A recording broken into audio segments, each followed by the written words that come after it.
The chair may declare the committee in recess at any point.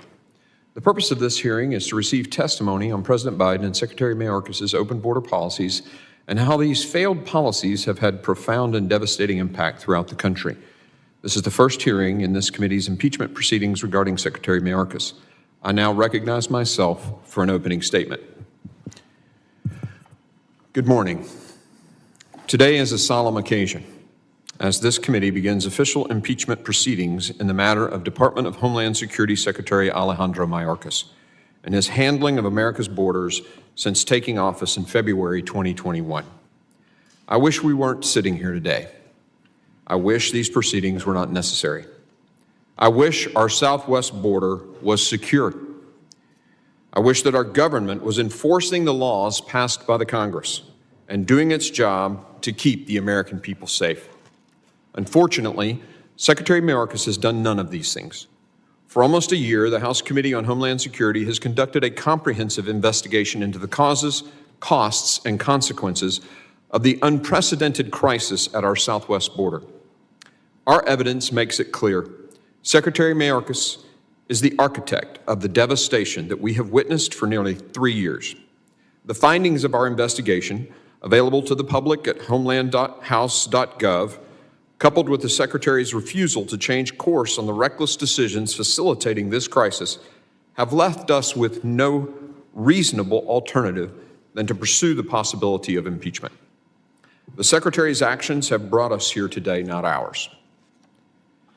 Since early 2021, we've watched in disbelief as historic numbers of inadmissible aliens have poured across our borders, both at official ports of entry and illegally crossing the thousands of miles of our borders.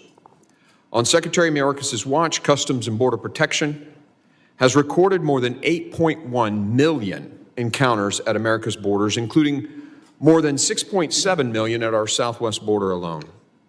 For comparison, CBP recorded just over 3 million encounters nationwide from fiscal year 2017 to 2020. Jay Johnson, President Obama's former DHS secretary, previously said that 1,000 encounters a day, quote, overwhelms the system, end quote. On Secretary Mayorkas' watch, encounters have never averaged less than 3,000 per day, even going as high as 10 to 12,000 per day. Just a few days ago, internal CBP numbers leaked to the media showed another 302,000 encounters at the southwest border alone in December. By far an all-time record. That's nearly enough people to fill the Rose Bowl 3 times in just 1 month. In addition to these catastrophic numbers of the record 1.8 million known gotaways who've entered the country on Secretary Mayorkas' watch, individuals that Border Patrol agents know slip across our border but are not apprehended in large part because the cartels overwhelm the agents with large groups of coyote, paid, and escorted migrants. The agents see them and they count them, but they cannot apprehend them. But the numbers are most certainly far worse. As agents are moved to crossing sites to process migrants and the border is completely unmanned, there are no agents present to count the known gotaways. The number of unknown gotaways is no doubt enormous. Thousands of agents have been pulled off the front lines to process and release into our country record numbers of illegal aliens who know they will be released into the country and given a free bus or plane ticket to the city of their choice. I ask you to watch this video.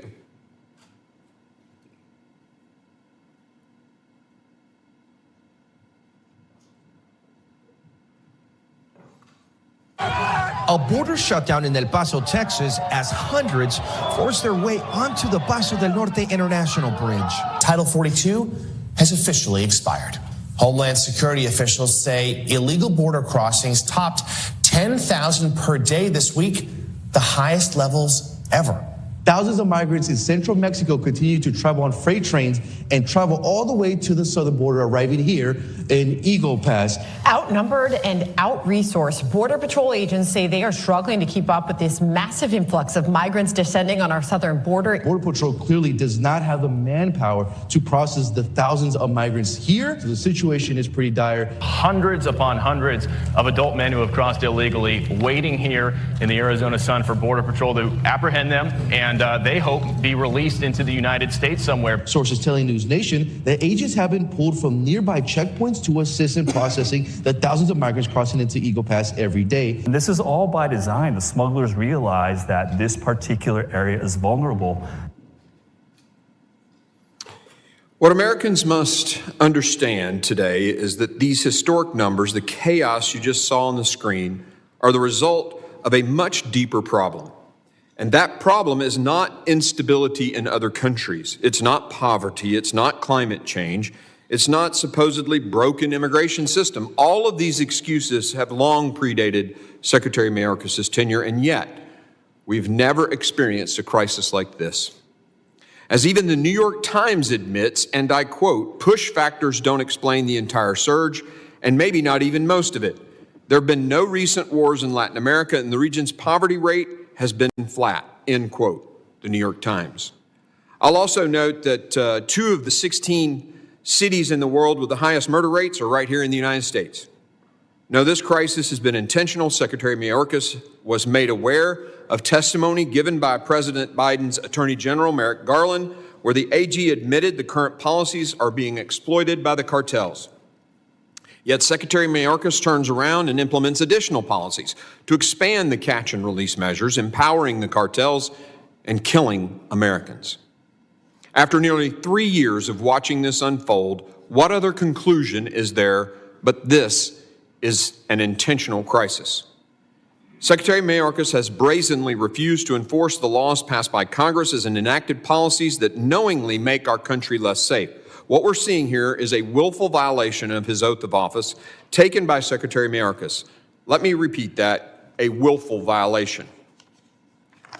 Secretary Mayorkas has used mass parole to release more than 1.5 million inadmissible aliens into the country, despite the Immigration and Nationality Act stating that parole is to be used only as an, I quote, case by case, end quote, and quote, temporary basis for a, quote, significant benefit or urgent humanitarian reason, end quote.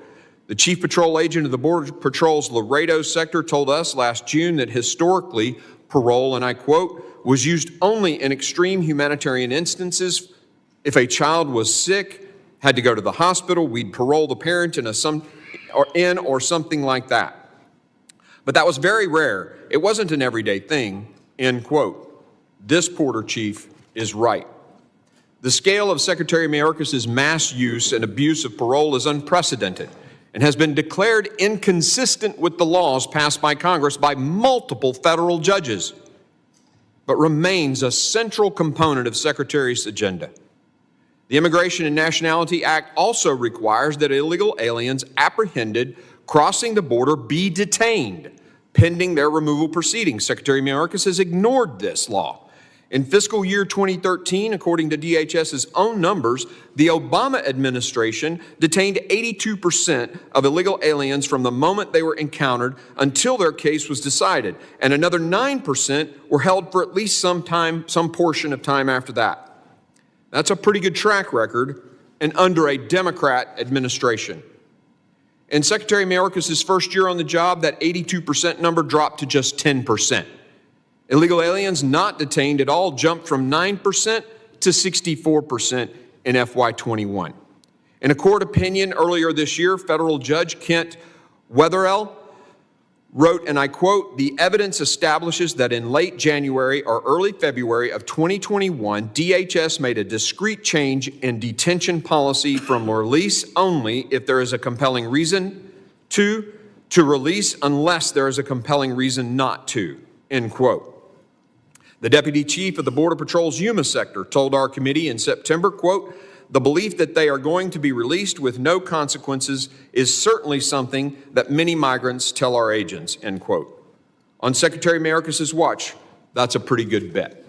And under his leadership, individuals guilty of violent crimes, and even some of the on the terrorist watch list, have been released into this country.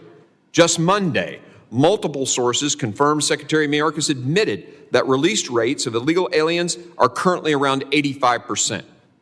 All told, DHS numbers indicate that well over 3 million inadmissible aliens have been released into our country on Secretary Mayorkas' watch. Factor in the 1.8 million known gotaways, the unqualifiable unknown gotaways, that's roughly the population of the state of South Carolina. Not only has Secretary Mayorkas refused to detain these individuals in accordance with the law, but he has also made it nearly impossible for Immigration and Customs Enforcement to remove them.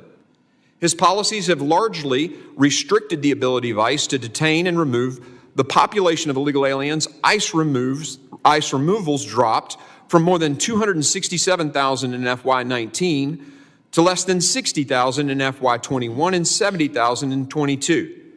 The FY23 numbers were better, but were still more than 40,000 fewer than the lowest year of the last administration, which largely occurred in the midst of the COVID pandemic. Criminals as a percentage of all ICE arrests went from around 90% in FY 2020 to just 43% in FY 23. The Secretary is not even living up to his own flawed standards that supposedly prioritize threats to public safety. The former sector chief in San Diego told us in May of 2023 that he didn't think the consequences of being removed from the country was being utilized enough to deter illegal immigration.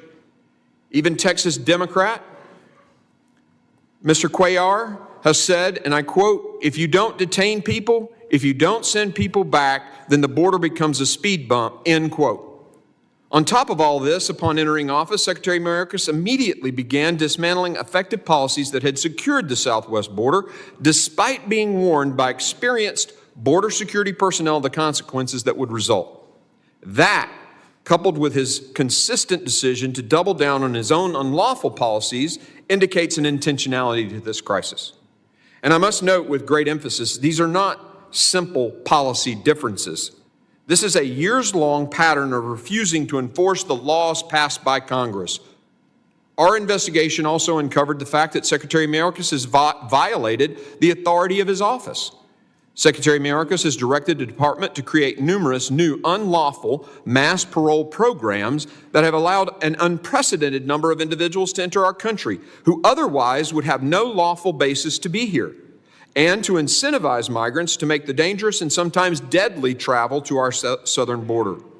He has also effectively told ICE officers not to do their job in enforcing America's immigration laws.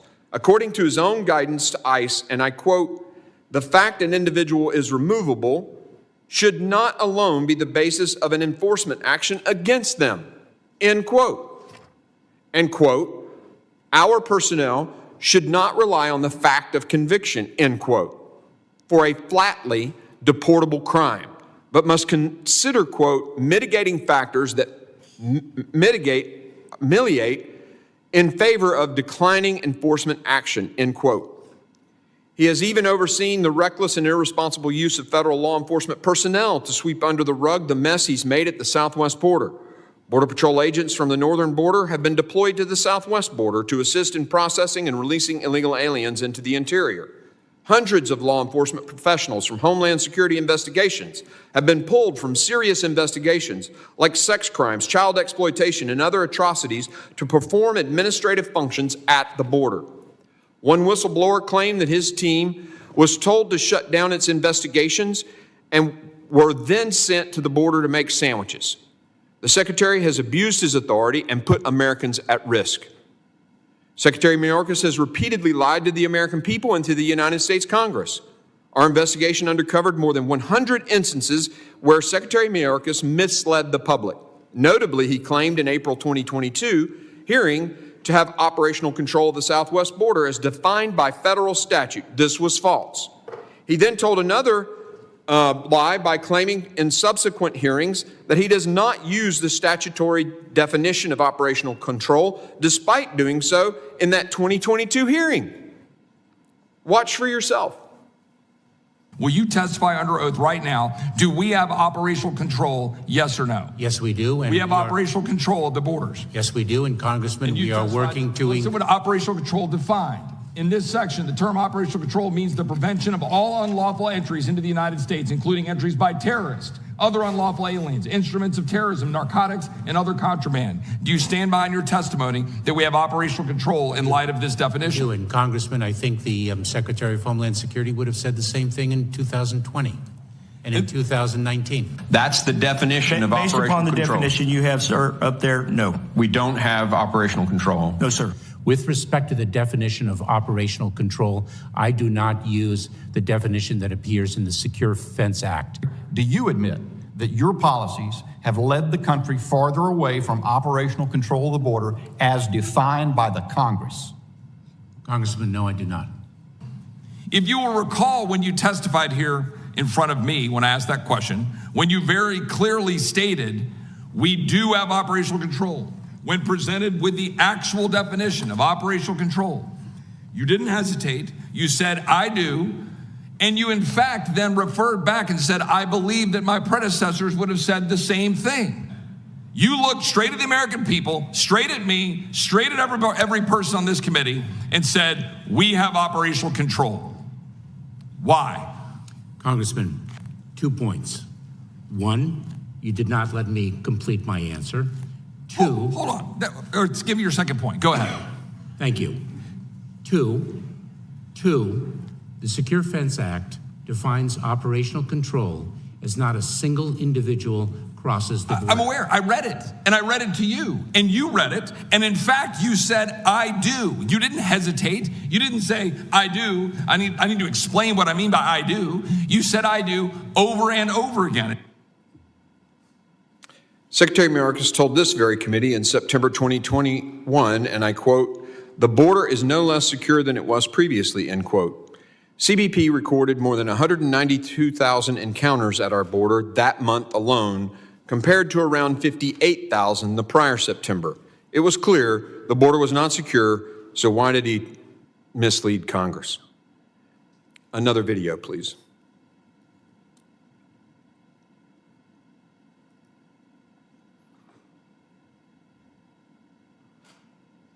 Is the border more secure under your leadership than when you started? Congressman, the border is secure. We're executing our plan, and I've been very clear and unequivocal in that regard. Mr. Secretary, the question is the border more secure now under your leadership? Congressman, it is no less secure than it was previously. We have a record number of retirements, historic level of narcotics that have come across the border, and you still stand by your statement, yes or no, that the border is secure? Yes.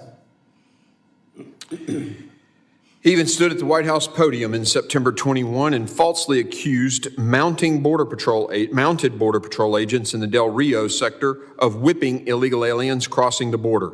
Earlier that same day, DHS emails showed that his staff had informed him that an eyewitness said no whipping occurred, yet he advanced the narrative at the highest levels anyway. One sector chief told us, and I quote, "We never whipped anybody. It was never really cleared up, and that takes a toll on our agents," end quote. Please play the video. We are very troubled by what we have seen. One cannot weaponize a horse to aggressively attack a child. We know that those images painfully conjured up the worst elements of our nation's ongoing battle against systemic racism. First of all, the images, as I expressed earlier, the images horrified us in terms of what they suggest and what they conjure up in terms of not only our nation's history, but unfortunately the fact that that page of history has not been turned entirely. And that means that there is much work to do, and we are very focused on doing it. An email obtained through a records request reveals that DHS Secretary Alejandro Mayorkas was privately alerted by DHS officials that the whipping narrative behind the infamous horseback Border Patrol photos wasn't true. But at a press conference hours later, Mayorkas didn't stop or dispute that narrative. This is just a taste of Secretary Mayorkas' misconduct. However, I want to close by reminding everyone that we're here today not only because House Republicans are determined to hold Secretary Mayorkas accountable, but because more than 200 House Democrats voted on November the 13th to refer articles of impeachment to our committee. We're now acting in a bipartisan way, I suppose, in taking up those very articles. And I briefly want to make it clear to the American people. Secretary Mayorkas' refusal to follow the law is sufficient grounds for impeachment proceedings. The constitutional history is overwhelmingly clear on this subject. The founders designed impeachment not just to remove officials engaged in criminal behavior, but those guilty of such gross incompetence that their conduct had endangered their fellow Americans, betrayed the public trust, or represented a neglect of duty. According to one scholar, there is, and I quote, a settled understanding beyond dispute that impeachable offenses are not limited to prosecutable crimes. Rather, the framers of the Constitution understood, and the House of Representatives has consistently concluded, that the impeachment power reaches all manner of gross misconduct in office that does serious harm to the U.S. political system, the U.S. constitutional order, or the people of the country. The actions, policies, and statements of Secretary Mayorkas easily meet the standards, end quote. Over the next few hours, you might hear a lot about process and procedure, and after a thorough year-long investigation, this committee is following the Constitution and procedure as directed by the House's vote this past November. Make no mistake, attacks on the integrity of the process are meant to distract you from the deadly consequences of our open border. Unprecedented cartel control of our southwest border with record amounts of fentanyl flooding across between ports of entry and into our communities, killing tens of thousands of Americans every year. Over 300 individuals on the terrorist watch list apprehended illegally crossing the southwest border since FY 2021, compared to just 14 from FY 2017 to 2020. Families devastated by violent criminal aliens who have committed murder, rape, and assault, to say nothing of the vehicular crimes committed. CBP and ICE personnel losing faith in their mission. They and their families bearing the brunt of this onslaught at the border. The human costs of this crisis are very real. The dollar costs of this crisis have been astronomical as well. New York City alone projects that it will have to spend $12 billion dealing with the flow of illegal aliens into the city by 2025. And it is even cutting the police force to pay for it. One county in Texas had to cut salaries to afford burials and cremations of illegal aliens found dead in their jurisdiction. These costs will be felt for years to come. As I stated when we started this investigation almost a year ago, we will follow the facts. We have done just that, and the facts have led us here. I look forward to the testimonies of these distinguished attorneys general who have watched this crisis play out unabated in their states. For the sake of our homeland security and the well-being of the people of the United States, Secretary Mayorkas must be held accountable. I now recognize the ranking member, the gentleman from Mississippi, Mr. Thompson, for his opening statement. Thank you very much, Mr. Chairman. Mr. Chairman, in April, before this committee even began its so-called impeachment inquiry, Chairman Green promised donors at a campaign event that he'd bring an impeachment case against Secretary of Homeland Security Alejandro Mayorkas. According to a recording of his comments obtained by the media, the chairman went on to tell those deep pocket contributors to, quote, get the popcorn and, quote, it's going to be fun. The chairman may have thought that only those in the campaign event would hear his remarks, but the truth has a way of coming out. His promise to a room full of donors tell the American people all they need to know about why Republicans are hell-bent on impeaching Secretary Mayorkas. The promise of impeachment was made at a campaign event, and shortly afterwards, Republicans began their so-called investigation into Secretary Mayorkas. It is now campaign season, and Republicans recently rolled out their impeachment proceedings against Secretary like a pre-planned, predetermined political stunt it is. This is not a legitimate impeachment. Republicans want to throw political red meat to their base and keep that campaign cash coming. They know their already razor-thin majority is slipping away and think impeaching Secretary Mayorkas, even though there's absolutely no basis for it, will keep them in control of the House. Republicans certainly aren't going to win votes based on their abysmal legislative record. This has been the most unproductive, dysfunctional Congress in memory. They kicked their own speaker out and then couldn't agree on a new one. They paralyzed the House for weeks while they fought among themselves. They've struggled to keep the government funding and are continually on the verge of shutting it down. A member of their party was expelled for lying about practically everything in his life. Extreme MAGA Republicans have created this impeachment circus sideshow, in part to try to distract from their own failures.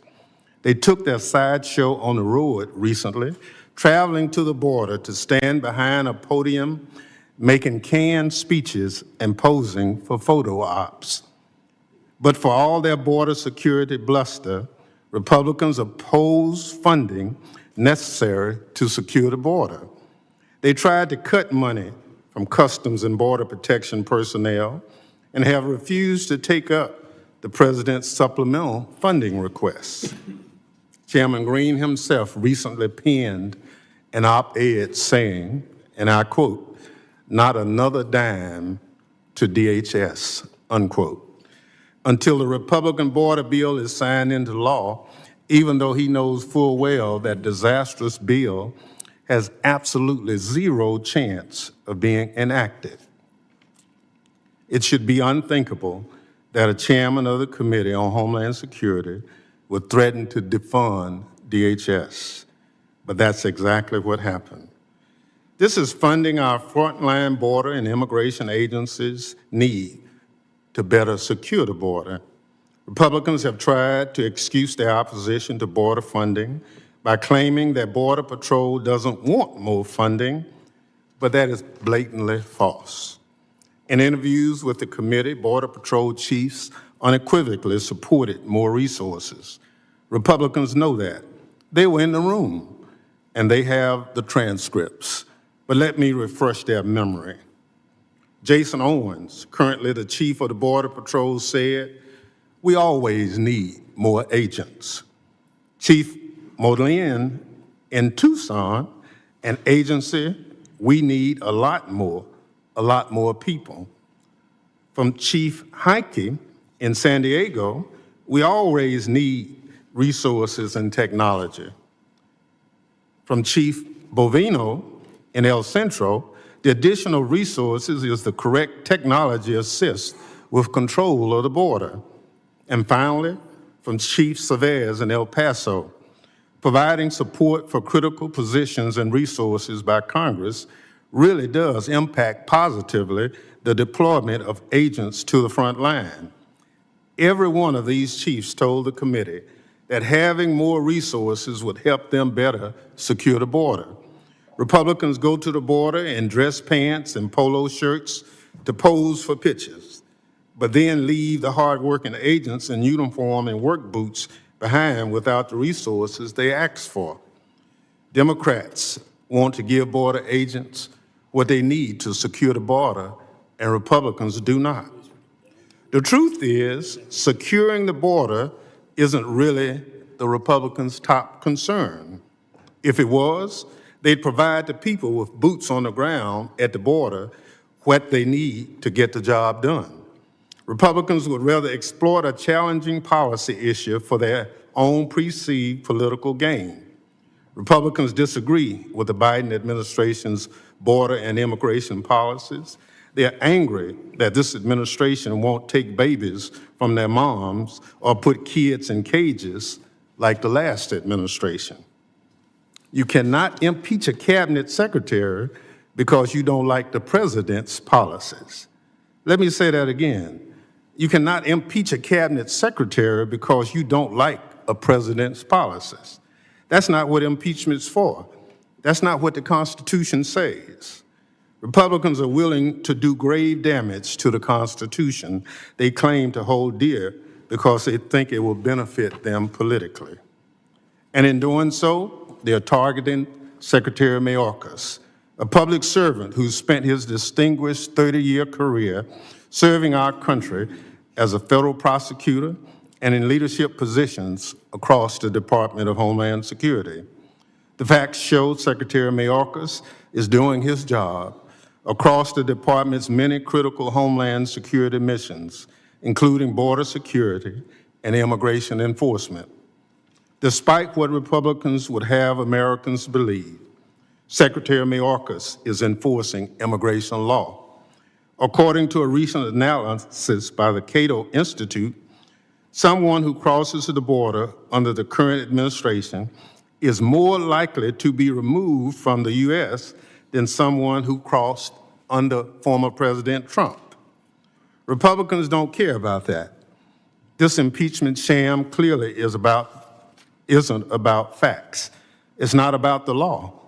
It's about pure and simple politics. Just look at those whose impeachment resolutions have been referred to this committee. Consider what kind of backroom deals Republican leadership must have made with the most extreme MAGA members. Or as one Republican member recently put it, and I quote, "We are simply accommodating our least sensible conference members." I certainly agree. Democrats are doing everything they can to hold the line against Republican chaos. Democrats want to strengthen border security. We want to keep fentanyl off the streets. We want to keep communities safe. This circus sideshow impeachment does none of that. Mr. Chairman, let's drop this baseless impeachment and start doing the real work of securing the homeland for the American people. Before I yield back, however, Mr. Chairman, I have some parliamentary inquiries.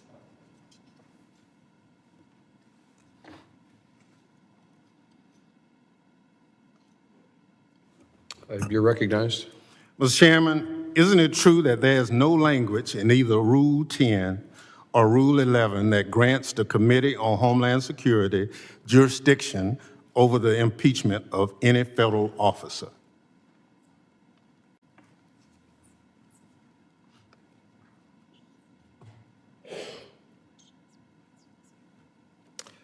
That is not a valid parliamentary inquiry. You need to state the rule and how it relates to this proceeding. That's why it's an inquiry, because I'm referencing either Rule 10 or Rule 11 that grants the Committee of Homeland Security jurisdiction over impeachment of any officer.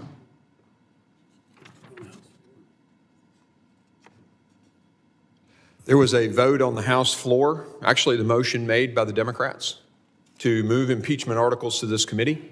That trumps the rules, and it passed the House floor, and we are proceeding in accordance with the demands of the United States House of Representatives by vote of the members. For the parliamentary inquiry. Gentleman is recognized. Is the chair aware that of the 5 resolutions impeaching Secretary Mayorkas introduced in the House so far this Congress, just one, House Resolution 863, has been referred to the Committee of Homeland Security, and that 4 others have been referred by the Speaker to the Committee on Judiciary?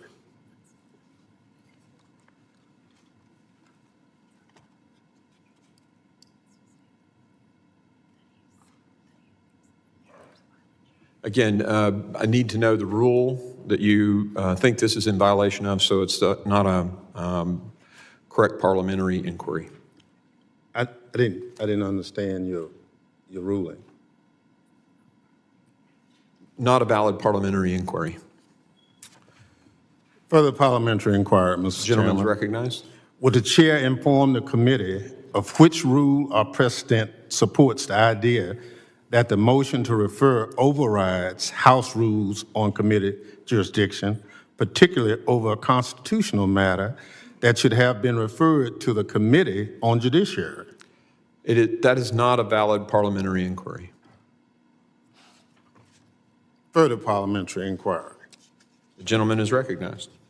Has the full House authorized this impeachment inquiry, such as it did on January 14th, 1876, for the investigation of then Secretary of War William W. Belknap, or such as the House did on December 13th, 2023, for the investigation of President Biden?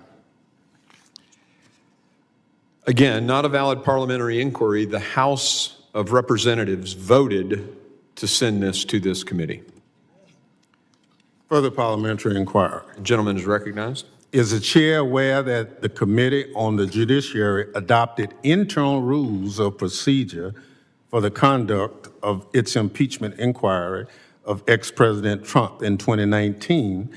And does the chair intend to follow suit and adopt additional committee rules to ensure due process for Secretary Mayorkas in this as yet unauthorized inquiry? Again, not a valid parliamentary inquiry. Further parliamentary inquiry. The gentleman is recognized.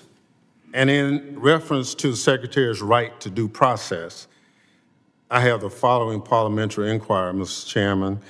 Does the committee intend to follow the Secretary to be represented by counsel during these impeachment proceedings? The committee will follow the rules of the House on that measure. So do I understand that Secretary Mayorkas will be allowed counsel? The committee will follow the rules of the House on that. Further parliamentary inquiry. The gentleman is recognized. Does the committee intend to allow the Secretary's counsel to be present at all hearings and deposition? The committee will follow the rules of the House. Additional inquiry. The gentleman is recognized. Does the committee intend to allow the Secretary's counsel to present evidence and object to the admission of evidence? The committee will follow the rules of the House. Is that a no? The committee will follow the rules of the House. So do the rules allow it? That's my point.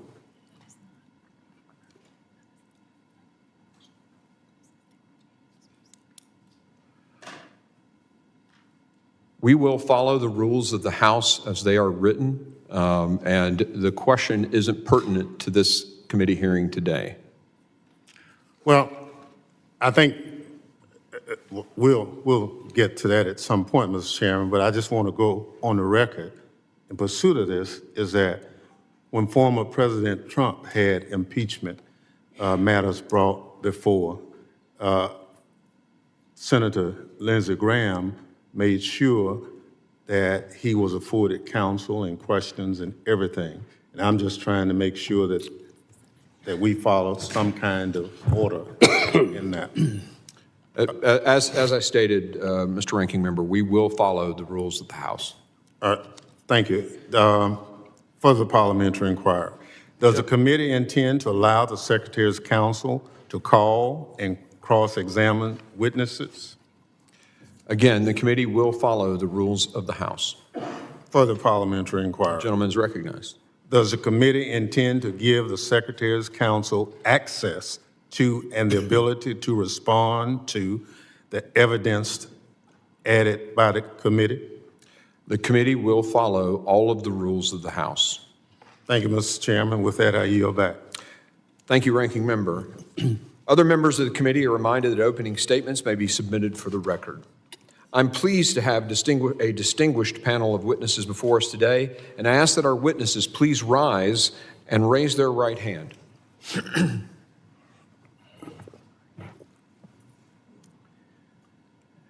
Do you solemnly swear that the testimony you will give before the Committee on Homeland Security of the United States House of Representatives will be the truth, the whole truth, and nothing but the truth, so help you God?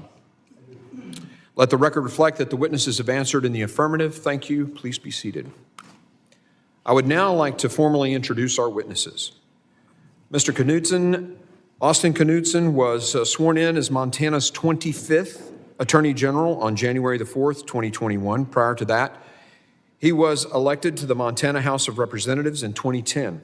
From 2015 to 2019, he served as the Speaker of the Montana House of Representatives.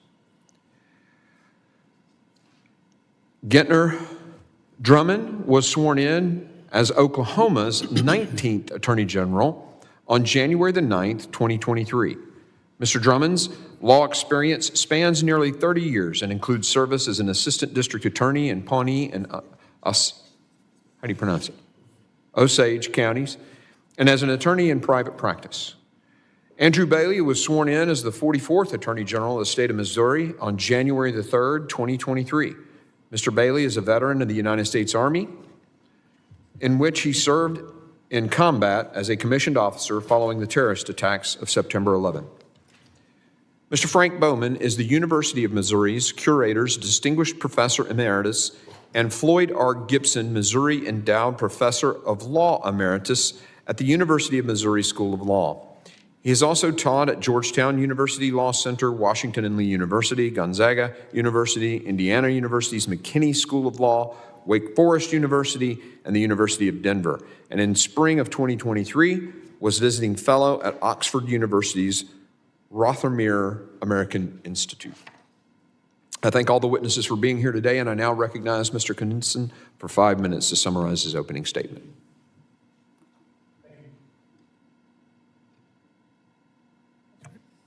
Thank you, Mr. Chairman, members of the committee, Chairman Green, Ranking Member Thompson, members of the distinguished committee. My name is Austin Knudsen, Montana Attorney General.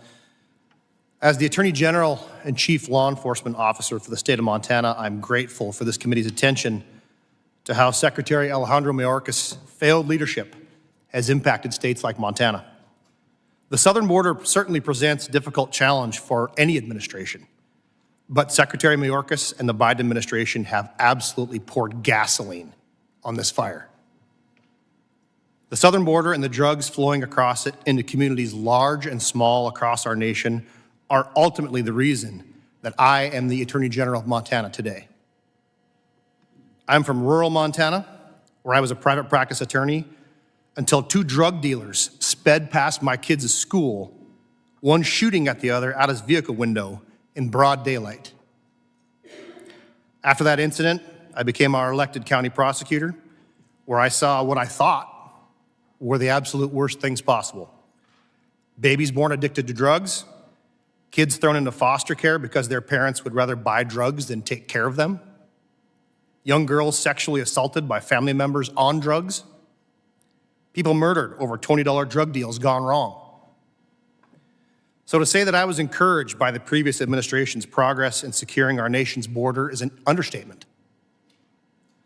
It's also an understatement to say that I was horrified to see this administration under Secretary Mayorkas' leadership begin to erase that progress and systematically dismantle policies and programs meant to secure our borders. The most devastating impact of the open border on Montana has been the massive quantities of Mexican cartel fentanyl and methamphetamine. In 2020, drug task forces in Montana seized 6,663 dosage units of fentanyl. In 2021, the first year of Secretary Mayorkas' watch at the border, that quantity exploded tenfold to 61,000 dosage units of fentanyl. In 2022, Montana tripled that, seizing nearly 190,000 dosage units of cartel fentanyl. The numbers aren't finalized yet for 2023, but I can tell you that as of the third quarter of 2023, Montana is on track to have seized nearly 500,000 dosage units of fentanyl and another 200 pounds of meth. And the cartels trafficked 100% of that fentanyl and meth across the southern border.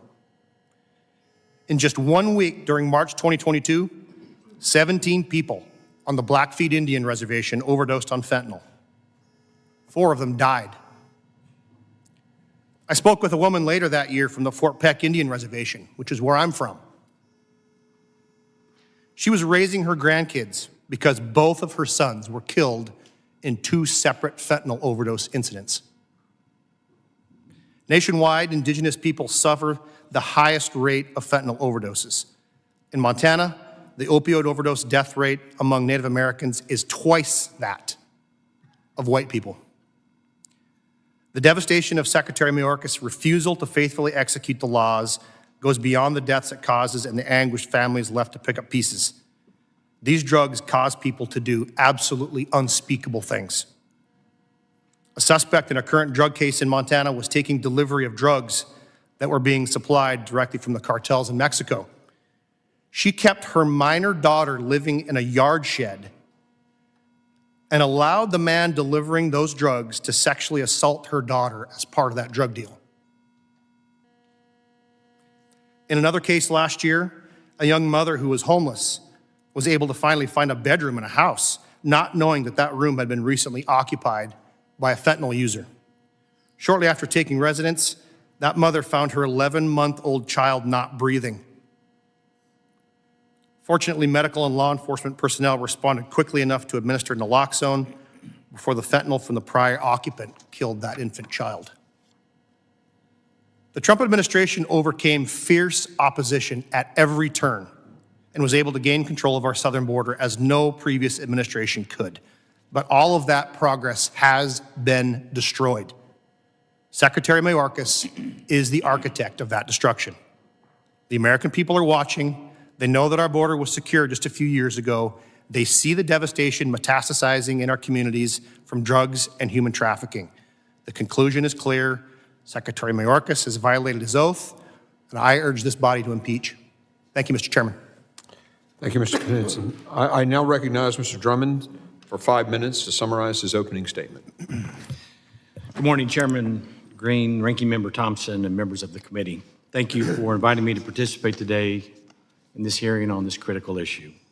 I am Gentner Drummond, and I was elected Oklahoma's Attorney General in 2022. As the Chief Law Enforcement Officer of Oklahoma, it is my duty to protect the people of my state. I'm here to testify about the dangers my citizens face due to a porous border and the failure of our federal government to enforce its laws.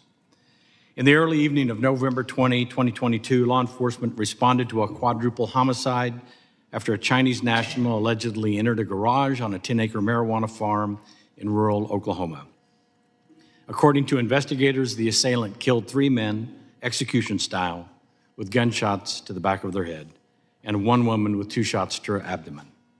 The carnage of that day is but one tragic example of a failed system plagued by failing leadership. Throughout Oklahoma, law enforcement comes into contact daily with foreign nationals who have entered our country illegally or who remain here illegally or both. This is all too common in Oklahoma's illegal marijuana grow operations. The voters of Oklahoma legalized medical marijuana in 2018. While that legalization led to the legitimate cannabis business-related businesses throughout our state, organized criminals have overtaken the industry. Our law enforcement partners report that the foreign nationals most often involved in these illegal enterprises come from China and Mexico. The one thing these criminals have in common is that they have no regard for our laws or public safety. Criminal illegal immigrants are not content with growing only black market marijuana. They also produce and distribute fentanyl, and they engage in sex trafficking and labor trafficking. Oklahoma's law enforcement community fights a constant battle against these evils. The Oklahoma Bureau of Narcotics and Dangerous Drugs, the Oklahoma State Bureau of Investigation, and scores of local law enforcement agencies deserve much praise for their great and heroic efforts. While there have been many great successes, the ongoing border crisis ensures a never-ending flood of illegal foreign nationals who continue to perpetrate crimes that endanger our people. When I was sworn in as Attorney General, I pledged to the people of my state that I would do everything in my power to protect them from these dangerous criminals. I petitioned our legislature for greater resources and broader authority to combat the threat. They responded with millions of dollars for equipment and personnel, and they granted my office more power to fight this criminal epidemic being fueled by our border crisis. In response, I established the Organized Crime Task Force, the first of its kind for Oklahoma, and it is needed primarily because federal officials have failed to enforce the laws and to secure our border. In the short 7 months since its creation, the Organized Crime Task Force has investigated and is prosecuting more than 50 complex multi-jurisdictional criminal cases. The vast majority of these cases involve Mexican or Chinese drug syndicates. These illegal foreign actors burden my state with additional costs that cannot be fully quantified. For instance, the Oklahoma Department of Corrections reports that it is currently housing more than 500 illegal immigrants convicted of various violent crimes. Before those criminal aliens were sent to the Department of Corrections, they were in custody of our local jails, which have their own costs for housing. Likewise, there is a significant cost for law enforcement in the investigating of these crimes and for the prosecutors who prosecute them. The unsecured border contributes to costs beyond the criminal justice system as well. While it is not possible to ascertain the exact amount of the cost, it is easy to understand the magnitude. Illegal immigration costs Oklahoma taxpayers more than $750 million each year with a minimal offset return. Mr. Chairman, members of the committee, I believe it is time for accountability. The people of Oklahoma don't deserve to live under constant threat from criminal foreign nationals. We don't deserve to have our communities flooded with illegal drugs that were smuggled across an unsecured border. And we don't deserve to have our loved ones ripped away by those same drugs. I ask you to remember the people of Oklahoma as you deliberate. Remember the murder victims, remember the drug overdose victims, and the families who mourn them. And of course, please remember the law enforcement officers who risk their lives every day to protect us from it all. Thank you. Thank you, Mr. Drummond. I now recognize Mr. Bailey for 5 minutes to summarize his opening statement. Distinguished members of the committee, thank you for the opportunity to appear before you this morning. My understanding of border security comes from direct, hands-on experience securing a nation's border. It was earned on a barren desert battlefield half a world away from the turret of an M2 Bradley fighting vehicle. In 2005, as a newly minted second lieutenant in the United States Army, my platoon deployed to the Nineveh province, Iraq, under the command of then Colonel H.R. McMaster. It was tasked with securing the border between Iraq and Syria. Our mission was simple: close the border. And that's exactly what we did. We did not capture people and release them into the interior of the country. We did not hand out citations and ask individuals to report back in 10 years. No, we closed the border to ensure the country was safe. Since 2021, more than 8 million illegal immigrants have entered the United States, and that is more than the population of my home state of Missouri. These numbers are not an accident. There is only one reason 8 million people illegally cross a sovereign nation's border: because they know that they can get away with it. And why wouldn't they? In the last 3 years of Secretary Mayorkas' reign, there has been an orchestrated lack of enforcement of our nation's immigration laws. He has failed to do that which is most fundamental to his mission: protect our border. That failure has not only led to today's impeachment proceeding, it has given rise to an unprecedented level of state actions necessary to fill the vacuum created by the Secretary's refusal to do his job. I'd like to highlight for you a few of the actions my office has taken as we fight to secure the southern border. One of those is our fight to force him to finish President Trump's border wall. In an interview last Wednesday on CNN, Secretary Mayorkas stated, "We need additional resources and we need them now." Our lawsuit proves he already has funding, he just refuses to use it. In fiscal year 2020, Congress appropriated funds explicitly for the purpose of constructing barrier systems at our southern border to keep unauthorized individuals out of our country. In the appropriation, Congress explicitly stated the money shall only be available for the construction of barrier systems along the southwest border. Secretary Mayorkas and his administration refused to comply with Congress's command. Missouri immediately filed suit. DHS attempted to argue we did not have standing to challenge its refusal to use the funds, but the Fifth Circuit Court of Appeals ruled that states can indeed bring such a challenge. That ruling cleared the way for our lawsuit against the Secretary's refusal to finish President Trump's border wall, and it allowed the lawsuit to move forward. So while we battle in court over Secretary Mayorkas' refusal to use taxpayer dollars in the manner Congress explicitly prescribed, we have little sympathy for his pleas for more resources.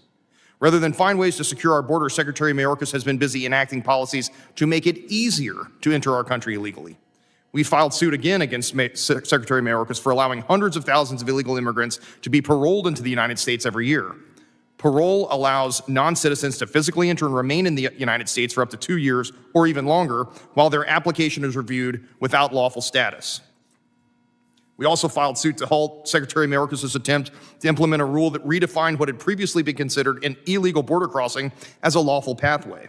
Rather than acknowledge the root cause of the influx of illegal immigrants pouring over our border, the Secretary tried to define the problem away by simply making something that was once illegal, something legal without congressional authorization.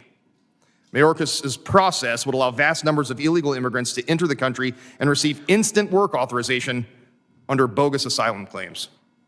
Secretary Mayorkas has enacted illegal policies that are akin to posting a "come in, we're open" sign along the southern border. Without taking responsibility for the consequences of his actions, states are then forced to bear the enormous cost of Secretary Mayorkas' failure. The states should not need to do the federal government's job for them. Secretary Mayorkas swore an oath to faithfully execute the laws of our land. In Missouri, we remove officials who do not do their jobs because we have seen firsthand the catastrophic toll it takes on entire communities.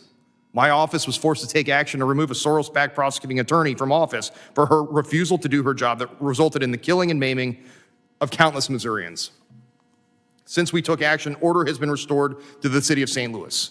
It is rightful for Congress to consider removing a government official who refuses to do his job for the same reason, to restore order. We have reached a point of no return. We're doing everything we can at the state level to rectify this disaster, but Congress has a role to play for accountability.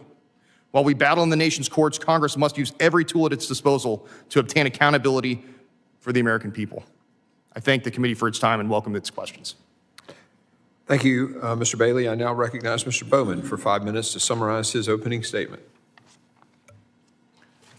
Chairman Green, Ranking Member Thompson, members of the committee, I'm honored to address this committee, and I'm also pleased to share the witness table with 3 distinguished elected officials, one of whom, immediately to my right, Mr. Bailey, I last remember seeing around 2011 as a second-year law student in my evidence class at Mizzou.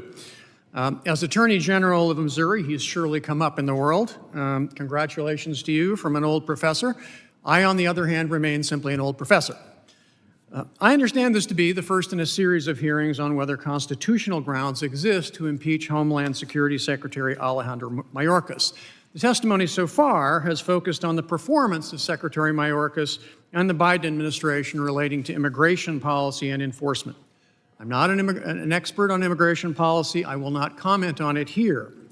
I have, however, been studying constitutional standards for impeachment for over 25 years. I've written numerous articles and a book on the history of impeachment from its origins in England in 1376 through the 2 impeachments of President Trump. My subject, therefore, will be the constitutional standard for impeaching a cabinet officer. The key point about impeachment in our Constitution is that it is not supposed to be a routine tool to resolve ordinary public policy debates, even very passionate ones. Debates between political parties or between one house of Congress and the executive branch. It is instead a measure of last resort, reserved, as one framer put it, for great and dangerous offenses.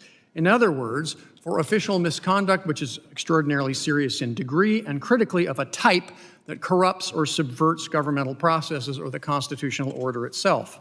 That the framers intended impeachment to be rare is obvious from their decision that conviction requires 2/3 of the Senate. That they intended to rule it out as a weapon of ordinary political debate is plain from how they defined impeachable conduct. The Constitution provides that the President, Vice President, and all civil officers of the United States shall be removed from office on impeachment for and conviction of treason, bribery, or other high crimes and misdemeanors. A cabinet secretary is a civil officer subject to impeachment, but a cabinet secretary, like the president, is not impeachable unless he's proven to have committed treason, bribery, or other high crimes and misdemeanors. There's no suggestion that I'm aware of that Secretary Mayorkas has committed either treason or bribery. Hence, any article of impeachment against him must establish that he committed high crimes and misdemeanors. The framers chose the English parliamentary term of art, high crimes and misdemeanors, rather than other possible terms like maladministration, because they wanted a flexible term that could reach unanticipated new forms of grave official misconduct, but equally and critically because they did not want an impeachment that would be the equivalent of a vote of no confidence in modern parliamentary systems, a vote that could remove the president or other executive branch officials between elections whenever the legislature disapproves of administration policy.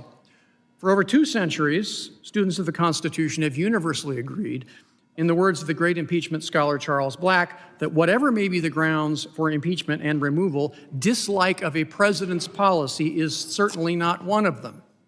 To be properly impeachable, official conduct must meet a very high threshold of seriousness, It must also be of a type that corrupts and subverts the political and governmental process, and it ought to be plainly wrong regardless of legal technicalities. The most commonly encountered categories of impeachable conduct are official corruption, abuse of power, betrayal of the nation's foreign policy interests, and subversion of the Constitution. There is no serious allegation of which I'm aware that the Secretary has done any of those things. Now, some might mischaracterize the Secretary's implementation of the President's policy priorities as an abuse of power, but impeachable abuse of power involves employing the powers of office for illegal or illegitimate ends, particularly to gain personal, political, or financial advantage, to benefit personal or political allies, or to injure political or personal enemies, and especially when the abusive exercise of official power undermines constitutional values. Following the policy directives of one's elected superior in pursuit of that superior's policy aims is simply not an impeachable abuse of power. Finally, impeachment of a cabinet secretary over policy agreements is not only contrary to long-established constitutional understanding, but useless as a practical matter. If the official actions of the officer are in accord with the directives of his elected superior, the president removing the secretary changes nothing. If members of this committee disapprove of the Biden administration's immigration and border policies, the Constitution gives this Congress a wealth of legislative powers to change them. Impeachment is not one of those powers. Alito disagrees. Thank you, Mr. Bowman. Members will be recognized by order of seniority for their 5 minutes of questioning. An additional round of questioning may be called after all members have been recognized. I now recognize myself for 5 minutes of questioning. This is for the three attorneys general.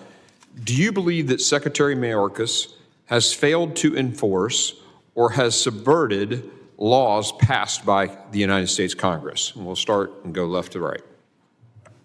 Thank you, Mr. Chairman. Yes, yes or no? Yes, sir. He has failed to perform his duties and is culpably inefficient. Has he failed to enforce laws passed by the U.S. Congress? He has. Yes, sir.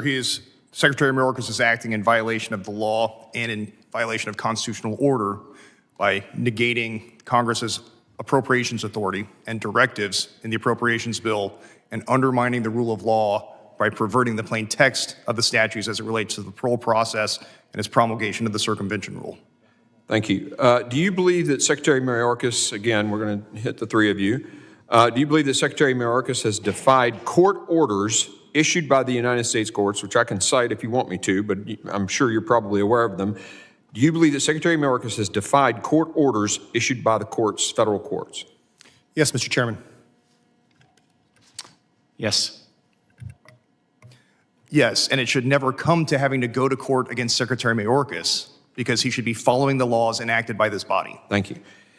In testimony to Chip Roy before the House of Representatives, you saw some of the video there, the Secretary said yes to the question of whether DHS possessed operational control of the southwest border as defined by the Secure Fence Act. I might add act, meaning the Congress passed it.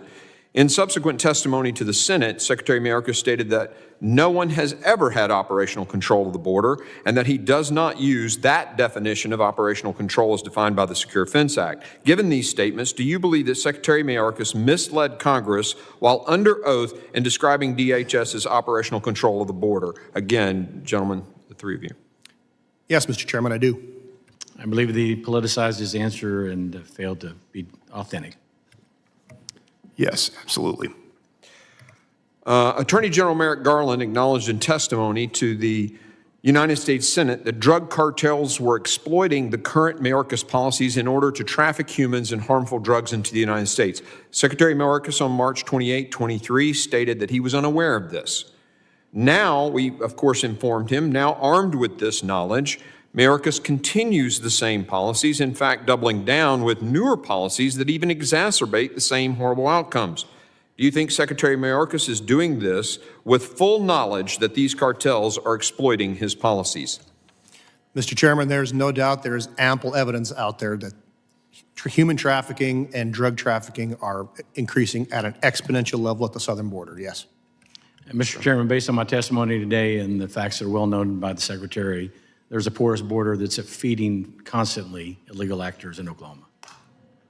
Mr. Bailey. Yes, his unlawful behavior as it relates to the circumvention rule and subversion of the parole process exacerbate and encourage the cartels and cede control of the border to the cartels in ways unimaginable prior to these policy positions. Thank you. Where impeachment is concerned, the scale is very important. How would you describe the scale or comparable size of this border crisis based on your law enforcement experience? And we'll start with Mr. Knudsen. Thank you, Mr. Chairman. Based on my prior prosecuting experience, I can tell you since 2020, the fentanyl and human trafficking specifically, fentanyl and methamphetamine trafficking have increased in my state. There's no other word than meteoric. I can tell you about the first fentanyl case that I prosecuted in 2019. That was a relatively small amount by today's standards, but at the time we thought that was a large bust. And again, that was in 2019.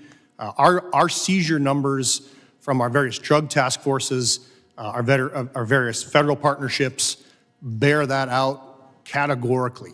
Fentanyl in Montana is by far our largest public safety issue, and it's just exploded under this administration. Our seizure numbers bear that out. I'm going to go ahead and sort of interrupt my own question because my time is running out. I know Mr. Bowman mentioned the term great and dangerous threat to the United States. I'll ask the last two of you, do you feel that the hundreds of thousands who've died to fentanyl overdose, the crime that's exponentially increased, the increase in terrorist activity, or terrorists coming across the southern border, do you think it's great and dangerous, Mr. Drummond? It is great and dangerous. We have collision between Chinese and Mexican cartels. Mr. Bailey, very quickly. Yes, absolutely. The Missouri State Highway Patrol, a single law enforcement agency in the state of Missouri last year, seized 12,500 grams of fentanyl. That's enough to kill every Missourian. Thank you, and I yield. I now recognize the ranking member for his 5 minutes of questioning. Thank you very much, Mr. Chairman. Mr. Chairman, I've been on this committee since its inception and have served as a top Democrat since 2005. During that time, Democrats and Republicans have engaged in spirited debate over policy, both with each other and with various administrations. At the end of the day, however, we always came together to make the homeland more secure for the American people. This has been our committee's reputation, and as a point of pride for me and all my Republican counterparts, from chairs and ranking members. Today marks a dramatic shift from the committee's record of sensible bipartisan policymaking. We used to come together to resolve policy disputes, but now Republicans are trying to use the awesome power of impeachment instead. The Constitution doesn't let us do that. The Constitution requires high crimes and misdemeanors. Professor Bowman, has Secretary Mayorkas, in your opinion, committed high crimes and misdemeanors to meet that requirement? Based on all the information available to me, I have not found any indication that he's committed high crimes and misdemeanors, no. Thank you. Over the weekend, we observed the third anniversary of the January 6th insurrection, during which thousands of angry Trump supporters who had whipped into a frenzy by Donald Trump marched from the White House to the Capitol to obstruct the democratic process. And let's be clear, those individuals were acting on the orders of Donald Trump, who told them, quote, "We fight like hell, and if you don't fight like hell, you're going to not have a country anymore," unquote. That night, most of us were unified in our disgust over the attack on the Capitol and the democratic process. Almost immediately, however, that unity eroded.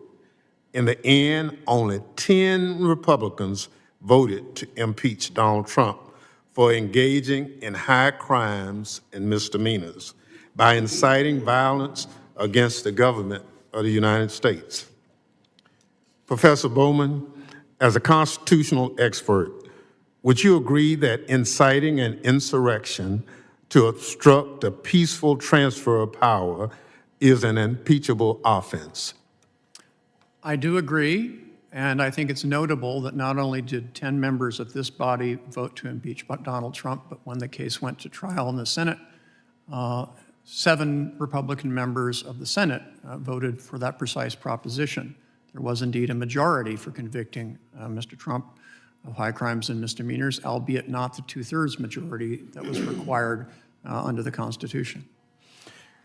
And yet only 10 Republicans voted to impeach Donald Trump for conduct that is clearly an impeachable offense. But today, Republicans are attempting to impeach Secretary Mayorkas where there are clearly no grounds. Mr. Chairman, this impeachment is a sham and the height of hypocrisy on the part of my colleagues across the aisle. I urge Republicans to put politics aside and get back to the work for the American people. I yield back. The gentleman yields. I now recognize the gentleman from Texas, the chairman of the Foreign Affairs Committee, Mr. McCall. Thank you, Mr. Chairman. This is a solemn occasion, probably the most serious obligation we have in this committee, on this committee. The last time a cabinet member was impeached was during the administration of Ulysses S. Grant many years ago. In my experience, though, as a Deputy Attorney General for Criminal Justice, state of Texas, as a federal prosecutor charged with counterterrorism and national security, and as chairman of this very committee, I've never seen this border more out of control. Mayorkas took an oath to support and defend the Constitution of the United States. In my judgment, he has violated that oath. Federal law provides the government detain and remove aliens convicted of crimes and those who are issued removal orders by immigration courts. This is the very issue that my state took up on appeal to the Supreme Court. He has violated this. On day one, he rescinded Remain in Mexico Migrant Protection Protocol, direct cause and effect, opening the floodgates. I marked that provision up on my committee, Foreign Affairs. It's now part of H.R. 2. But he took that power away from his law enforcement officers. And I have to quote, I don't quote former Texas Congresswoman Barbara Jordan very often, but she said, quote, "For the system to be credible, people actually have to be deported at the end of the process." And let's look at the numbers. They speak for themselves.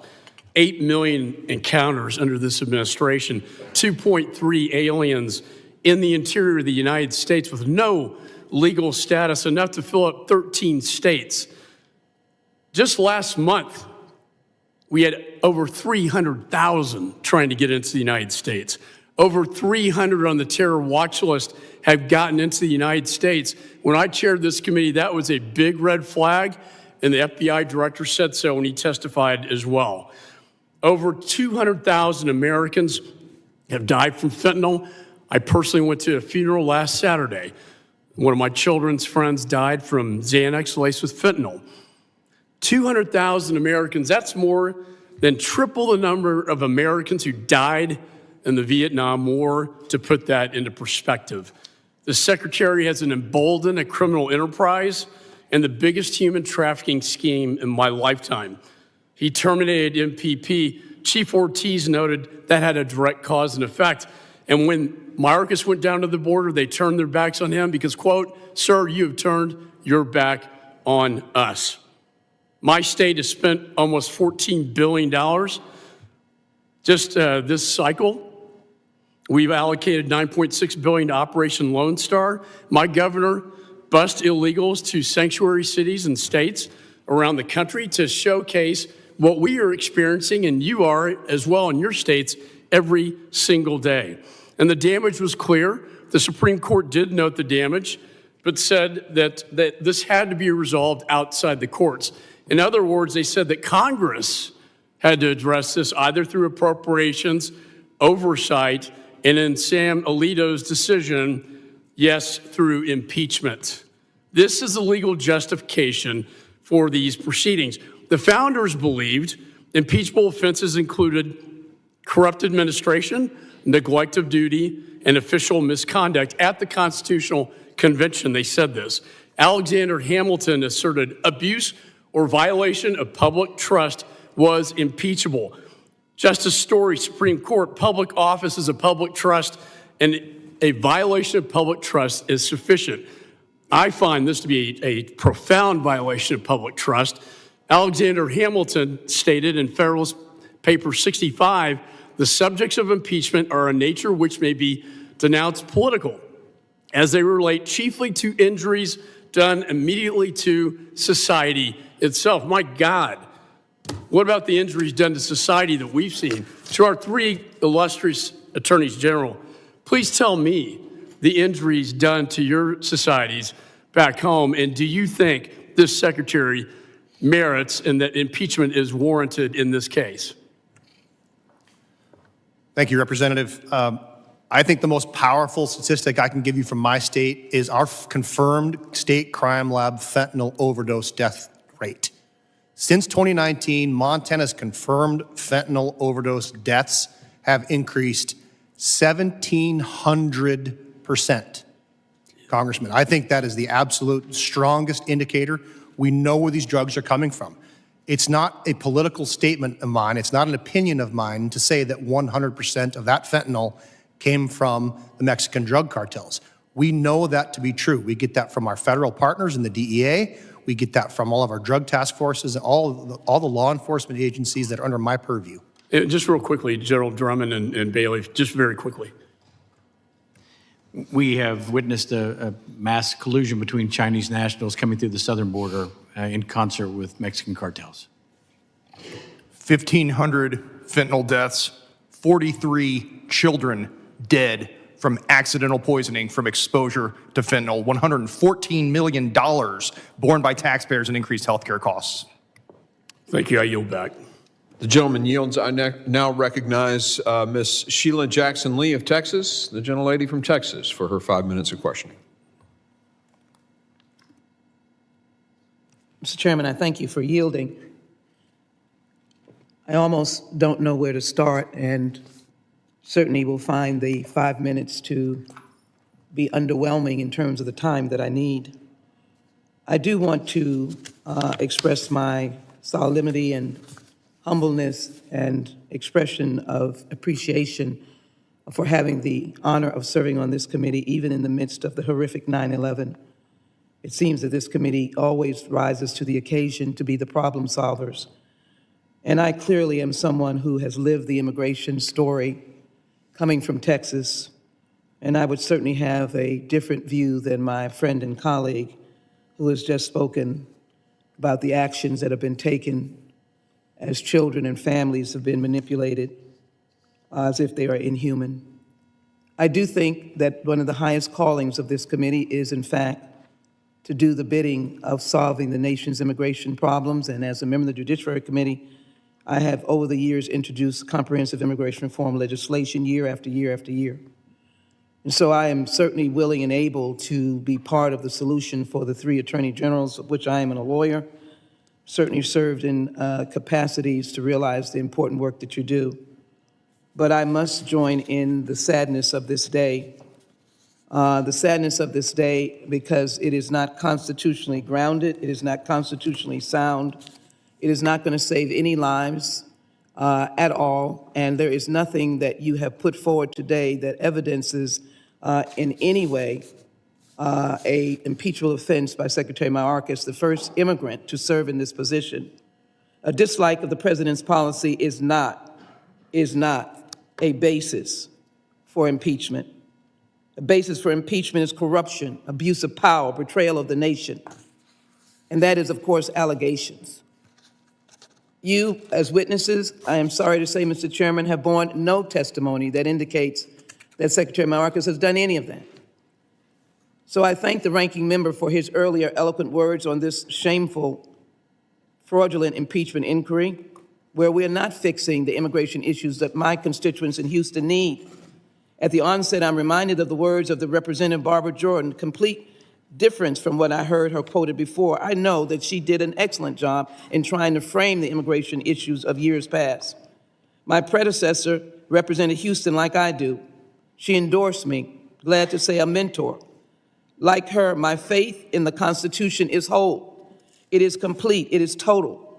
And I'm not going to sit here and be an idle spectator of the diminution, the subversion, the destruction of the Constitution.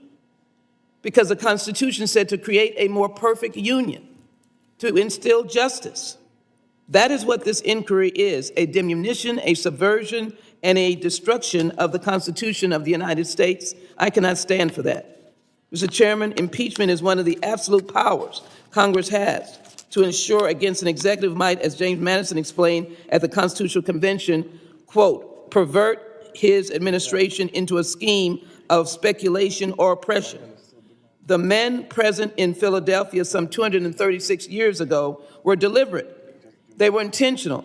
They were exacting in their draft of the Constitution that has guided us forever.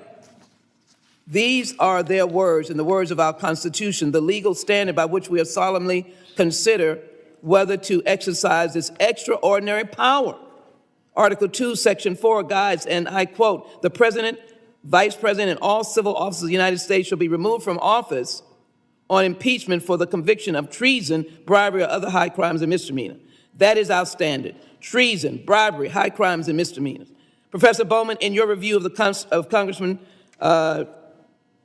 Green's impeachment resolution, which was referred to this committee, and in your review of the various reports by committee Republicans, have you identified any actions by Secretary Mayorkas that reached the constitutional threshold of impeachment, treason, bribery, or other high crimes and misdemeanors? Professor? No. In all of the reports, have you seen any evidence of such? The reports you've been able to secure or the reports that I brought your attention to? I've seen lots of reports about arguments about policy. I've seen nothing that rises to the level of an impeachable offense. And so, Mr. Chairman, if the Constitution is to be our guide, we must end this political stunt that seeks to impeach an officer of the United States because an extremist minority of the House of Representatives does not agree with the policies of this president or that he carries out. Let's work with these attorney generals to solve the real problems, to not incarcerate children, to separate them from their family. Treason, bribery, and other high crimes and misdemeanors is our legal standard. It is clear. That is the basis from which we must proceed. That is the constitutional bar you have failed to reach. We created this book, as they say, to create a more perfect union and to establish justice. Gentlemen, you have law degrees and have taken an oath as I have, and you've taken an oath to procure the rights of your citizens. Please sit with us to establish justice for all of America, for the work you do, and for those who come to seek a better life. However they come, we may perceive in a different light, but let us do it in perceiving justice. You hurt me, you hurt my heart, you hurt what Barbara Jordan stood for. You diminish this book and these words by sitting here today to suggest that Secretary Mayorkas must be, in fact, impeached because of policies that we disagree with. May God continue to guide us in our work so that we can do what we have been assigned to do. With that, I yield back. Gentlelady yields. I now recognize Mr. Higgins, the gentleman from Louisiana and the chair of the subcommittee on the border. Thank you, Mr. Chairman. My. Mr. Bowman, I wasn't even going to ask you any questions today, but I'm going to give you an opportunity to clarify it for record. And I do believe that, according to your resume, you're a professor of constitutional law, sir. Is that correct? I am an emeritus professor at the Missouri School of Law. You're a smart guy. You got an alphabet behind your name on your business card. So is it your position that you're taking today as a Democrat's witness that the founders' intent with the term high crimes and misdemeanors was designed to restrict the power of impeachment to a violation of specific written statute? Is that your position? We're listening. Yes, and that is your position. Okay, and excuse me, Congressman. You said yes. It's a simple question. No, I'm gonna move on. Excuse me, Congressman. It clearly was not reclaiming my time. It clearly was not the intention of the founders to limit the power of congressional impeachment over the executive branch to limit that to violation of written statute. That's quite correct, Congressman. I've written extensively. Oh, well, thank you. But you just said something different, but that's all right. We appreciate you being here today, Mr. Bowman, and representing University of Missouri. Sure, it's a wonderful law school. On this committee, we've carried out our investigation of Secretary Mayorkas. I sit here today to tell you, we're going to impeach him. He's going to be impeached, and he should be. He is the executive in charge of the border policy for President Biden. Now, President Biden has the right, as the chief executive, to hire men that don't have the skill and then figure that out down the line and replace them. President Biden also has a right as a chief executive to have wild policy in mind.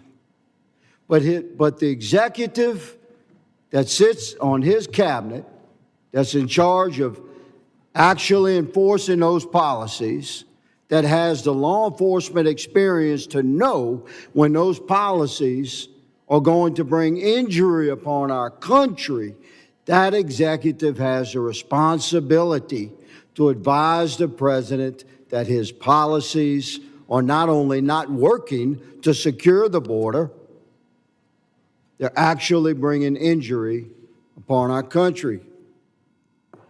The United States Constitution is the law of the land that we swear our oath to. Secretary Mayorkas has brought generational trauma upon our country. Hundreds of thousands of American lives destroyed, hundreds of thousands dead, millions and millions, wave upon wave of human misery coming across our southern border. We're losing our country down there. My God, my colleagues, you've got to recognize this. We've got to stop this arterial bleed. It's not about money. We spent less money in 2019 than we did in 23, a lot less through DHS, and we had the border under control. It's policy that has changed, and who is driving that policy? Secretary Mayorkas. So who shall be impeached? Quite rightfully so, Secretary Mayorkas. Mr. Knudsen, from your position, sir, and I'm sorry for what you and your people and your community and your state are going through, sir, on behalf of this Congress that has been unable to take action as of yet, I'm sorry for what you're going through. Do you concur with the things that I've spoken on and shared? I absolutely do concur, Congressman. I think this body is completely within its constitutional and legal right to bring impeachment proceedings here. Mr. Drummond. I also concur. Mr. Bailey. I concur the Secretary has abdicated his official duties. He's in dereliction of duty and should be held accountable. I appreciate all the panelists for being here today. I thank the chairman for his leadership on this issue. He has been calm and patient and judicious in our procedure. We have laid out the case for the impeachment of Secretary Mayorkas. We have promised the American people we would fulfill that somber duty, and we shall. Mr. Chairman, I yield. The gentleman yields. I now recognize Mr. Payne, the gentleman from New Jersey, for his 5 minutes of question.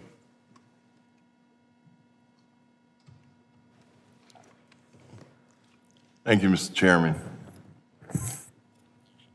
Well, today's hearing would be a joke. And let me just put something out here in reference to fentanyl. It is something that is really damaging our country, our young people, obviously. But I remember in the 1980s, when the crack epidemic was prevalent, the First Lady, Nancy Reagan, told folks, just say no. So I think we need to incorporate that into this epidemic, why is fentanyl killing so many of our folks? Because they're consuming it. We have to look at the demand for it as well. We know we have a problem in stopping it, and we are all hell-bent in doing that. But we also have to look at the demand. Or, as Nancy Reagan said, just say no. But back to the topic at hand. As I stated, this would be a joke if the stakes weren't so high and serious for the reasons laid out by my friend, Ms. Jackson Lee. I'm embarrassed for my Republican colleagues. They pretend that their fraudulent impeachment against Secretary Mayorkas is about high crimes and misdemeanors. That's because they know well, as we do, that this so-called impeachment is nothing more than an extremist MAGA takeover of the committee in this Congress. Just look at who is in the driver's seat of this fraudulent impeachment. It's not the chairman of the committee. It's not even the subcommittee chair. It's an extreme MAGA backbencher who, proverbially speaking, shoved her leadership out of the driver's seat and now has the reins of the Congress and about ready to drive us all off the cliff. The chairman can proclaim that he has led this year-long investigation into Secretary Mayorkas' leadership that led to today's proceedings, but we all know that this is false. We are here because a member of Congress who believes the anti-Semitic conspiracy that Jewish space lasers coming down to Earth caused the deadly wildfires in California in 2018. Someone who has called Black people like me slaves to the Democratic Party. A woman who believes serving this great country in the military is throwing your life away. Someone who supports insurrections, who tried to destroy American democracy, who wants to defund the FBI, and someone who mocked survivors of a tragic school shooting. A member of Congress who who believes all that is brought us here. It is not Chairman Green's impeachment resolution that was referred to. This is this committee. Chairman Green has not even introduced an impeachment resolution. And it is not Chairman Green's so-called investigation into Secretary Mayorkas that got us here. We had an impeachment resolution before us weeks before the chairman's alleged investigation even concluded. Professor Bowman, do mere policy disputes between members of Congress and a cabinet secretary constitute impeachable high crimes and misdemeanors? Congressman, they do not. I think the conclusion is universal among those who have studied this question, has been so since the time of the founding, that policy differences, no matter how severe, no matter how heated, are simply not grounds for impeachment. Thank you. Mr. Chairman, I'd like to request unanimous consent to submit an article from CBS News titled, "Marjorie Taylor Greene Backs Off Forcing Vote on Second Alejandro Mayorkas Impeachment Resolution," dated November 30th, 2023. Without objection, so ordered. In which Representative Greene is quoted as saying, "We need to do this. We need to move forward." So I got guarantees, so we will move forward with impeachment. And with that, I yield back. The gentleman yields. I now recognize the gentleman from North Carolina, Mr. Bishop, for his 5 minutes question. Mr. Bowman, it strikes me that how much your opinion has changed in just a few years. It pointed out that in your 2019 book, entitled High Crimes and Misdemeanors, A History of Impeachment for the Age of Trump, you have this passage. No Congress since that time, referring to the impeachment of Belknap, the cabinet person that Grant had dismissed before his impeachment. But you say no Congress since that time has either moved fast enough or thought it worthwhile to actually impeach a subordinate executive branch official. Nonetheless, the latent power to do so remains important. And here's the key sentence. Not only is it useful as a signal of legislative displeasure with administration personnel and policy, but the undoubted authority of Congress to impeach subordinate officials carries with it the associated powers of the House to investigate potentially impeachable conduct and of the Senate to try the allegations in articles of impeachment. Now, frankly, sir, I agree with you more today and not then. That is to say, I don't think pure policy differences is the basis for an impeachment. Neither is that what's happening here. It is exceedingly apt for that reason that the majority witnesses are 3 state attorneys general. Gentlemen, I look forward to joining you in 2025. But let me point this out. A lot of people would say, well, American people are interested in hearing something about a legal case. I think they might be. Last June, 2 of your colleagues in Texas and in Louisiana had sued Secretary Mayorkas, saying that guidelines that he issued to his department blatantly violated commands of Congress in statute to detain any criminal who had committed certain crimes and was released from state custody. Were required, the Attorney General then, the Secretary of Homeland Security later by amendment, required to detain such persons until they were deported. And persons subject to a permanent order, a final order of deportation, required to be detained. Contrary to that order, Secretary Mayorkas dismantled the detainer process completely. He said that that was going to be subject to discretion, only in cases where the department or he deems it to imperil our national security or security from additional crime would it be done. Attorneys General sued, and here's what the Supreme Court said.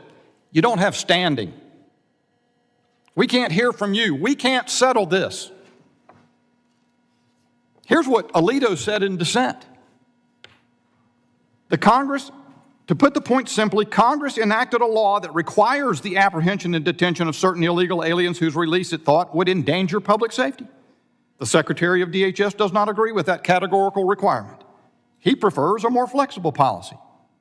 And the court's answer today is that the executive's policy choice prevails unless Congress, by withholding funds, refusing to confirm presidential nominees, threatening impeachment and removal, etc., can win a test of strength. In other words, Alito in defense went on and said, I don't think this is a wise decision for us to make, but that is the decision the majority made. That if you want the law to be followed, you're going to have to impeach somebody. You're going to have to, as Justice Alito said, the Congress is going to have to go to war with the executive. Mr. Knudsen, what about that? Isn't that right? Isn't that what the Congress is put to decide whether to do our duty? As the Supreme Court has said, we can't do it. It's up to the Congress. And you guys have tried to do it. You've succeeded in other areas. You're continuing to sue, and you're succeeding. Florida has enjoined some practices. I think the Supreme Court just granted an emergency relief from the DHS cutting Texas border barrier. What about that, Mr. Knudsen? I didn't leave you a lot of time, but I'm sure you can add more wisdom in 30 seconds than I did into it. I'll be brief, Congressman. Thank you for the question. Yes, I absolutely agree not only with Justice Alito's dissent, but I would point out also in that case that the majority also pointed out, to your point, that Congress possesses an array of tools to analyze and influence those policies, and those are political checks for the political process. That's exactly what you're dealing with here. You folks have got an executive versus legislative branch war here. So much of this, Mr. Chairman, isn't about even policy discretion that's granted to the administration. It is about square violations of law. And they cannot be remedied in court. They will either be dealt with by this Congress to vindicate the rule of law, or we will surrender rule of law to a rule of man. I yield. The gentleman yields. I now recognize Mr. Chairman. Mr. Chairman. Point of order. Point of order. The point of order, you're recognized. I think we all heard the colleague say he's running for another office, but that violates the Rule 23. And I won't ask that it be taken down. I just ask that if he's going to run, just go run. Just don't run when the committee is in session. Gentleman has made his point of order, and I now recognize Mr. Swalwell, the gentleman from California, and our ranking member on Cybersecurity Subcommittee for his 5 minutes of questioning. I want to thank the Attorneys General for participating today. Thank you for your service to your states.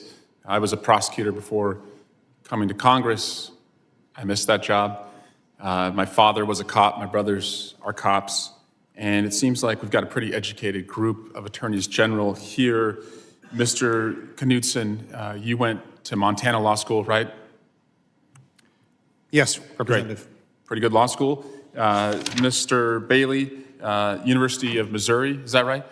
Yes. And you served our country after September 11 as well. Yes. Thank you for doing that. Mr. Drummond, you went to Georgetown, is that right? I did. That's a good school. I was rejected there twice for law school and then as a transfer. That's a very good school. I just want to level set where we all are on what's a crime, what's not a crime, because the three of you have offered testimony to my Republican colleagues about what is an impeachable offense. And I just want to go down the list here of some of the potential impeachable offenses that we've seen in the history of the Congress. Bribery, Mr. Knudsen, would you agree that's an impeachable offense? I would, Congressman. Mr. Drummond, would you agree bribery is an impeachable offense? I would. And Mr. Bailey, would you agree bribery is an impeachable offense? Yes. Same as extortion, Mr. Knudsen? Yes. Mr. Drummond, extortion? Yes. Mr. Bailey? Yes. How about obstruction of justice? Would you agree that that's an impeachable offense, Mr. Knudsen? If there was a conviction, yes. Okay. Mr. Drummond? Yes. And Mr. Bailey? Yes. How about inciting violence against police officers? What would you say, Mr. Knudsen? Again, if there was a conviction of a criminal offense, I think that would certainly rise to the level. And Mr. Drummond, how about incitement of violence? Yes. And Mr. Bailey, incitement of violence? Would need more facts to make that legal determination. I think that's bereft of sufficient facts. And Mr. Knudsen, I just want to drill down a little bit because you said if there was a conviction. So are you saying that Mr. Mayorkas should be convicted criminally before he could be impeached? Congressman, no. I'm simply speaking to your example of would inciting violence against a police officer rise to the level of an impeachable offense. My testimony was if there was a conviction for that crime, then yes. Okay. And obstruction of justice, you said the same thing, right? Correct. But you think for Mr. Mayorkas, he does not need a conviction to be impeached? Well, as this body has done in its past, I think there's certainly precedent. No, I do not believe there has to be a criminal offense. High crimes and misdemeanors, as it was understood by the founders, as it was understood in the English common law, does not necessarily mean there has to be an actual crime committed. In the summer of 2019, former President Donald Trump used $300 million of taxpayer dollars to ask President Zelensky of Ukraine to get dirt on his potential primary political opponent, Joe Biden, and he was impeached in the House for that. Should he have been impeached for that, Mr. Knudsen? Mr. Chairman, Representative, I'm not a member of this Congress. I'm not privy to all of that information. I certainly haven't seen a lot of those reports. This body chose to go forward with those proceedings, as is its purview. Mr. Drummond? It's outside my lane. I'm just a simple Attorney General from Oklahoma. Mr. Bailey? I believe President Trump was acquitted of all charges, and that's beyond the purview of my testimony today.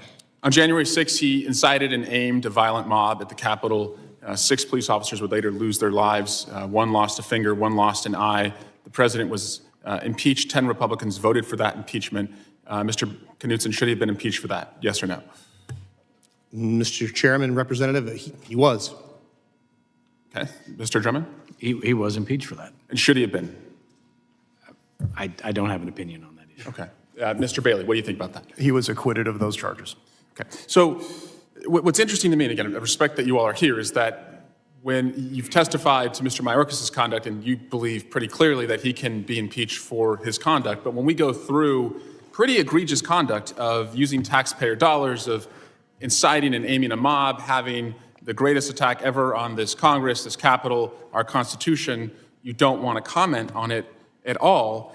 And I think what we're really seeing from the majority in all of this is that they're not interested in finding any solution on the border. In fact, what we have seen is that there's a 2014 deal in the Senate, bipartisan. They walked away when they were in the majority.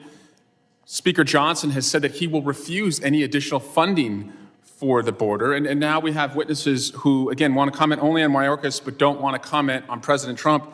Mr. Chairman, respectfully, I just see a party that does not want to fix, but only wants the fiction.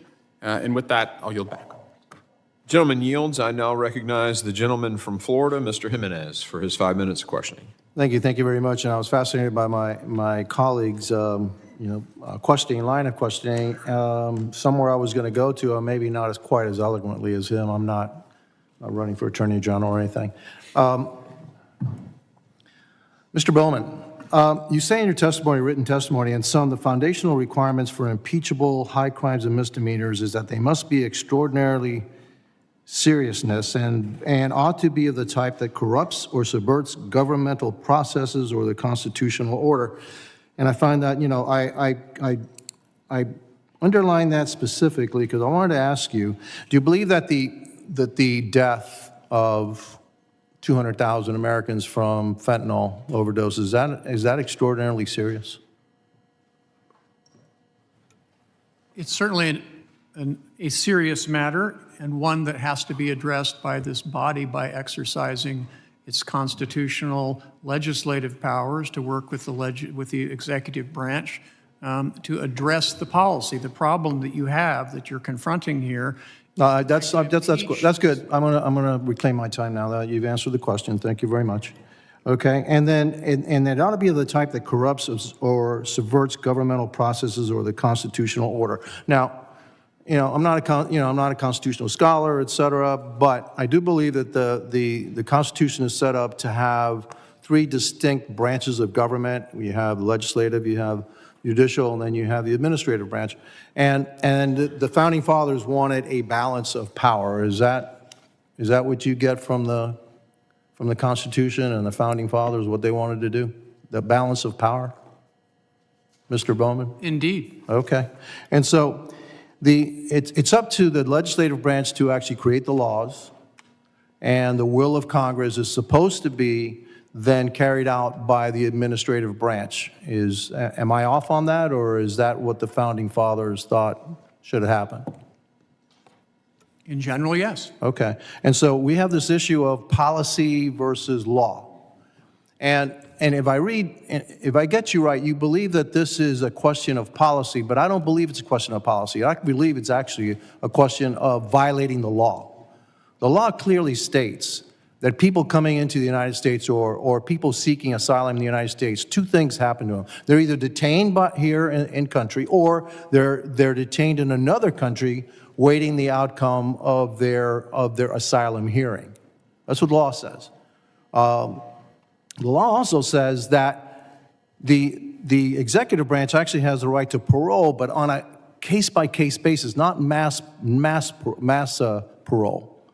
And so the Mayorkas administration, the Biden-Mayorkas administration, is actually violating both. They're not detaining people coming in, or they're not keeping them in a third country, and they're not detaining the United States, and they're also allowing mass parole, which violates the clear intent of Congress. Is it your opinion that that this is a policy issue, and that the Biden administration has the right to clearly subvert the will of Congress? My opinion, Congressman, is that disputes over the exercise of discretion by the Secretary are difficult. They're being resolved in the courts. And I must say that those disputes have not yet been finalized. Indeed, the only cases involving those disputes that have made it up to the Supreme Court have resulted in rulings in favor of the Secretary and of the President. Essentially, this is an ongoing legal and policy dispute. It is not, therefore, the kind of thing for which impeachment should be used.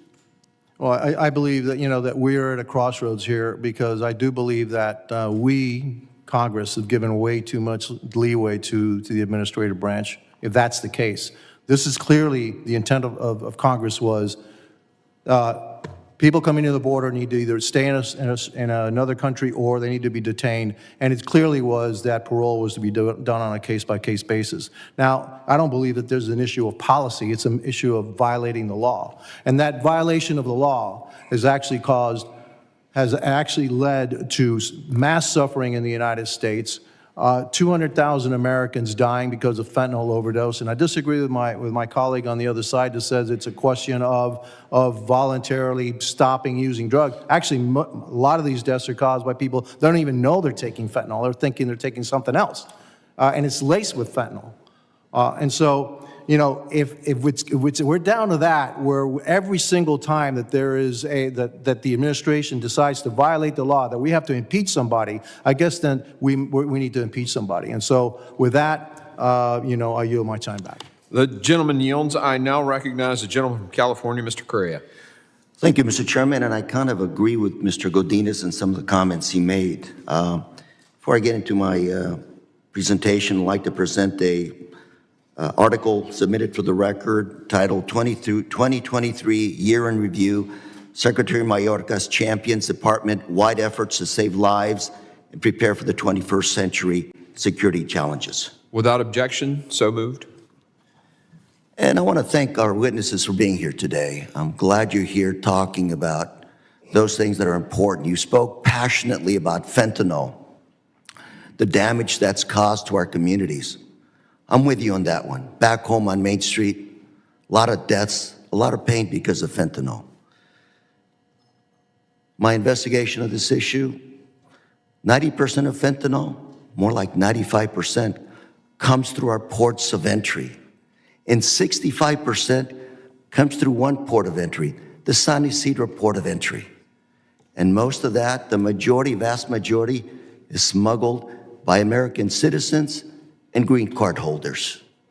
That's why I support additional funding for our ports of entry. Technology, more personnel, more drug-sniffing dogs, more technology.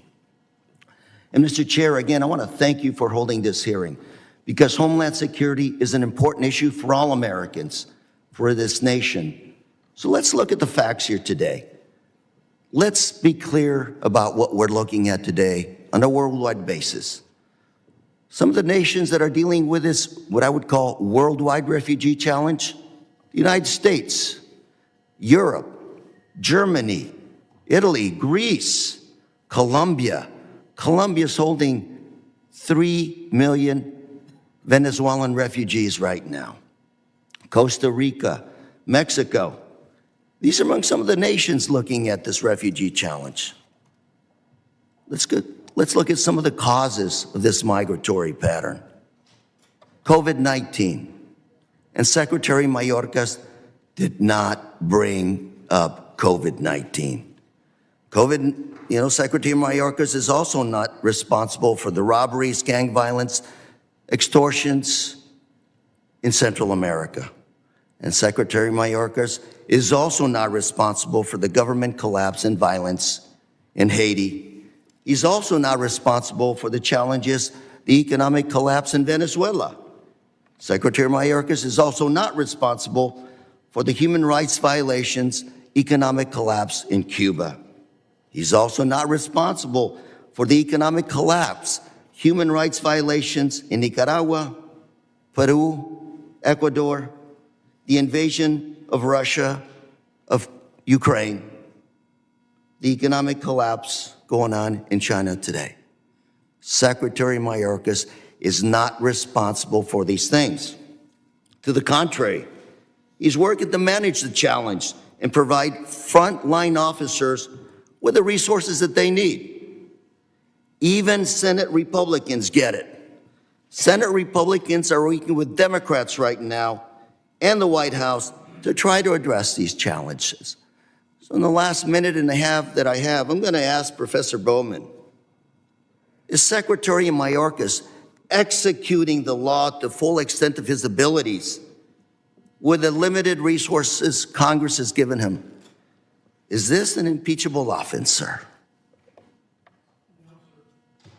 No, sir, it is not. And I should point out also, in addition, it's critical to note that if we could impeach cabinet officers or presidents for that matter, anytime there are legal disputes about the application of the law or their exercise of discretion, then every president and every cabinet officer would be impeachable. In the previous administration, that of Mr. Trump, there were repeated lawsuits against Mr. Trump's immigration policy, some of which he won, some of which he lost. If the mere presence of heated legal disagreements about the legitimacy of presidential immigration policy were impeachable, Mr. Trump would have been impeached for a third time. To do such a thing would be profoundly anti-constitutional and profound disruption of the constitutional separation of powers.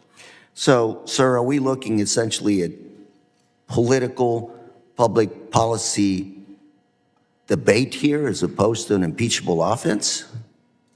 That's certainly my interpretation, Congressman.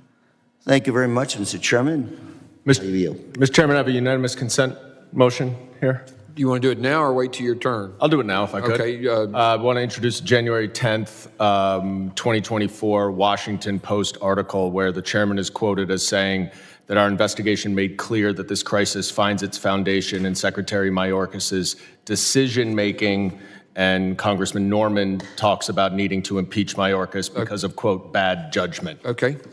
With no disconsent or disagreement, we'll admit it to the record. Now, I recognize Mr. Pfluger, the gentleman from Texas, for his 5 minutes of questioning.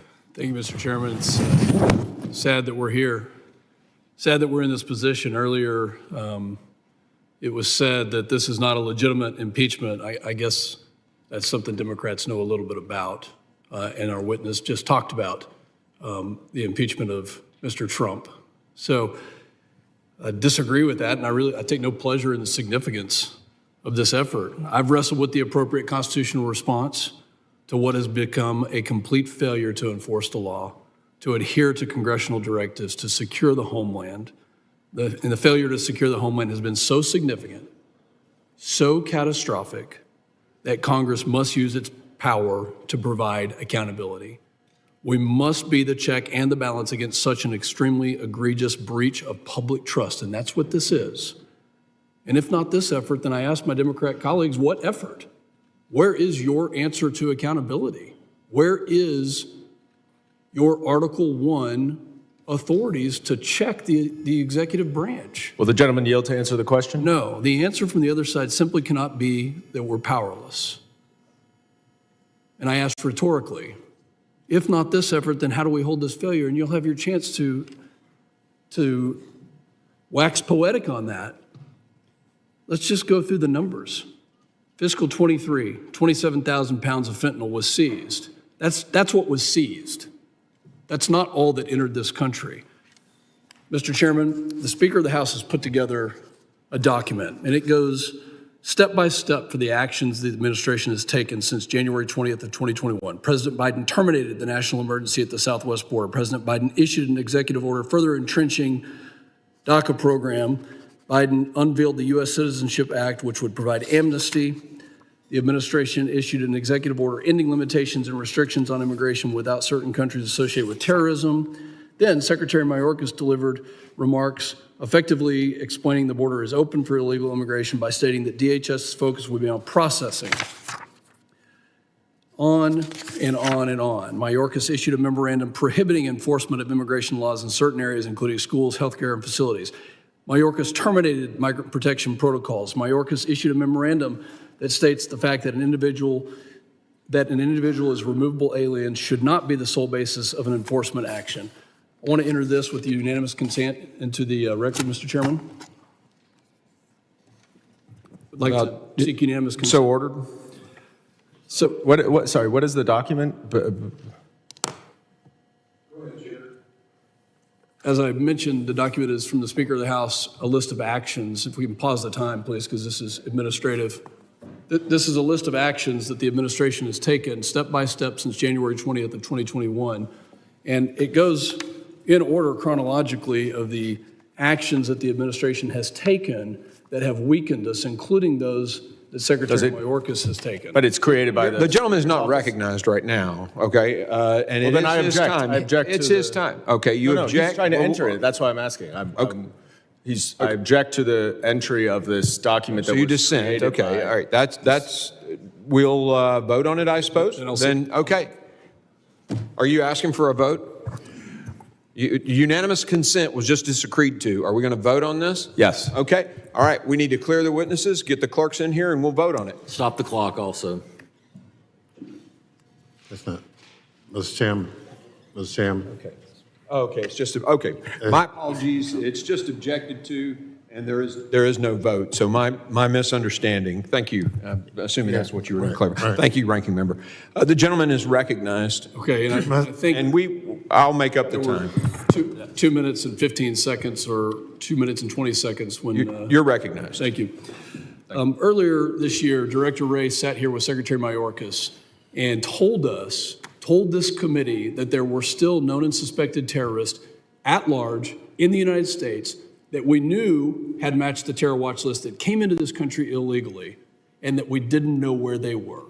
And right next to him sat Secretary Mayorkas, and I said, what is the policy of DHS when you know that somebody matches the terror watch list? This is the reason we're having this hearing, because he could not explain to this committee that DHS actually has a policy to detain those people. He couldn't explain his policy.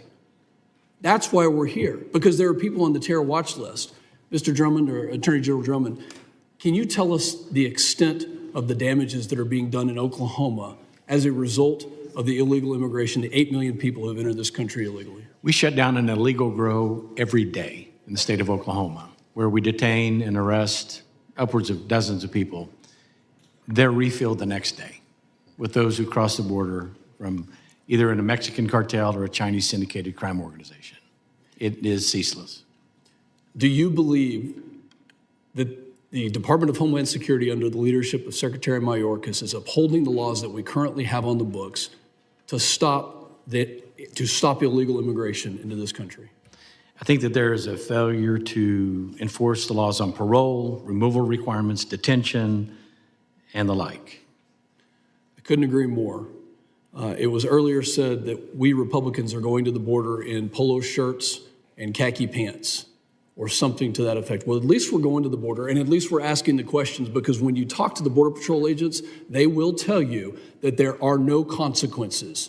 The consequences do not exist. Deportation doesn't exist. The catch and release policies are allowing people to flood into my community of San Angelo, Texas, Midland, and Odessa. And the fentanyl deaths alone that have been catastrophic to this country, over 100,000 people, should be the sole reason that this committee comes together. I hope that my colleagues on the other side of the aisle, when given your time, will examine the facts. The facts are that over 8 million people have come into this country illegally. The facts are that the Secretary of Homeland Security has not secured our country against terrorism, against fentanyl, against criminal gangs, against traffickers, against sex slavery, against any of it.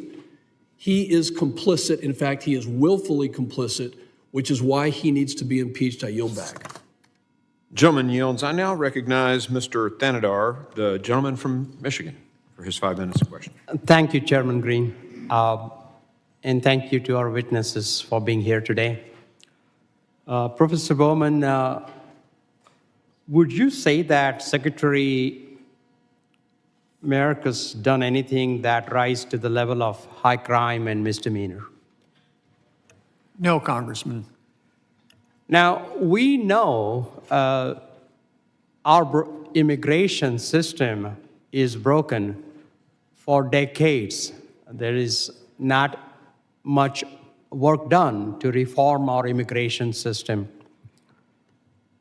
And Secretary Mayorkas should not bear the blame for the inherent flaws within the system he has inherited. And my appeal to my Republican colleagues here is that rather than getting bogged down in an impeachment process that seems needless and devoid of constitutional authority, let's shift our focus, working together in fixing our broken immigration system. Our broken immigration system is causing our nation a loss of billions and trillions of dollars in economic growth.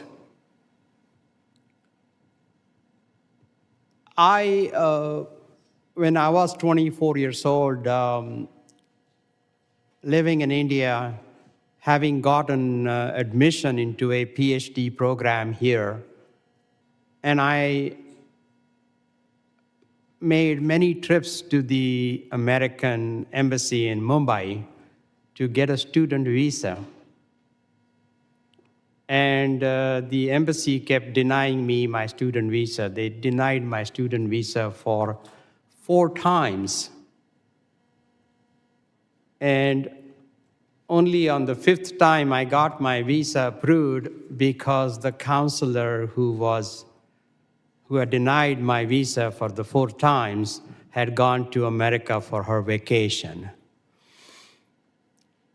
I mean, there is no doubt the system is broken.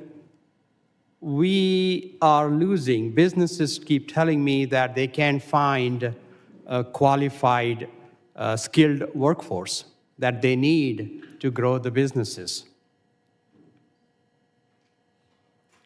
Australia and Canada has taken advantage of our broken immigration system to attract highly skilled workers that our businesses need to grow and stay on top of innovation.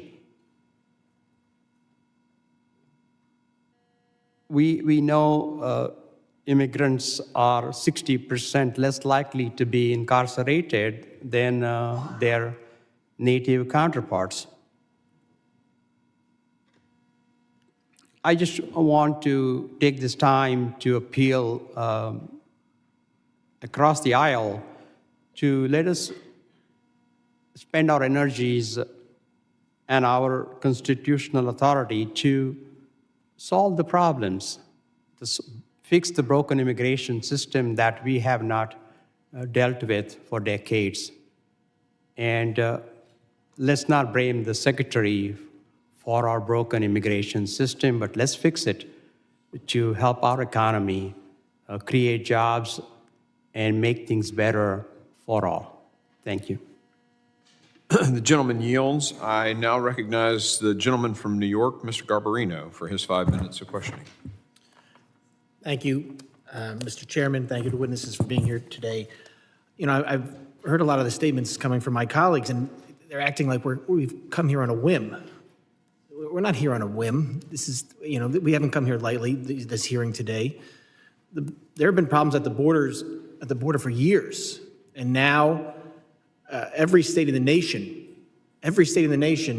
is seeing those effects negatively. I just look at my own state in New York and the costs of dealing with the crisis at the border. And we have been begging the administration to do something for years. Nothing has been done. We're not here on a whim. Something has to be done. So that's why we are here where we are. If leadership can't follow the laws of the land, follow the laws of the land. It's not just policy. There's laws. There are laws on the books, and they are being ignored right now by the current administration and the current secretary. If they can't follow the laws that are on the books, we need to find someone who will. So I think we have taken the time and necessary steps to arrive here in a proper manner. It's taken a while, and our country has been a disservice because of that. It's taken so long. But we're here today, and I appreciate you all being here.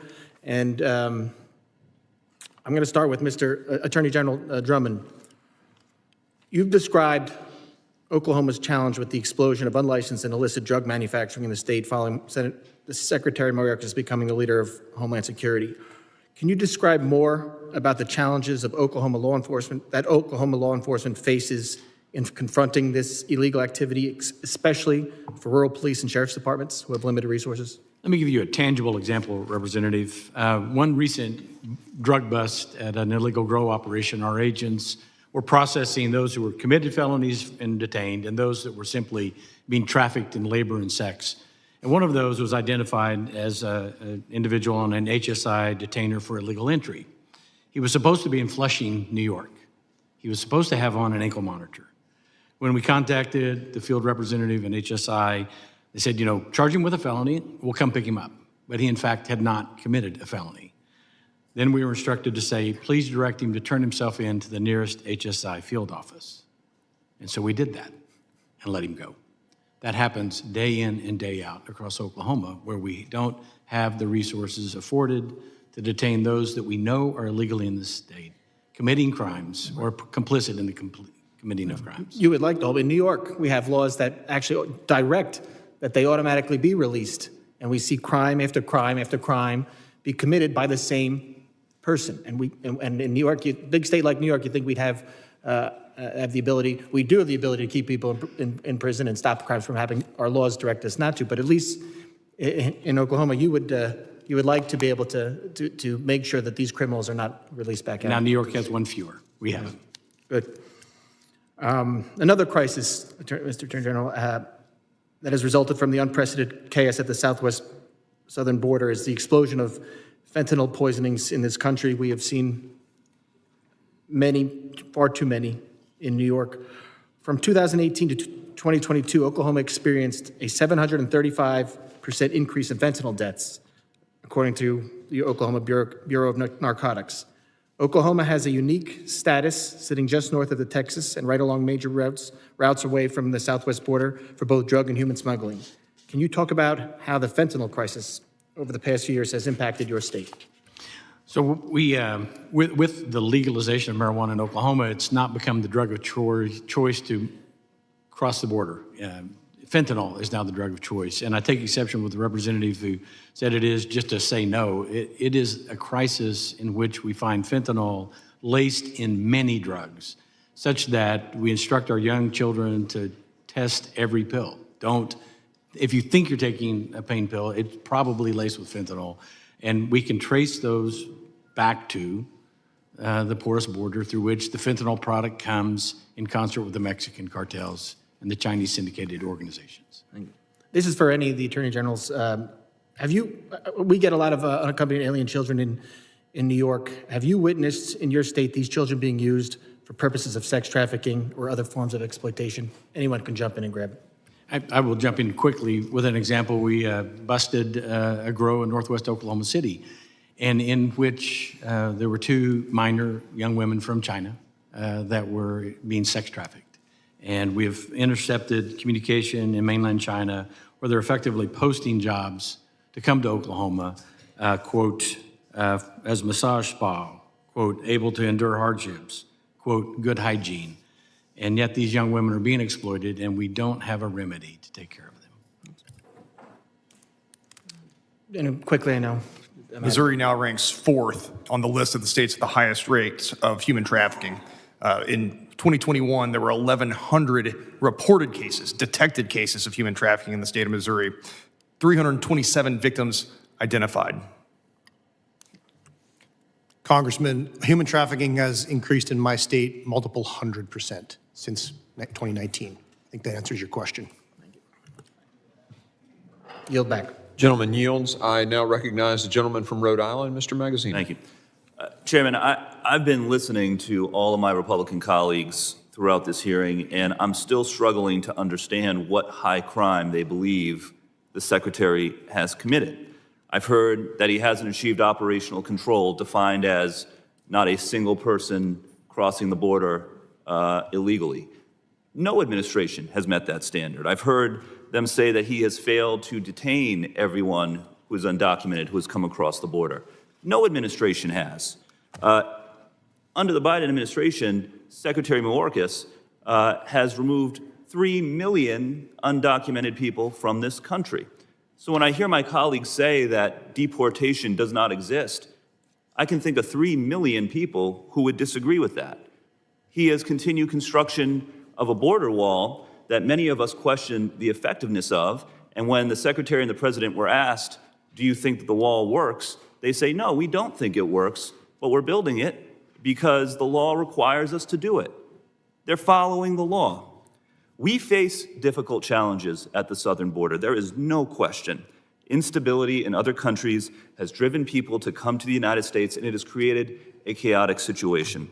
But unfortunately, rather than working with us and the President and the Secretary to address these challenges, too many of my Republican colleagues are focused more on partisan grandstanding and campaigning, including this impeachment theater.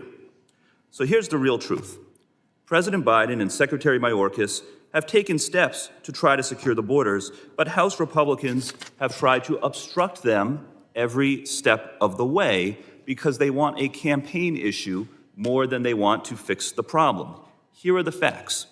In 2022, Democrats passed and the President signed $86 billion for enhanced border security, more personnel, more funding for ICE, additional technology.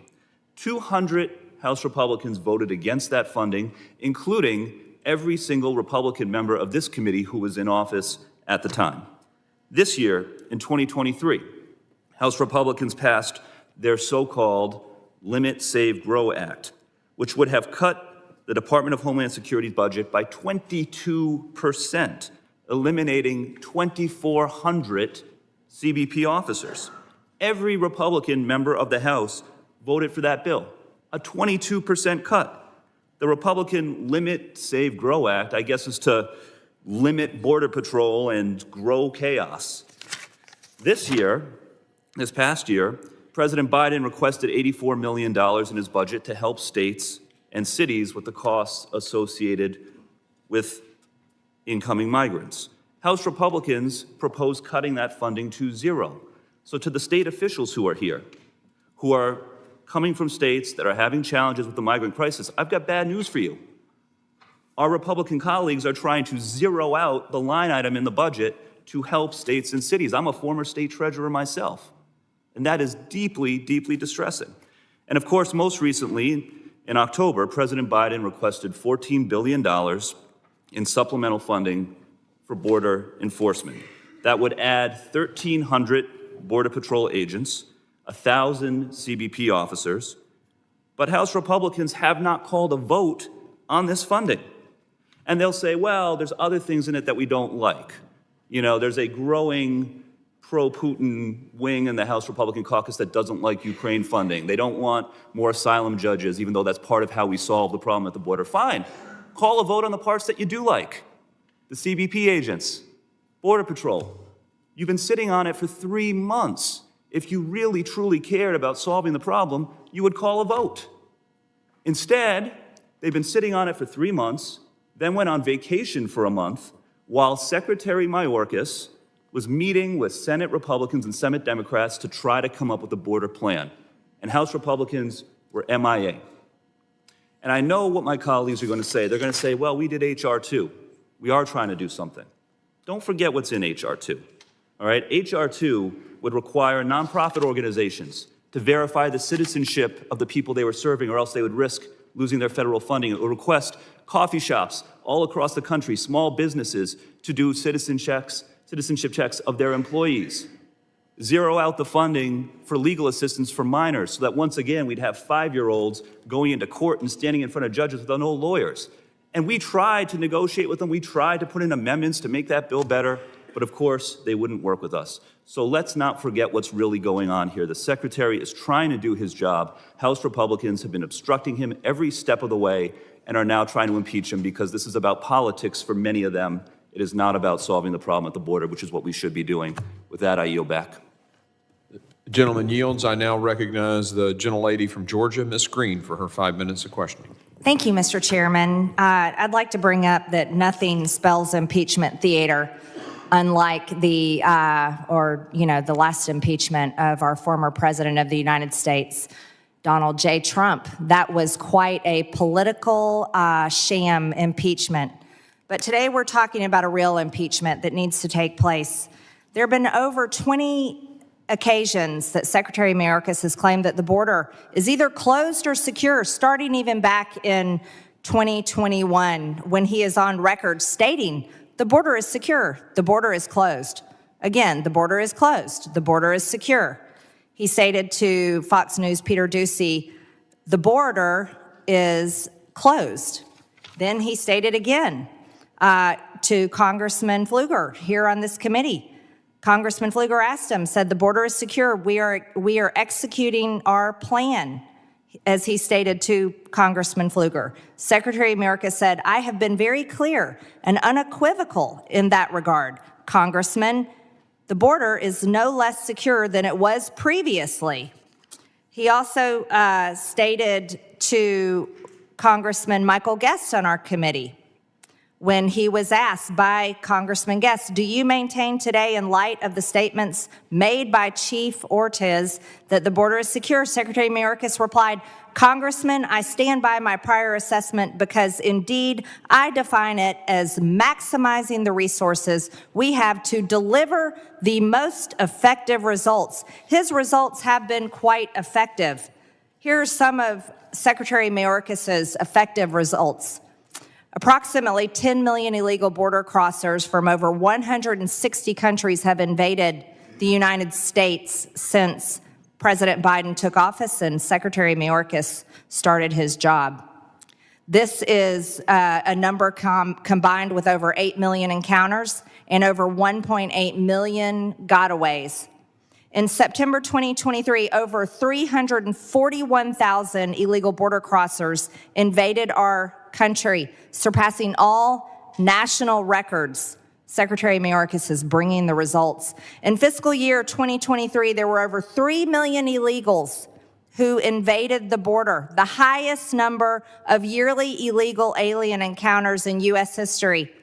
That far surpasses those that were supposedly deported.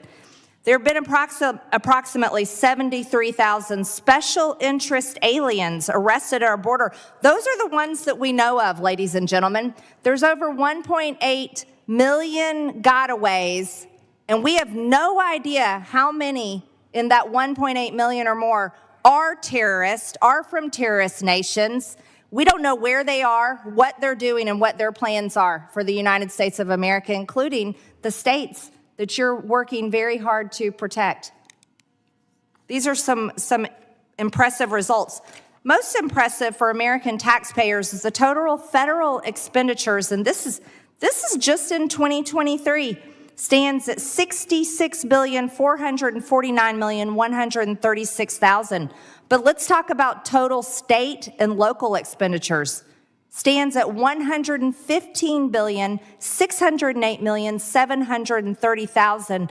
The total national expenditures for border crossers for 2023 stands at $182,057,865,000. That is an unbelievable expense for the American people and the American taxpayers. And what are the results from Secretary Mayorkas' job performance? He's violated the Secure Fence Act of 2006 by not maintaining operational control of our border. He's violated the Immigration and Nationality Act. He has violated the INI by implementing catch and release policies when federal law specifically mandates the detention and removal of inadmissible aliens. He's violated the INI. He's violated the guarantee clause set forth in Article 4, Section 4 of the Constitution, which requires the federal government to protect against invasion. And I'd like to just finish with asking each one of you, in your position and your experience and the problems that each of you are dealing with, do you believe that Secretary Mayorkas' actions and refusal to enforce the laws warrant impeachment? Absolutely, Congresswoman. He has failed to perform and is culpably inefficient, yes. The Secretary is acting in violation of the law and constitutional order. Thank you very much. I yield back my time, Mr. Chairman. The gentlelady yields. I now recognize Ms. Ramirez from Illinois for her 5 minutes of questioning. Thank you, Chairman. After a year in this room, after more than 15 hearings and approximately 45 hours of talking about the border, we come back to committee not to address 30 years of failed border policy and political inaction that's created a humanitarian crisis in our borders, but to pursue a baseless impeachment.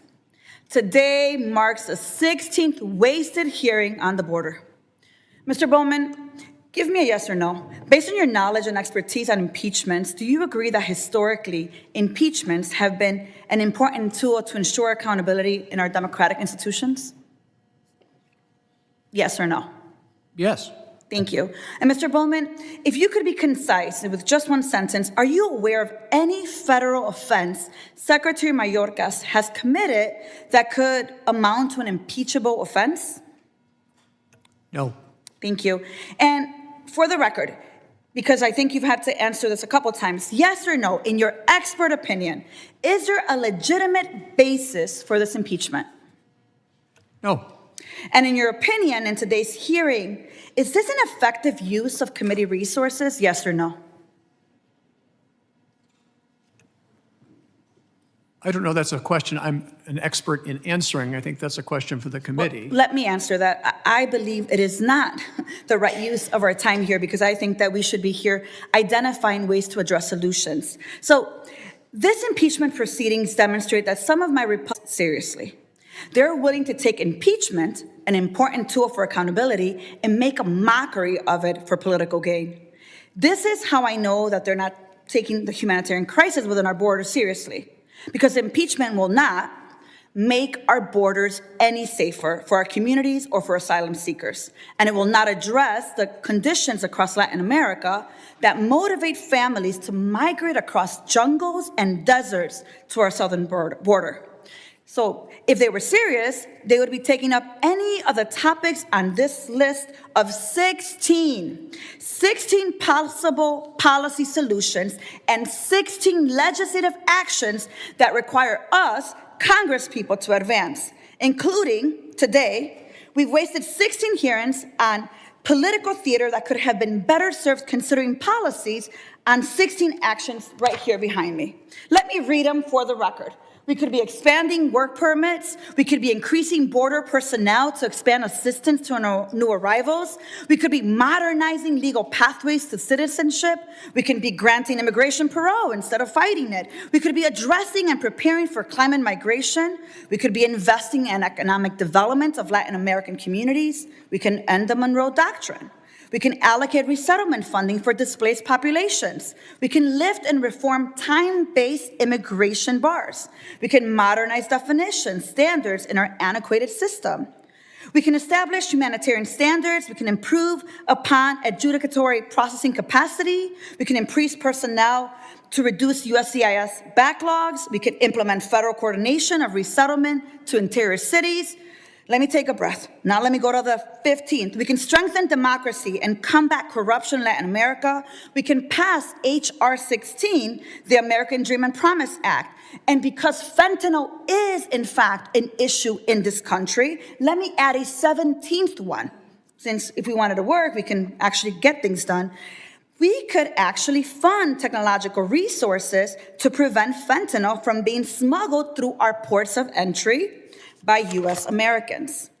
So let me say to you, as a proud daughter of immigrants, the wife of a dreamer, and the representative of Illinois 3, I'm here to get things done. We have to get serious about addressing every policy opportunity listed behind me today. We could start by expediting work permits, because let's just be honest. To me, Congress, this institution, this chamber represents a sacred responsibility to come together to realize the solutions and problems impacting our constituents.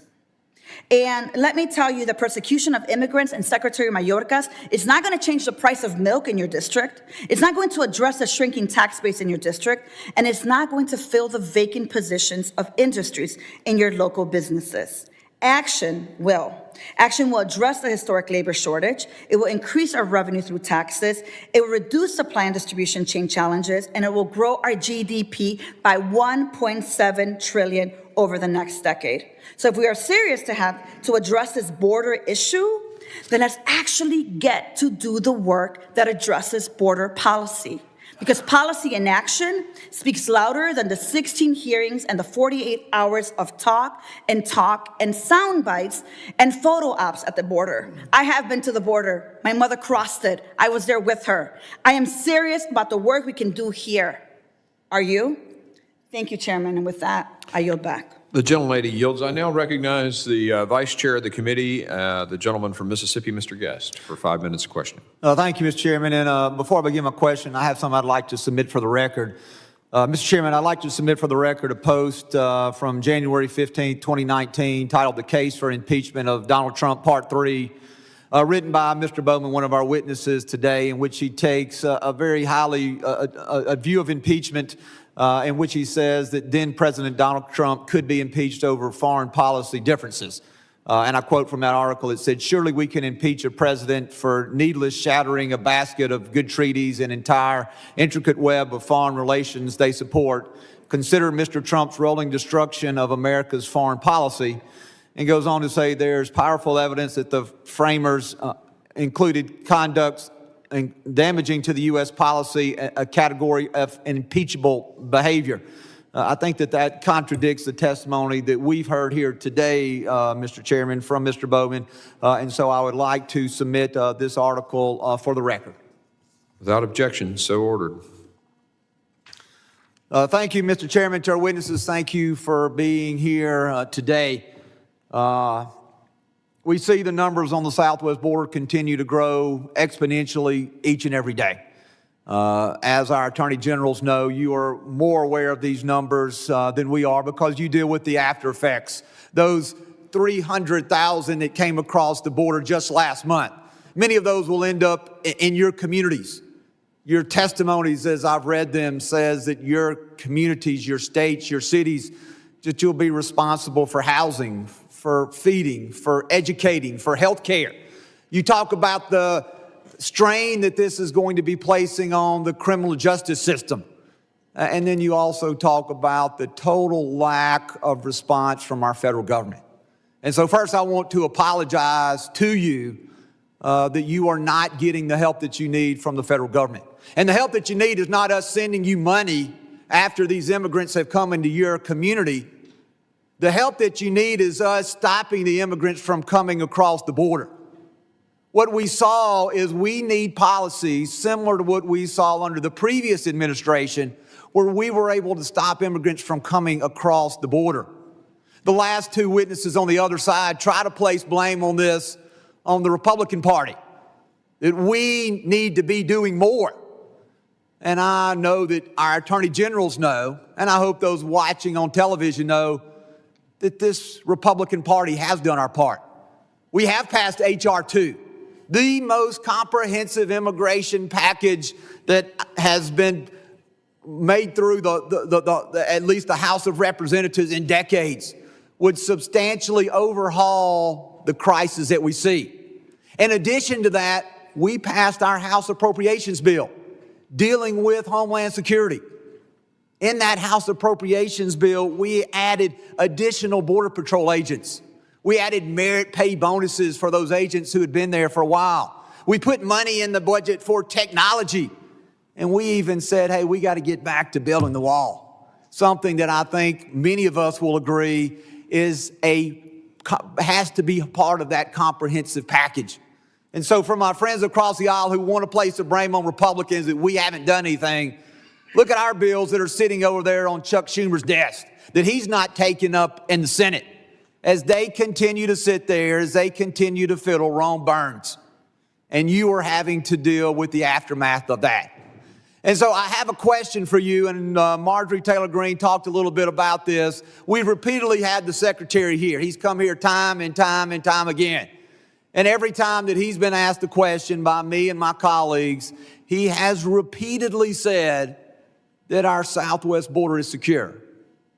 regardless of the facts and figures and anything that statistically you show him where that is not the case, that is what he continues to hang his hat on, that this border is secure and that there is no crisis. Well, we know there's a crisis because you see it. And so my question here in the last just 30 seconds that I have, and I'm going to ask all four of our witnesses a very simple yes or no question.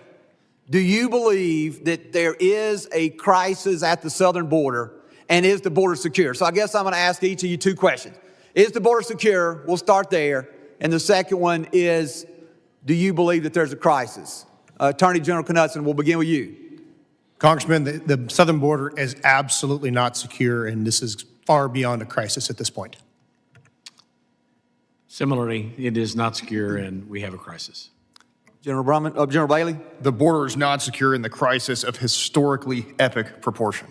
And Mr. Bowman? As I said at the outset, I'm not an expert on immigration policy. I don't have any opinion on this question. What's your personal opinion? My personal opinion is that there is, as there has been for decades, and indeed probably a century and a half in this country, a lot of controversy about immigration policy. And there's controversy about the way in which immigration policy is being administered at the southern border. I think at the moment we seem to have more problems in that area than we've had in some past eras. Yes. Thank you for your very politically correct answer. So with that, I yield back. Thank you. The chair now recognizes Mr. Ivey of Maryland for his 5 minutes of questions. Thank you, Mr. Chairman. I want to thank all of you all for coming today. Just briefly, I wanted to respond to the comment about legislation sitting on Senator Schumer's desk. You know, with respect to H.R. 2, I think it was clear before it was passed, frankly, as it came through the committee here. Democrats offered amendments, all of which were rejected. Republicans put in poison pill language, especially with respect to not only abortion on some of these bills, but cutting off federal funding to agencies and, you know, social support groups like Red Cross, Catholic Church, and the like. So the fact that you sent it over there knowing it was DOA, I think is not much to praise for the effort. But more importantly, although Speaker Johnson sent all of us home 3 weeks early, the Senate stayed, and the Democrats and Republicans were actually working on bipartisan legislation to try and address the border crisis, working with the White House and, yes, Secretary Mayorkas to try and find an agreement.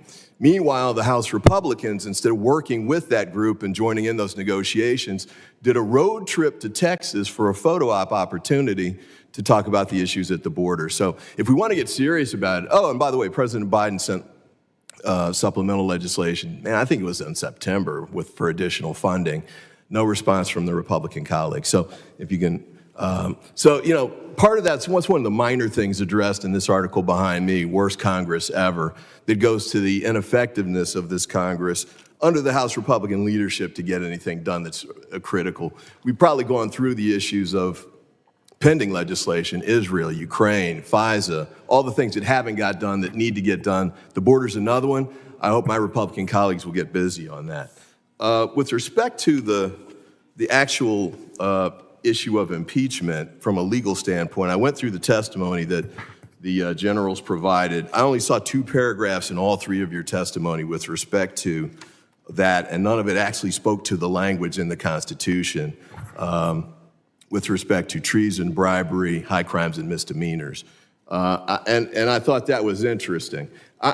You know, Professor Turley, who is not necessarily my favorite, but Republicans seem to like him. He testifies a lot. In fact, at the opening hearing for the impeachment hearings against Joseph Biden, the Oversight Committee leadership called 3 experts to testify.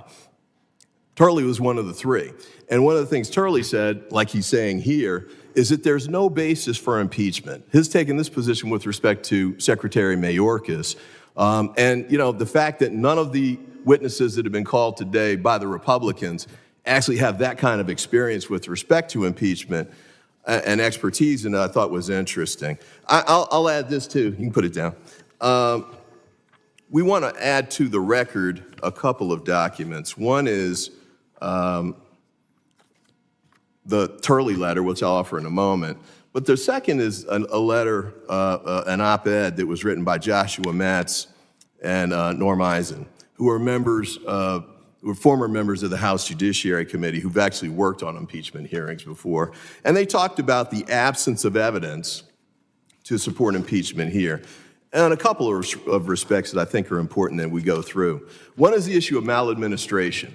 So the framers, when they put the provision, and they went through different iterations of it, but they ended up with the language they've got, but excluded a term like maladministration so that we wouldn't have impeachment hearings for policy differences. Because, and this is James Madison, if we did that, the Senate could be picking and choosing and throwing out people just on policy disagreements, were really that we should leave that to the president. The president gets to make a selection, pick his cabinet or her cabinet, hopefully one day, and make the decisions on who should be ruling there. The issue here, and that's pointed out in the Eisen letter, and with respect to the group of professors led by Lawrence Tribe and others who point this out, this is just a maladministration dispute. My colleagues over here are talking about the borders run amok and all of that, and I hear that point, but that's just a policy difference. In the testimony that was given, points about bribery, treason, crime, high crimes and misdemeanors don't seem to have been made. There's no legal violation, there's no criminal act, there's no basis that the framers were looking for to remove a cabinet member from office. That's a very serious step.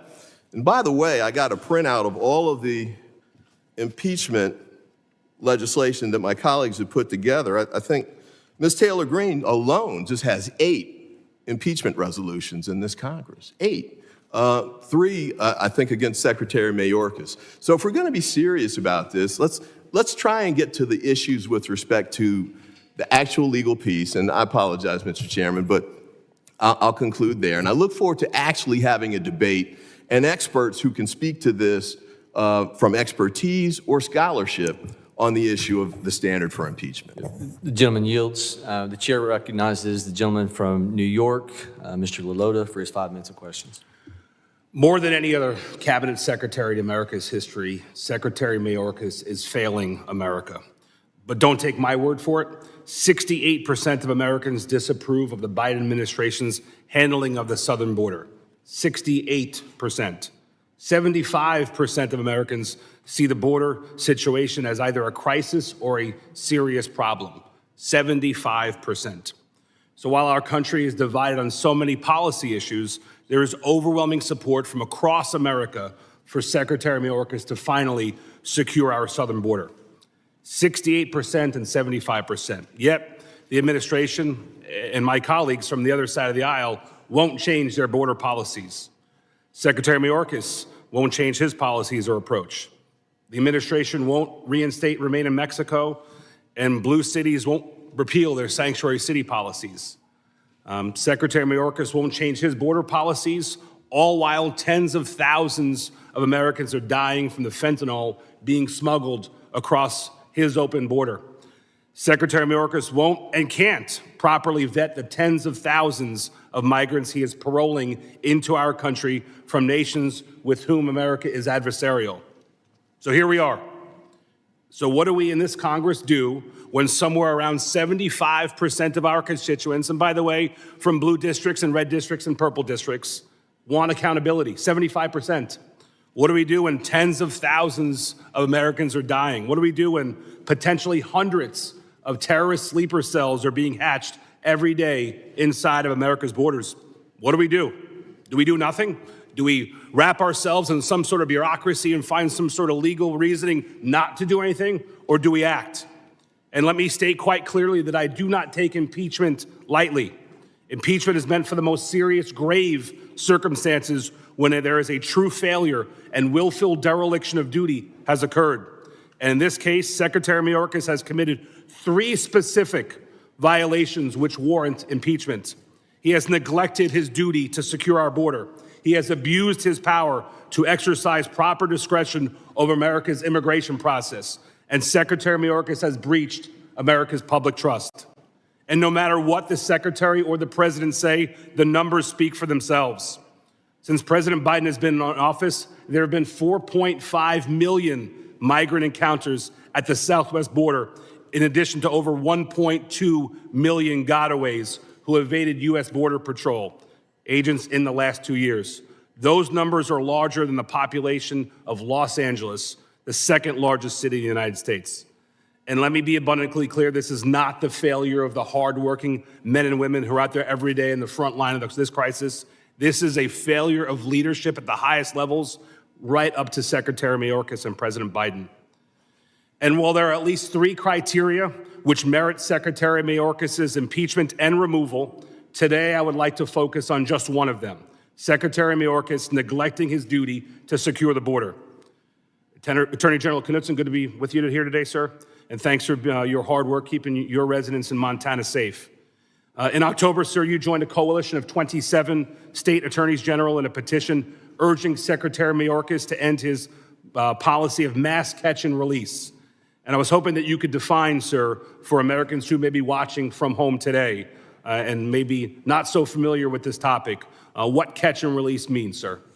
Thank you, Congressman. I can. So, generally speaking, Congressman, under 8 U.S.C. 1225, the law is very clear. The Secretary has a duty to detain every single alien that enters the country. Period. Hard stop. Shall be detained. There is one exception. There's a case-by-case exception listed under Section 1182, which allows, on a case-by-case, individual, temporary basis, for either humanitarian or for public justice reasons, an exception. Under Secretary Mayorkas' direction, that basically has been turned into not a case-by-case analysis, but rather a mass catch and release, where those individuals are no longer given an individual investigation, an individual notice to appear in front of a judge. They were given a notice to report. That appears nowhere in the Federal Register, that appears nowhere in federal law, and was basically used as a mass catch and release program. So that's what we're talking about. So would you agree that the mass catch and release that is not done on a case-by-case basis is inconsistent with the laws passed by Congress and signed into law by both, by presidents of both parties? Absolutely, Congressman. There is no legal authority anywhere in federal code for mass release of immigrants into this country. Thank you. I'm out of time. I yield back. The gentleman yields. The chair now recognizes the gentleman from New Jersey, Mr. Menendez, for his 5 minutes. Thank you. Mr. Chairman, I'm frustrated that Republicans on this committee have chosen to engage in this political exercise and are proceeding to willfully misinterpret the U.S. Constitution and every precedent from the past 250 years by impeaching Secretary Mayorkas.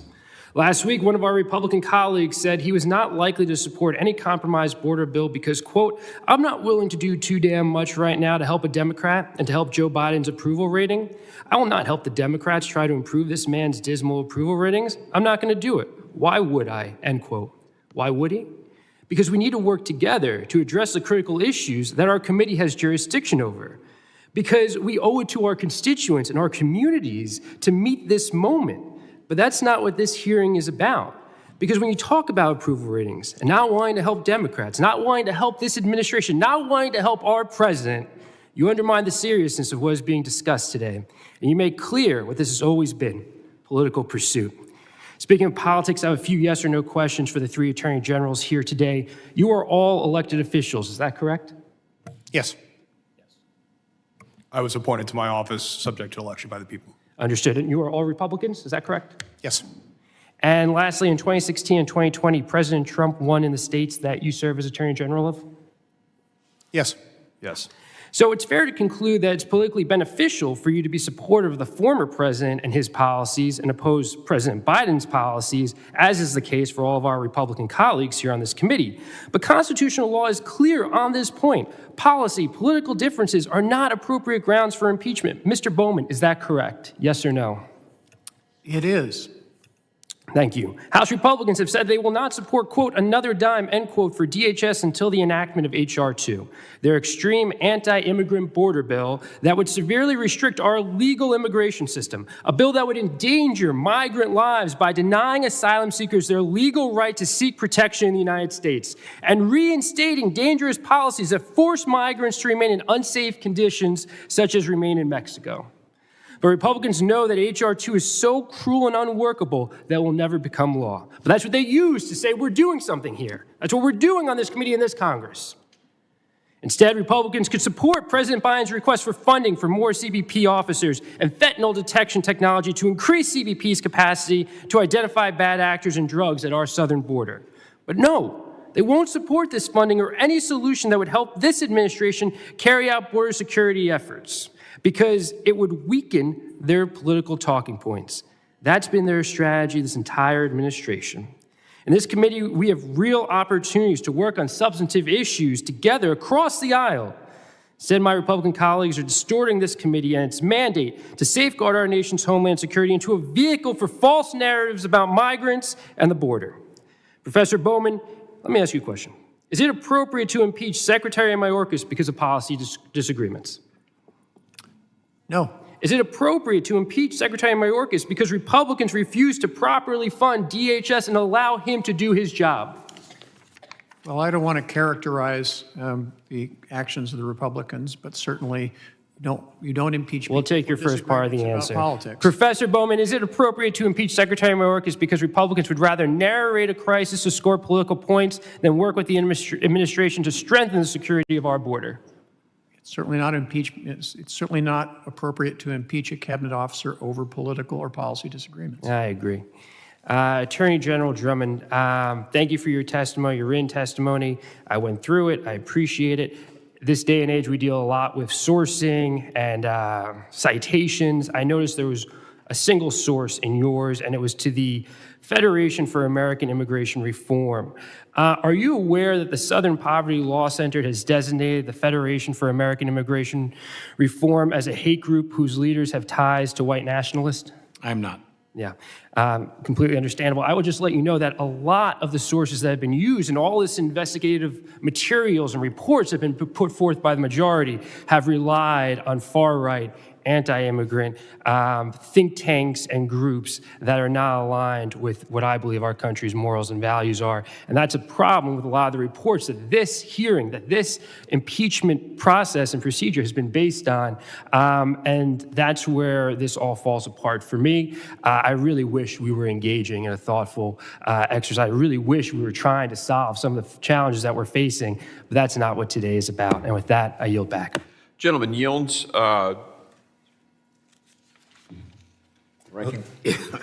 Yes. Mr. Goldman referenced two articles, Turley and Eisen, and the clerk has already collected them, but it was just a unanimous consent to include them in the record. Actually, Mr. Ivey. Yeah, I think I was watching back there. I saw it was Mr. Ivey. So, yeah, so ordered. And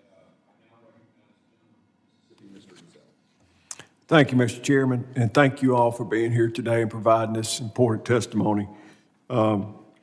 Let's be clear about this. The Biden administration and Secretary Mayorkas did not inherit the crisis at the border. They created it.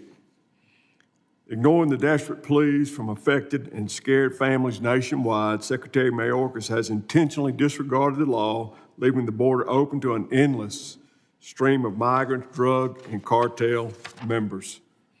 My time as a sheriff, and if I was neglecting my duties to enforce the law, it would have cost me my job. The secretary should be held to the same standard. Mr. Drummond, your story about the illegal Chinese national who executed the 3 men, that's really stuck with me. The reports are clear that terrorist organizations are exploiting the vulnerability of our nation's border. It is simply irresponsible that Secretary Mayorkas continues to ignore the significant threat to our national security. Do you believe Secretary Mayorkas' actions have emboldened terrorists around the world? And is it fair to say he has intentionally ignoring our nation's current laws that should make it harder to enter our country illegally? I think that it is indisputable that we have terrorist organizations invading my state. We've identified numerous gangs, numerous syndicated crime organizations, and they only grow on a daily basis. Mr. Knudsen and Mr. Bailey, would you care to comment on this as well? I would point out that two lawsuits that we have pending right now dealing with the parole process, the abuse of the parole process, Secretary Mayorkas' violation of the plain text of the statute as it relates to parole, and his promulgation of the circumvention rule have been described as engaging in a child trafficking delivery service. So it's not just that he's emboldening the enemies of the United States, he's actually actively participating in some of the harms by using support networks to allow for illegal immigration that used to be considered unlawful through the stroke of his pen without congressional authority. Congressman, I wholeheartedly agree. I mean, I can tell you the increased gang activity in my state. I can tell you the increase in firearm crime in my state, increase in officer-involved shootings. We can tie this all directly to the cartel drug problems that is flooding my state. We've seen fentanyl seizures in my state rise by some measurements up from 11,000% in my state just since 2019. Those are numbers that we were not seeing prior to this administration change. I think that's pretty staggering. Thank you. Mr. Drummond, in your state and many others, we've had taken steps to safeguard our communities because we cannot rely on this administration to protect us. For example, Mississippi, my home state, has set up a fentanyl strike force to tackle the influx of drugs. I noticed that the state of Oklahoma has also formed a similar task force. Can you elaborate on some of the findings of that task force? Yes, we have created an organized crime task force with the explicit purpose of coordinating with other state agencies to tackle this endemic of illegal immigration in the state of Oklahoma and the drugs and the detriment that they drag into the state. And it's come at an extremely high cost for the state. We've allocated an additional $3 million for my office just to staff that. And the toll on human, it's just remarkable. Are there any recommendations, the task force findings, that you could recommend to the Congress to consider implementing on a federal level? It would be very helpful if the terrorism category, if cartels would be listed as foreign terrorist organizations. Right now, they fall outside that immigration inadmissibility definition, and if they were designated as such, it would give us strength in deportation. Also, in your testimony, you pointed out that smaller law enforcement departments are outmanned, outgunned, and ill-equipped to address the threats coming across our border, particularly the threats from the Mexican and Chinese drug syndicates. I can sympathize with this and certainly understand the stress that is placed on our rural law enforcement officers when dealing with such a rise in crime. As departments are forced and stretch their resources addressing pressing issues, can you talk a little bit about the ripple effects and the gaps it leaves in our critical areas of law enforcement and safety for our communities? It has truly taken the attention of all law enforcement in the state of Oklahoma toward this issue, where we have a shell owner buying a piece of property, pushing up berms of dirt with bulldozers, manning those with semi-automatic weapons at the top. Very intimidating for our local law enforcement. They're outgunned, outmanned, and our resources are stretched in the state. Thank you, Mr. Drummond, and the other witnesses as well for your input today. Once again, the committee has shown that Secretary Mayorkas bears direct responsibility for the chaos at the border. I will not tolerate the overlooking of real threats that are jeopardizing innocent lives. His failures demand swift accountability.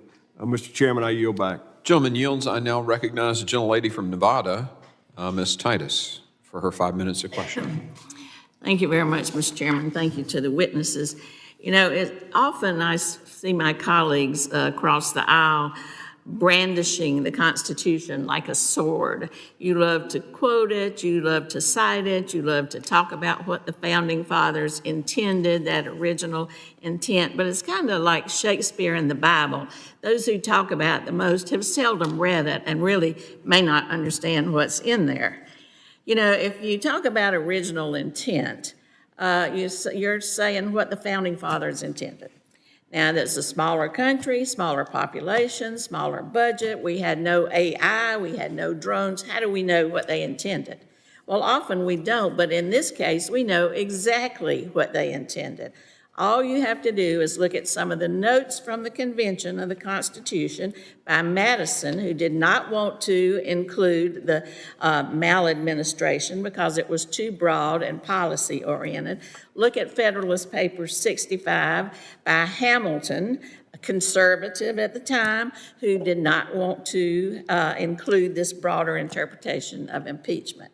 Now, you've also heard Mr. Bowman's arguments, a respected scholar who you have demeaned his expertise by insinuating, oh, he's just a Democratic witness. But he is not alone in this position. Mr. Turley's letter was mentioned. There is an article in The Hill about another letter from legal scholars. This is a group of legal scholars who wrote a letter to our chairman and the leadership of the House, Speaker Johnson, that says their proposed grounds for impeaching Mayorkas are the stuff of ordinary policy disagreement in the field of immigration enforcement. They go on to say that this is inappropriate. They admit they have varying views on the wisdom and success of Mayorkas' work on the immigration policy, but they say you cannot have impeachment based on this policy. It is a, I quote, stark departure from the Constitution. Now, these legal scholars included in this letter are Donald Ayer, who served as U.S. Deputy Attorney General under George H.W. Bush, Stuart Gerson, who served as acting U.S. Attorney General during Clinton and also served in the Justice Department under Bush. You have Mr. Turley also included in this. There's even a quote by Dershowitz who says that this is inappropriate use of impeachment. So Mr. Bowman, with his expertise, does not stand alone in condemning this use of impeachment for political reasons. Now, I look at this resolution that we're supposed to be considering that was offered by Ms. Taylor Greene, and aside from the fact that it's got some punctuation and grammatical errors, it lists some ways that the Secretary has been effective in the amount of fentanyl that has been seized at the border, the number of people who were caught on the terrorist watch list before they came into the country. Those are all evidence that he is carrying out his duty. What I don't see anywhere in this resolution, nor have I heard from any of my colleagues, nor any of our attorneys general, is how impeaching the Secretary is going to solve all these problems. How's it going to get rid of these illegal grow places in Oklahoma? How's it going to get rid of all the terrorists who are coming into Missouri? How is it going to solve the fentanyl problem in these other, whatever other state, Montana, because we've gotten rid of Mr. Mayorkas. If anybody can add that and tell us how getting rid of him is going to make a difference, I'd like to hear it. We hear over in the Senate, Mr. Lankford, Senator Lankford, who is a Republican, saying, well, you can just switch one secretary for another. It's not going to make any difference. So perhaps we could talk about how getting rid of Mr. Mayorkas through this impeachment process is going to make a difference. I hear nothing. Did you want, does the gentlelady yield? No, I'm not going to. Okay, all right. So since I gave you, I'd gladly answer the question. I gave you an opportunity. I gave you okay, I'll yield. Okay, all right. Well, in my previous testimony, I've shared that the policies that he's implemented has allowed the cartels, and actually Merrick Garland agreed with this, that they're flooding the crossing sites, tying up the Border Patrol, causing them to concentrate, and then the fentanyl and the other things are coming across the border outside. Now, I get the argument that's often made about what's captured is mostly captured at the crossing site. You're not answering. I take my time back. Okay, all right. Mr. Chairman, you're not answering my question. How getting rid of Mayorkas is going to solve these problems. What you really want to do is get rid of President Biden. You want to get rid of President Biden, and then perhaps you can put your own secretary in there that will come up with different policy. But just impeaching Mayorkas, we'll have another appointment of another secretary who follows the policy of the administration, and you won't like that either. So thank you, Mr. Bowman, for your expertise, and I yield back. The gentlelady yields. I now recognize the gentleman from New York, Mr. D'Esposito, for his 5 minutes question. Well, thank you, Mr. Chairman. And it's clear that the disapproval of the policies of Joe Biden and Secretary Mayorkas are not just specific to Republicans or conservatives. The numbers that were shared by my good friend from New York, Mr. Lalotta, 75% of people have said that the border is the biggest issue facing this country. You talk about numbers. Fiscal year 21, since fiscal year 21, 8,542,000 people have come across our borders. Over 3 million in fiscal year 23. In November, 308,000 and change, 242,000 at our southern border. 312 terrorists who have come across on our terror watch list in fiscal year 21. 1.8 million gotaways that we know about, and many more that we don't. It's cost cities and states throughout this country $451 billion with a B. There's been over 70,000 Americans killed by fentanyl that have come across from cartels. We've been asked the question, is this about policy or is this about the things that Mayorkas has committed? Well, if you ask me, all those numbers is a complete betrayal to this country. We talk, and has been mentioned by colleagues, that again, this is political theater. This is Republicans, conservatives, using the border as a narrative as we go towards an election. But this isn't a narrative. It's not one created by the Republicans, and I'll take us back to my home state of New York, where you have Democrats. Our governor has said flat out, there's no room left in New York. There's no room at the inn. Don't send migrants here anymore. We've heard a Democrat city mayor, Mayor Adams, who I disagree with virtually everything about, but this I actually agree with. He has said that the migrant issue in New York City will destroy New York. So this doesn't seem like it's political theater. It doesn't seem like it's a narrative that's been created by Republicans and conservatives, because you now have Democrats in these blue states and sanctuary states and cities who agree with us. Just last night, we had children told in New York City that they can no longer attend school in person. They have to do it virtually because their school is now being used to house migrants. Now just think about that for a second. We want to talk about the failed policies. This isn't just a policy. This is intent. Mayorkas has intentionally betrayed this country. People are claiming that they want to come here for a better way of life, for democracy, for a chance at that American dream, for a better education. And yet children who came here correctly, children who were born here, last night were told that they cannot go to school because there's no room for them because it's being used by migrants. That's the height of hypocrisy. And if you ask me, it is a betrayal of this country. Mr. Gentner, Drummond, in your testimony, you talked about how smaller law enforcement agencies feel that they are ill-equipped to handle the threats stemming from the border crisis. Can you talk about how the border crisis impacts the resources of smaller police agencies and what the officers in those departments are feeling? Well, certainly it strains the resources, and it is wildly intimidating to our local law enforcement, where they have maybe a police force of 3 or 4 in a community of 2,000, and yet they have 4 or 5 illegal grows that are populated by illegal immigrants, Mexican cartel members, Chinese syndicated crime organization members, with semi-assault, semi-automatic rifles abundant, and they are unwilling to go in. And I know the answer to this, but I want to ask it so it's on the record, because I think it's another clear indicator of Mayorkas' failure of his oath and the fact that he's betrayed this country. Do you know, or have you experienced law enforcement agencies, to your knowledge, that have said that they have lacked notification and information and intelligence sharing from federal partners when it comes to migrants? I would say the cooperation with our federal agencies is high in Oklahoma. We have an excellent working relationship. So I commend the federal agencies working with Oklahoma. I think it goes at a higher level, and that's the implementation of the laws of the United States. Right. Mr. Knudsen, do you want to comment on that? I completely agree with my colleague here. The level of cooperation with the federal DEA, with our U.S. Attorney's Office in Montana has been very, very high and very excellent. Customs and Border Patrol, I might add, we're a northern tier state. We work with them a lot.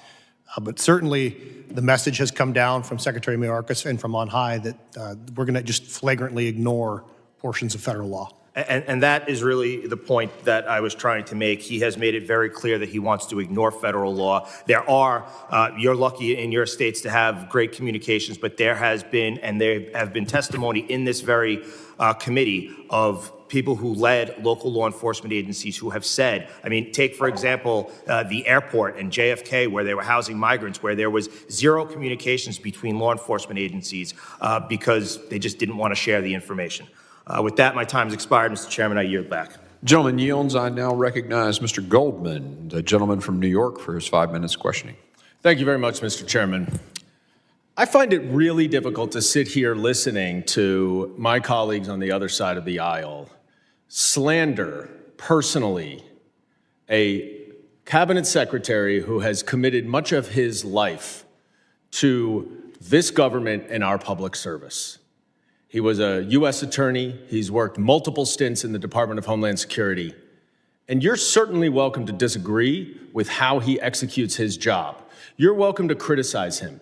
You're welcome to make the case to the American people as to why Secretary Mayorkas, in executing President Joe Biden's immigration policy, should be removed from office at the ballot box. But to come in here over and over and over again and to personally attack and slander without any evidence a cabinet secretary who has committed so much of his life to this country, who himself comes from a Cuban family escaping difficult circumstances in his country, who is an immigrant family himself. You should be ashamed of yourself. It's enough. You want to talk policy? Let's talk policy. I agree we have problems at the border.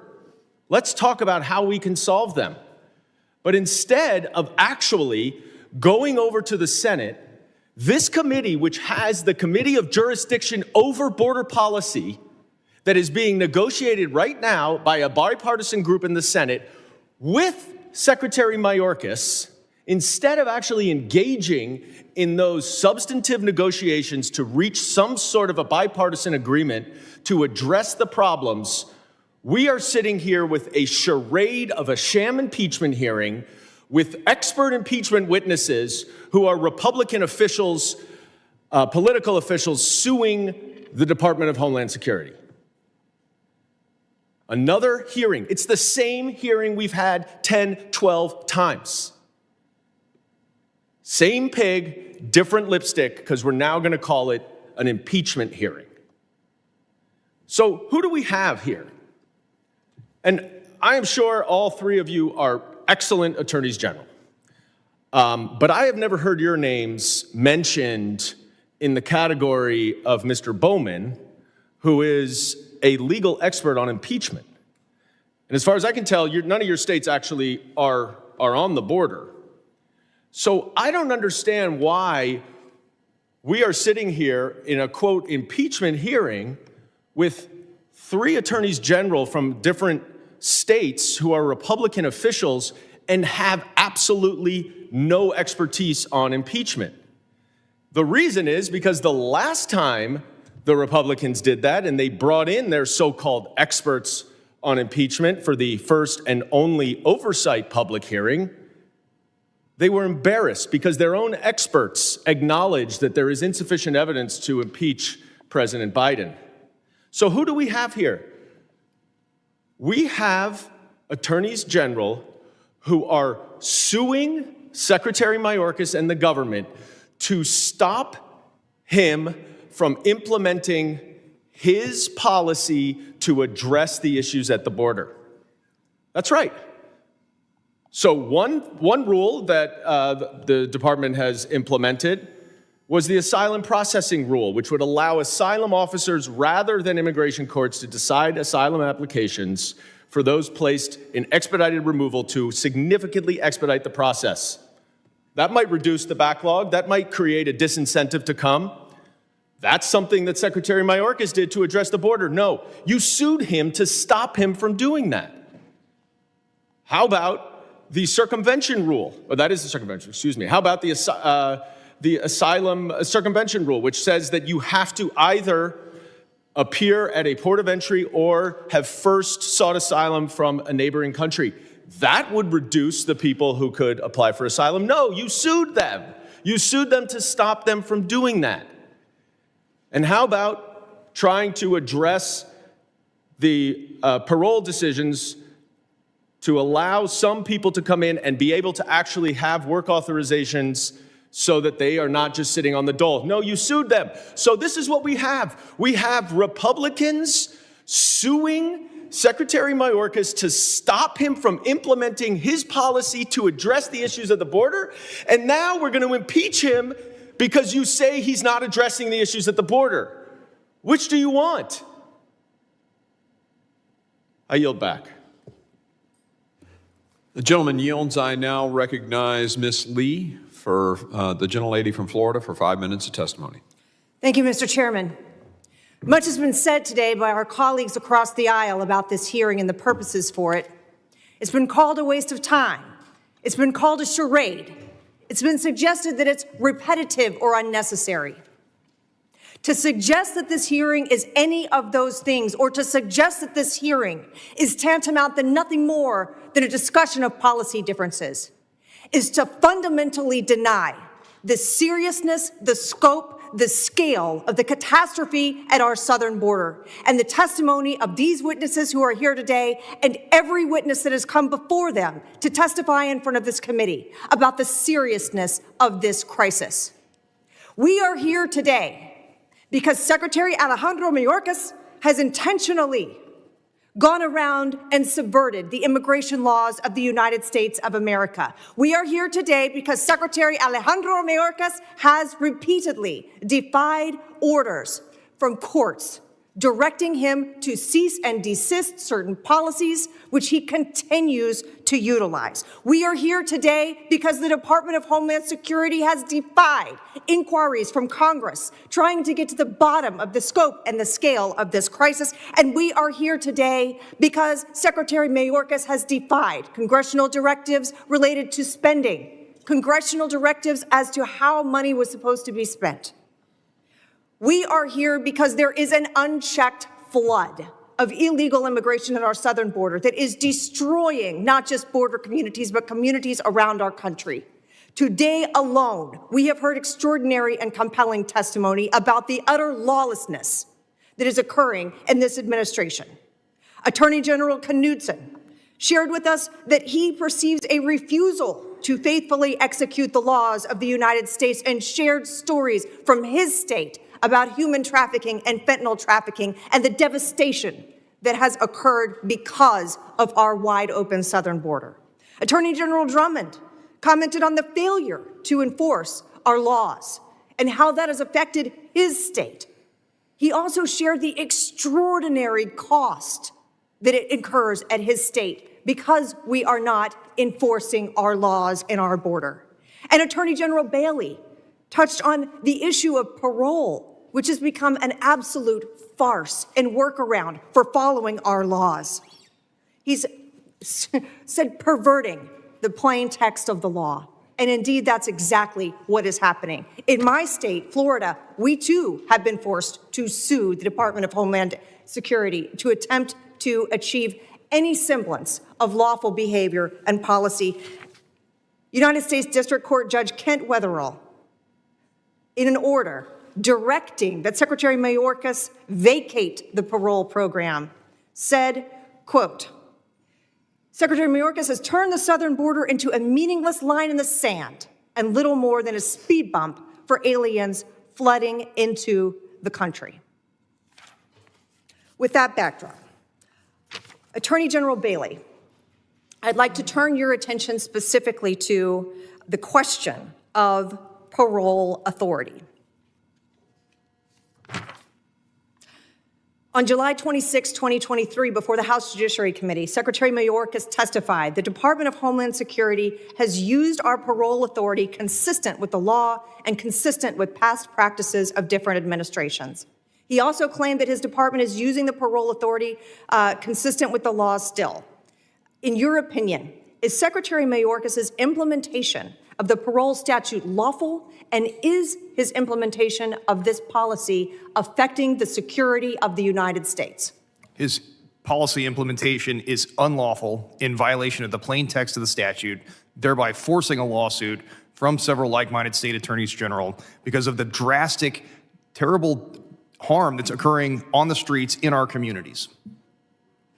Attorney General Drummond, you shared some of the devastating effects that failure to secure our border is having on your state. In your opinion, are these policies affecting the security and safety of your state and of our country?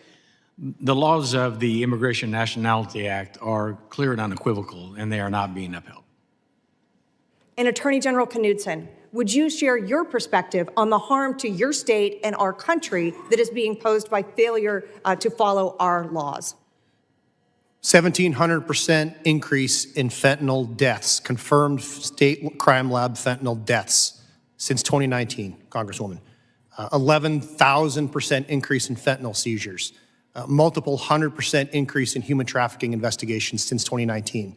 Those numbers speak for themselves. Thank you, Mr. Chairman. I yield back. Gentlelady yields. I now recognize Mr. Garcia. You're up. Are you ready, or you want to go ahead with somebody else? Okay. Recognize Mr. Garcia for his 5 minutes of testimony.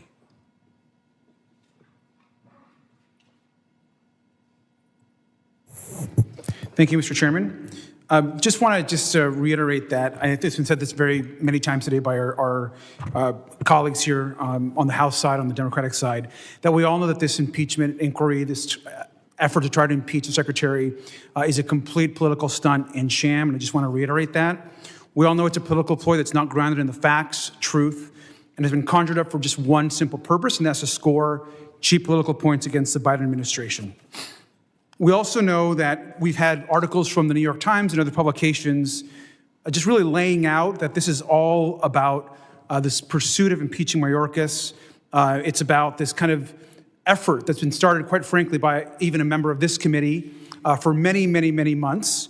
That's all just really about hurting the president.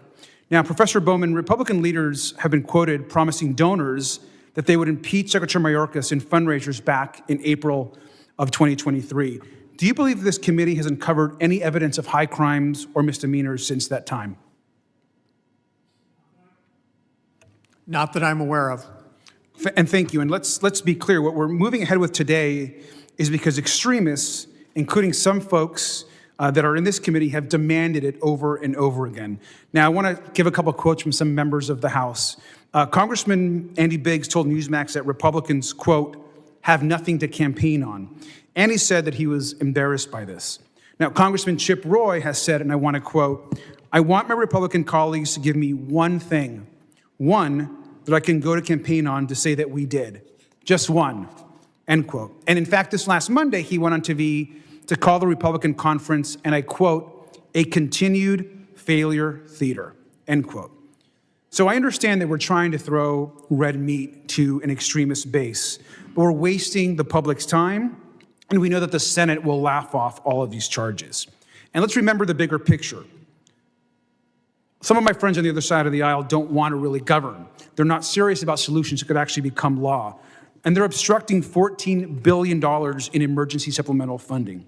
They voted against hiring hundreds of additional Border Patrol agents and of our ports of entry, and have opposed the incredible resources that we've been trying to send around technology, supporting organizations on the ground, support for Border Patrol agents, and many other types of funding. And I also want to remind the committee and the public that President Biden, on his first day in office, sent a comprehensive immigration plan to Congress, which Republicans have refused to act on. I also want to note that Secretary Mayorkas has continued to try to negotiate a bipartisan, sensible, and humane approach to actually fixing our immigration system and trying to actually address the issues that remain along the border. Because Democrats agree there are issues and challenges along the border, and we want to see those fixed. You know, as an immigrant myself, I've always believed this is a nation of immigrants. We should never forget that this country was based on so much hard work and labor of immigrants that now live all across this country. And our immigration system won't be fixed by this impeachment process. and it certainly won't be fixed by their proposal, which is H.R. 2. And let's set the record straight about H.R. 2. The bill would end Health and Human Services funding for legal representation of unaccompanied children in immigration proceedings. It would essentially send children to detention camps, and the bill subjects all unaccompanied children to an accelerated removal process, as we know, in horrible conditions at these facilities that we have seen over the last few years. And quite frankly, we know this is not just not a solution, but it's inhumane and cruel to demonize some of the most vulnerable people that are coming to our country. We want to address the root causes of migration. We want to ensure that legal pathways are followed. We want to make sure that folks receive the support they need back in their home countries. And we certainly don't want to defund organizations like Catholic Charities that would rip away aid to communities and to migrants across our country and along our border. The idea that our border problems, which have needed a bipartisan solution for decades, would be solved by H.R. 2 is just not true. It's an anti-immigrant policy, and we should reject it. Thank you, and I yield back. The gentleman yields. I now recognize Mr. Luttrell for the gentleman from Texas for his 5 minutes questioning. Thank you, Mr. Chairman. Thank you all for coming here today. Mr. Bowman, I appreciate and respect your opening statements, where it's probably the most educated I've been on where it comes to constitutional law and the process that we're in right now. So thank you for that education. My first question for you, sir, is can you give me the definition of a high crime and misdemeanor?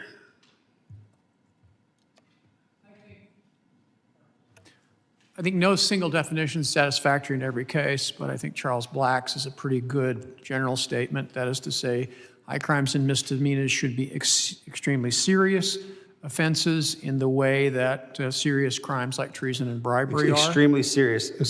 Second, let me go off of that one, sir. That's a great point. Is the selling of fentanyl inside the United States causing hundreds of thousands of deaths over the past years considered a high crime in your opinion? I'm unaware that the Secretary has sold any fentanyl. No, I'm not directing that to the Secretary. I'm asking you, is the selling of fentanyl inside the United States, killing hundreds of thousands of Americans over the years, would that be considered a high crime? If you could establish that. Boy, that's a yes answer all day long. If you don't say yes, that's bad. That's bad juju. Did that possibly? All right, so let me ask you this. I'm aware of no evidence that ever happened. There's no evidence that hundreds of thousands of people over the past few years have died from fentanyl overdoses? I'm unaware of any evidence that Secretary Mayorkas has ever sold. I'm not talking about Secretary Mayorkas. I'm talking about fentanyl. That's what we're here to talk about, are we not, Congressman? Secretary Mayorkas? If you'll allow me to finish, if you'll answer my question, I'm getting to my point. It's your time, so you can, All right, so let me ask you this. Since we're unhinged on the fentanyl deaths, do you consider slavery a high crime? Is there any evidence that Secretary Mayorkas has enslaved anyone? This is getting a little bit more complicated than I thought it was going to be. I want to know if I'm supposed to go back to the folks in my district and tell them that the individual responsible for securing the American borders is falling short because the United States is one of the top countries on the planet for sex slaves. We lose 100,000 people a year to fentanyl overdoses, and the individual responsible for protecting us is Mr. Mayorkas. That's where I'm going with that. The fact that you didn't jump on top of and say that those things were absolutely involuntary, the worst things ever, is graphically disturbing to me. I pitched that one up as a softball, buddy, and you failed miserably. I'm from Texas. I feel this every day. And my colleagues and I, we have our disagreements, and I went down to the border with the other Republicans. I didn't have a polo on. I didn't get behind the podium. I talked to everybody down there that works down there. I talked to the ranchers, the citizens, and they tell me every single day that we are overwhelmed. And Ms. Titus brought up an amazing point. Yes, if we remove Mr. Mayorkas, Mr. Biden will put another Democratic member in that spot. We know that. I'm here for this reason. I'm sending a message that my people can no longer take it. We are dying by the droves. Every year, I have to look at the mothers and fathers that lost their kids for fentanyl. I look at them every single day when I'm out in the district. And it's all coming across our southern border. Through the ports of entry. Yes, I got it. But if you're responsible for securing our borders, then you better act like it. And this individual is not. And that is the problem, sir. Period. In a discussion. These atrocities that we are seeing, you can't explain. 40 million people are enslaved on the planet. 40 million. And America is leading up top with that problem. And you ask where they come from, they come across our southern border and our northern border. And that, sir, is the responsibility of the secretary. And since he has failed to conduct his job for the past few years, we need somebody else. Now, I'm Mr. Mayorkas, I've chatted him up. He is a family man, he's a good man. And I'm gonna be crucified going back home and saying that. I've spoken to face to face. And I bet he adamantly would disagree on the fact that slavery is horrible. The fentanyl deaths are horrible. But there was a mother sitting in front of this committee months ago, last year, that sat there and looked at every single one of us. She lost her mother and her daughter to a coyote running through the town. Killed them both. She had to stand there in the emergency room while her daughter died. She looked us all in the face and said, you guys are absolutely doing nothing. You're doing nothing.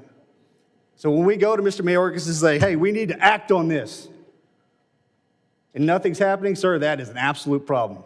I yield back. Gentleman yields. I now recognize Ms. Clark from New York, the gentlelady from New York, for her 5 minutes of testimony. Thank you, Mr. Chairman, and good afternoon. Let me first start by thanking our witnesses for joining us this afternoon, today. It's clear that MAGA Republican attempts to impeach Secretary Mayorkas have nothing to do with his performance and everything to do with the loyalty oath most of my colleagues on the other side of the aisle have sworn to Donald Trump.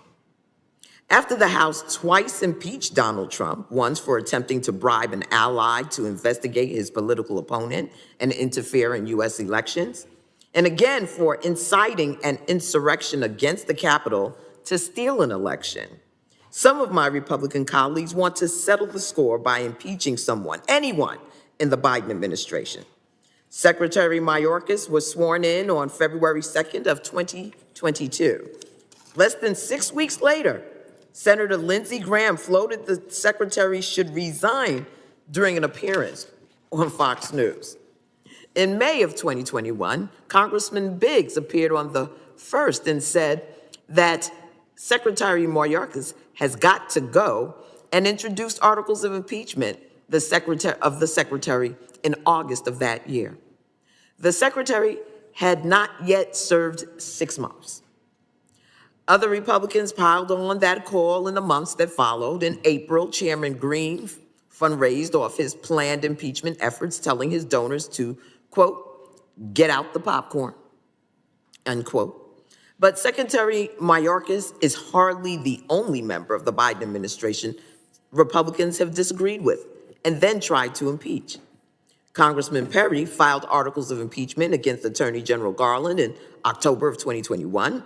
Congresswoman Taylor Greene filed articles to impeach the Attorney General in August of 2022, FBI Director Christopher Wray in May of 2022, and filed multiple articles of impeachment against President Biden, sometimes more than one time in the same day. Congressman Norman filed articles of impeachment against Secretary Blinken in August of 2021, and Congressman Mills filed articles of impeachment against Secretary Austin in August of 2023. Meanwhile, Republicans have filed multiple resolutions to expunge the impeachments of Donald Trump. I'm concerned that my Republican colleagues fail to understand the gravity of impeachment. So, Professor Bowman, the founders engaged in robust debate when defining the criteria for impeachment. In your view, did the founders intend for impeachment to be a frequently used process to coerce the executive branch into policy decisions, or a rarely used tool reserved for extraordinary behavior that meets the definition of high crimes and misdemeanors? Certainly the second, Congresswoman. mean, the key point here is not only that impeaching Secretary Mayorkas will affect absolutely no change in border policy, border legislation, but even if impeaching a cabinet secretary could really accomplish something consequential, it would be terrible for the country because it would overthrow the basic principle of separation of powers on which the Constitution and our system of government are actually based. Congress and the executive are supposed to work together to solve the country's problems. They're often going to disagree about how to do that. But in our system, the solution is the hard work of legislation, of negotiation, of compromise, of coalition building.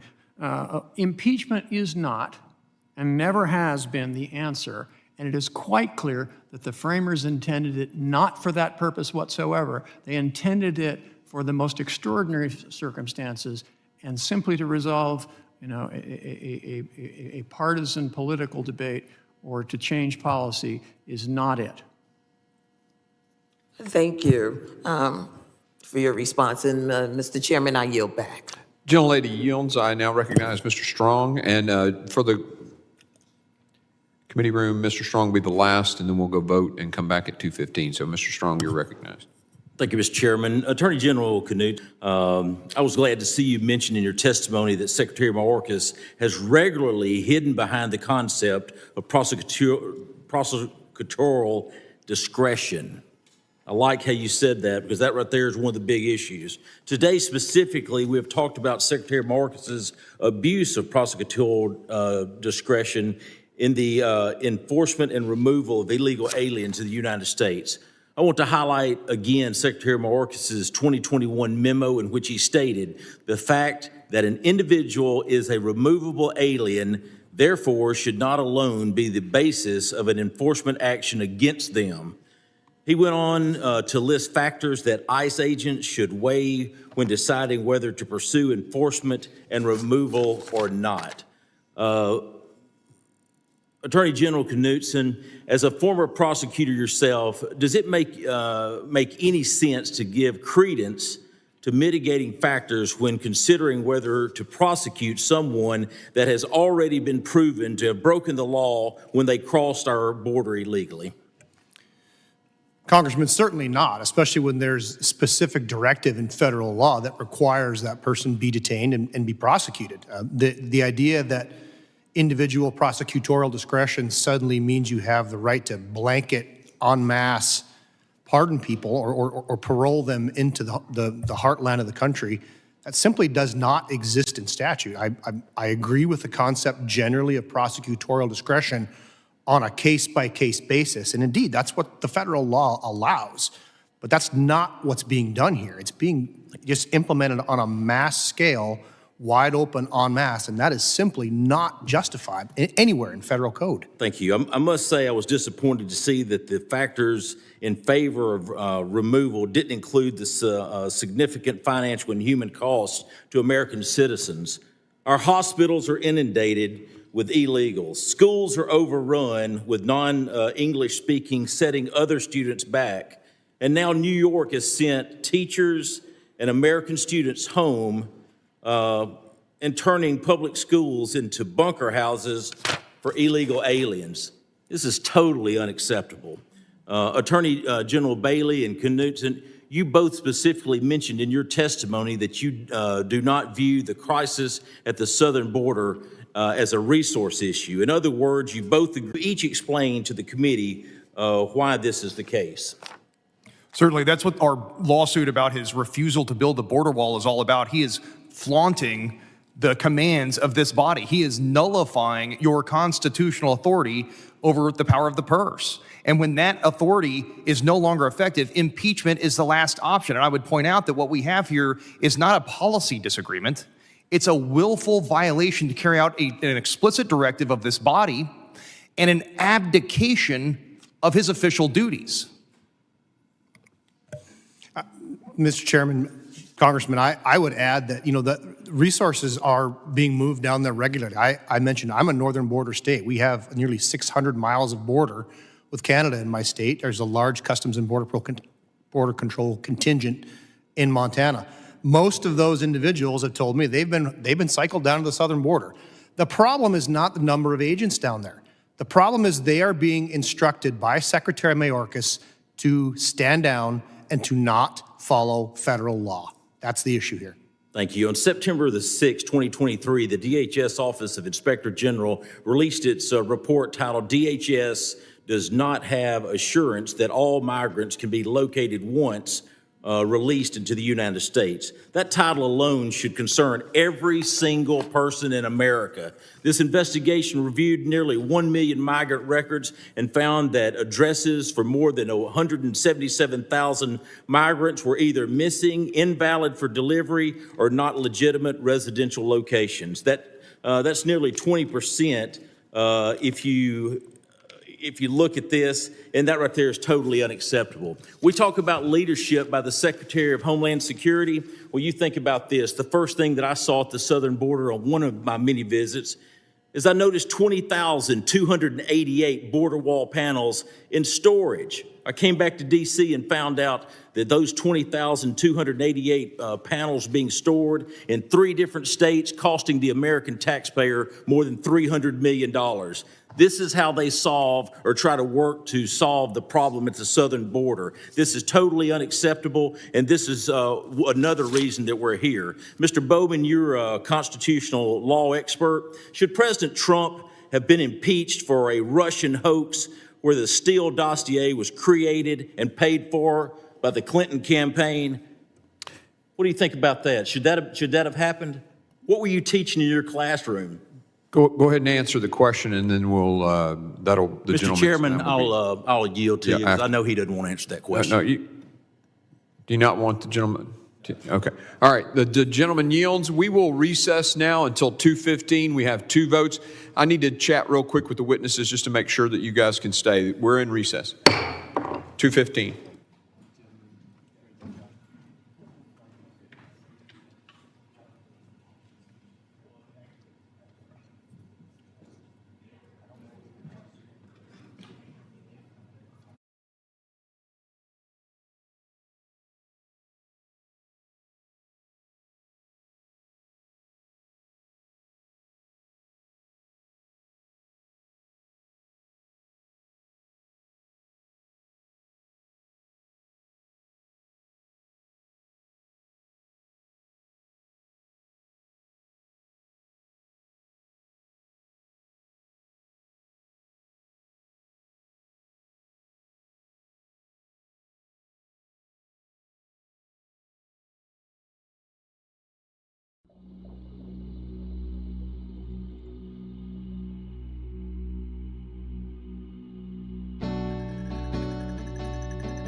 It's 5 minutes. Question.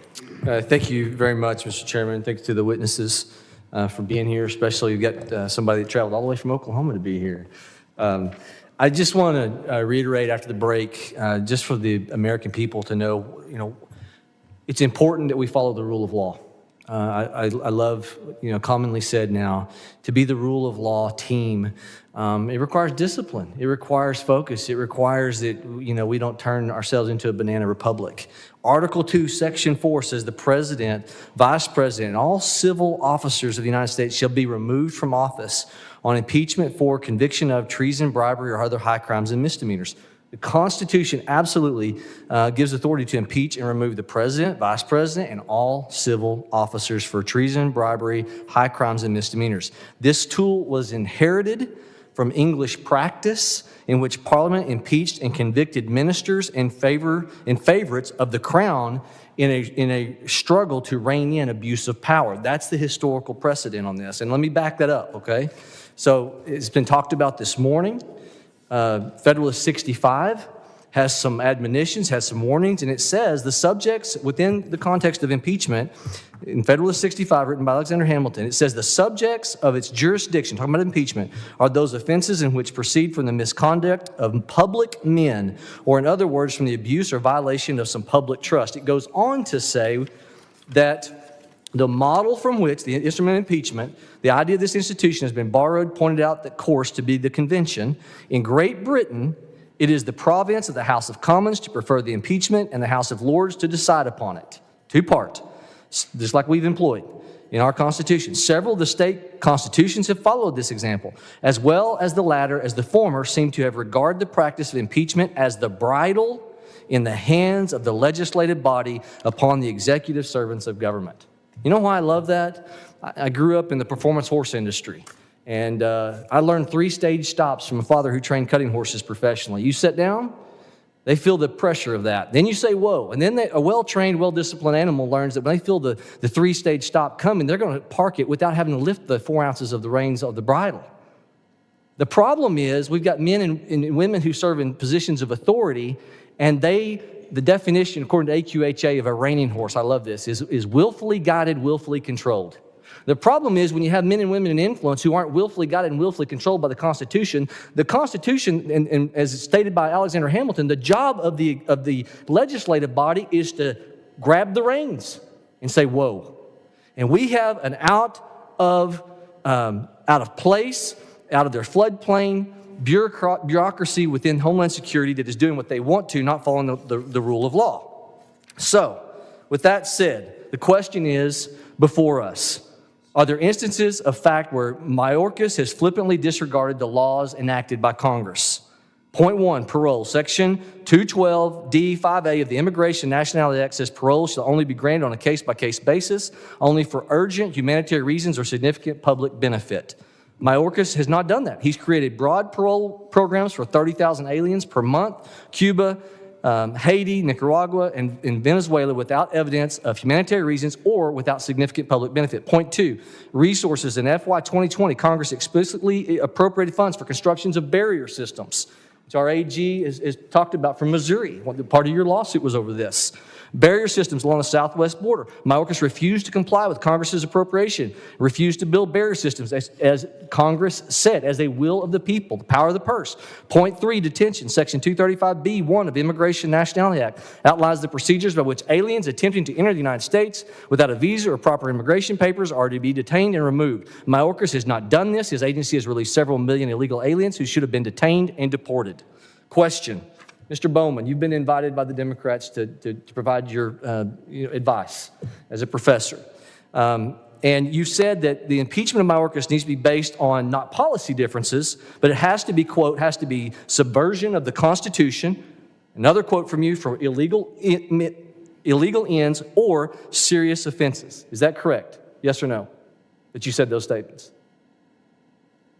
Has to be subversion of the Constitution for illegal ends or serious offenses, yes or no? I'm sorry, could you repeat that? You're speaking rather. You've said it, it's on record. I need to kind of watch my time and move on through this. To the attorney generals in the room, is not administering the laws of the land a serious offense for illegal ends, does it rise to the level of high crimes and misdemeanors? Please, each of you, please answer that question. Absolutely, Congressman. It does rise. Unequivocally, yes. We've got 3 attorney generals who say that the violation of these laws is a violation of the enforcement of the law and is grounds of high crimes and misdemeanors, which the Constitution clearly lays out is high crimes and misdemeanors is a reason for impeachment. What we tolerate, we empower. Congress has to do its job and send a strong signal. If you don't follow the law, you're going to be out. Thank you. Gentleman yields. I now recognize the gentleman from Arizona, Mr. Crane, for 5 minutes. Thank you, Mr. Chairman. Thank you guys for showing up. You guys aren't exactly attorney generals of southern border states, are you? But even you guys are feeling the effects of what's coming across that southern border. Is that true? Absolutely. Yes. Yes. Gentlemen, how long roughly did it take you to become attorney general? Go ahead, Mr. Knudsen. Well, roughly how long? I mean, campaigned for the better part of a year. No, entire career. Just like 20 years, 15 years, how long did it? Roughly 15 years. What about you, Mr. Drummond? 40. Mr. Bailey? Been practicing law for 10 years. Yeah, so you guys just didn't wake up one day and say, I want to be attorney general, and snap, that happened, right? I noticed that some of my colleagues on the other side of the aisle have been trying to diminish your qualifications. What's the primary responsibility of the federal government, Mr. Knudsen? Primary responsibility of the federal government is to carry out and execute the laws of the Congress. Yeah, is it to protect our unalienable God-given rights as well? Absolutely. What about, does our government have a responsibility to protect its citizens, Mr. Bailey? Yes. Are any of you guys familiar with Article 4, Section 4 of our Constitution, often called the Invasion Clause? Anybody? Yes. I'm going to read it real quick. The United States shall guarantee to every state in the Union a republican form of government and shall protect each of them against invasion. Now, there's arguments right now about whether or not this is an invasion, but it's tough to argue when you have the equivalent of a combat division size of illegals coming across our southern border. For those of you that don't know, that's 10,000 individuals every single day in invasion. And we've talked about what comes with those individuals from crime, the economic burdens on our citizens, the families being destroyed of fentanyl. You guys are all familiar with that. You guys see them every single day in your own states. Is that correct? Yes. Thank you. Are you guys aware of the job title of Alejandro Mayorkas, Mr. Knudsen? His specific job title is Secretary of the Department of Homeland Security. Secretary of Homeland Security. Now, I'm no constitutional scholar, Mr. Drummond, but just from that job title alone, would you assess that maybe his job might be to secure and protect the homeland? He has the duty to control and guard our homeland. Mr. Bailey, is Secretary Mayorkas doing that? He has abdicated his official legal responsibilities and his moral and ethical responsibilities to this nation. Mr. Knudsen, is he doing that? He absolutely is not. He is derelict in many of those duties.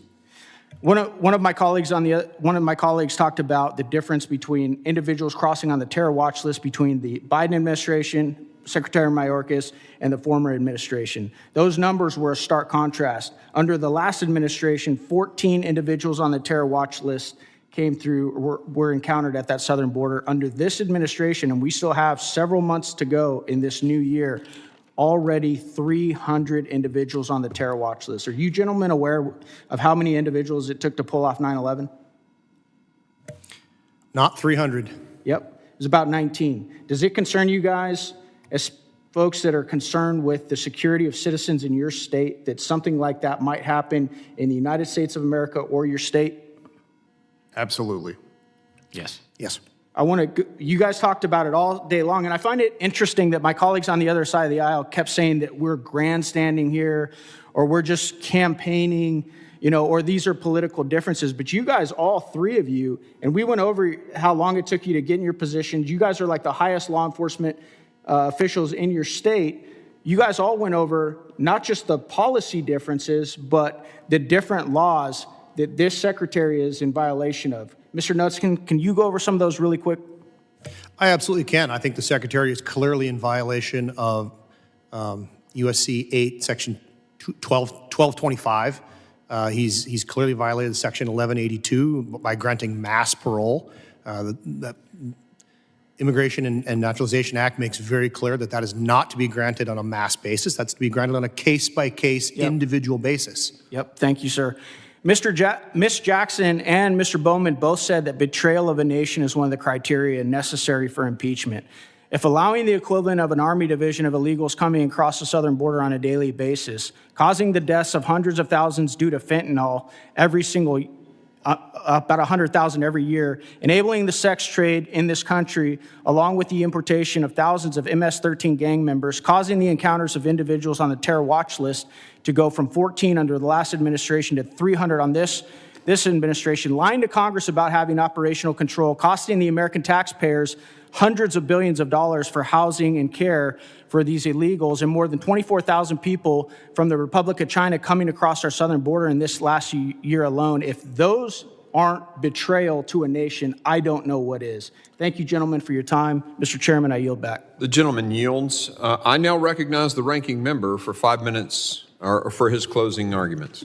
Thank you very much. And let me thank our witnesses for being here today.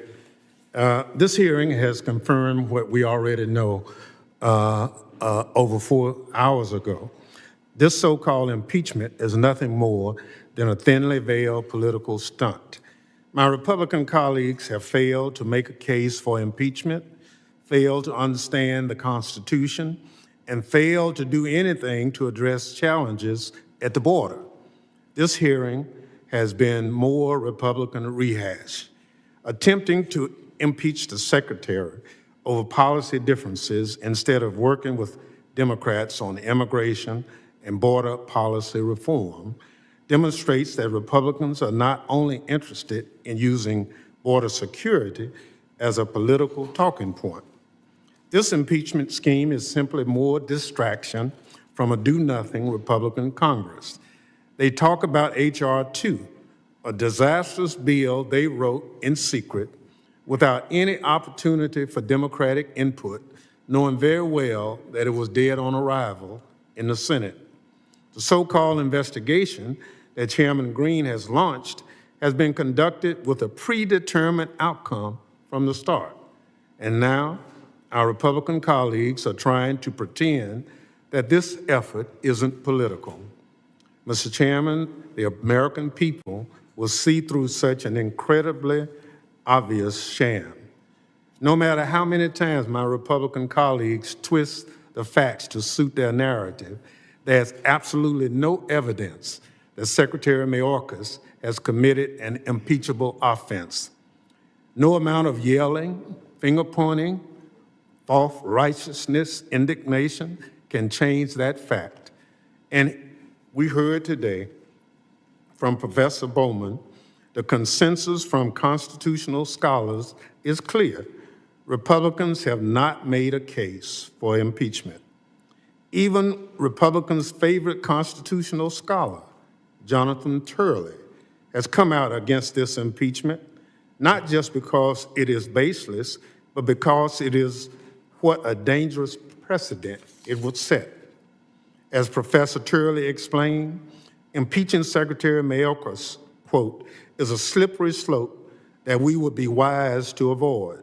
Indeed, it is precisely the temptation the framers thought that they had avoided by rejecting standards for maladministration.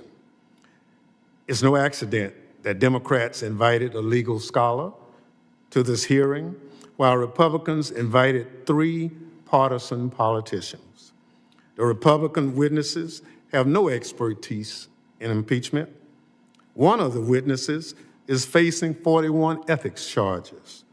Another witness, State Supreme Court unanimously found he failed to perform the plain, unequivocal, and ministerial duties of approving information for a ballot initiative.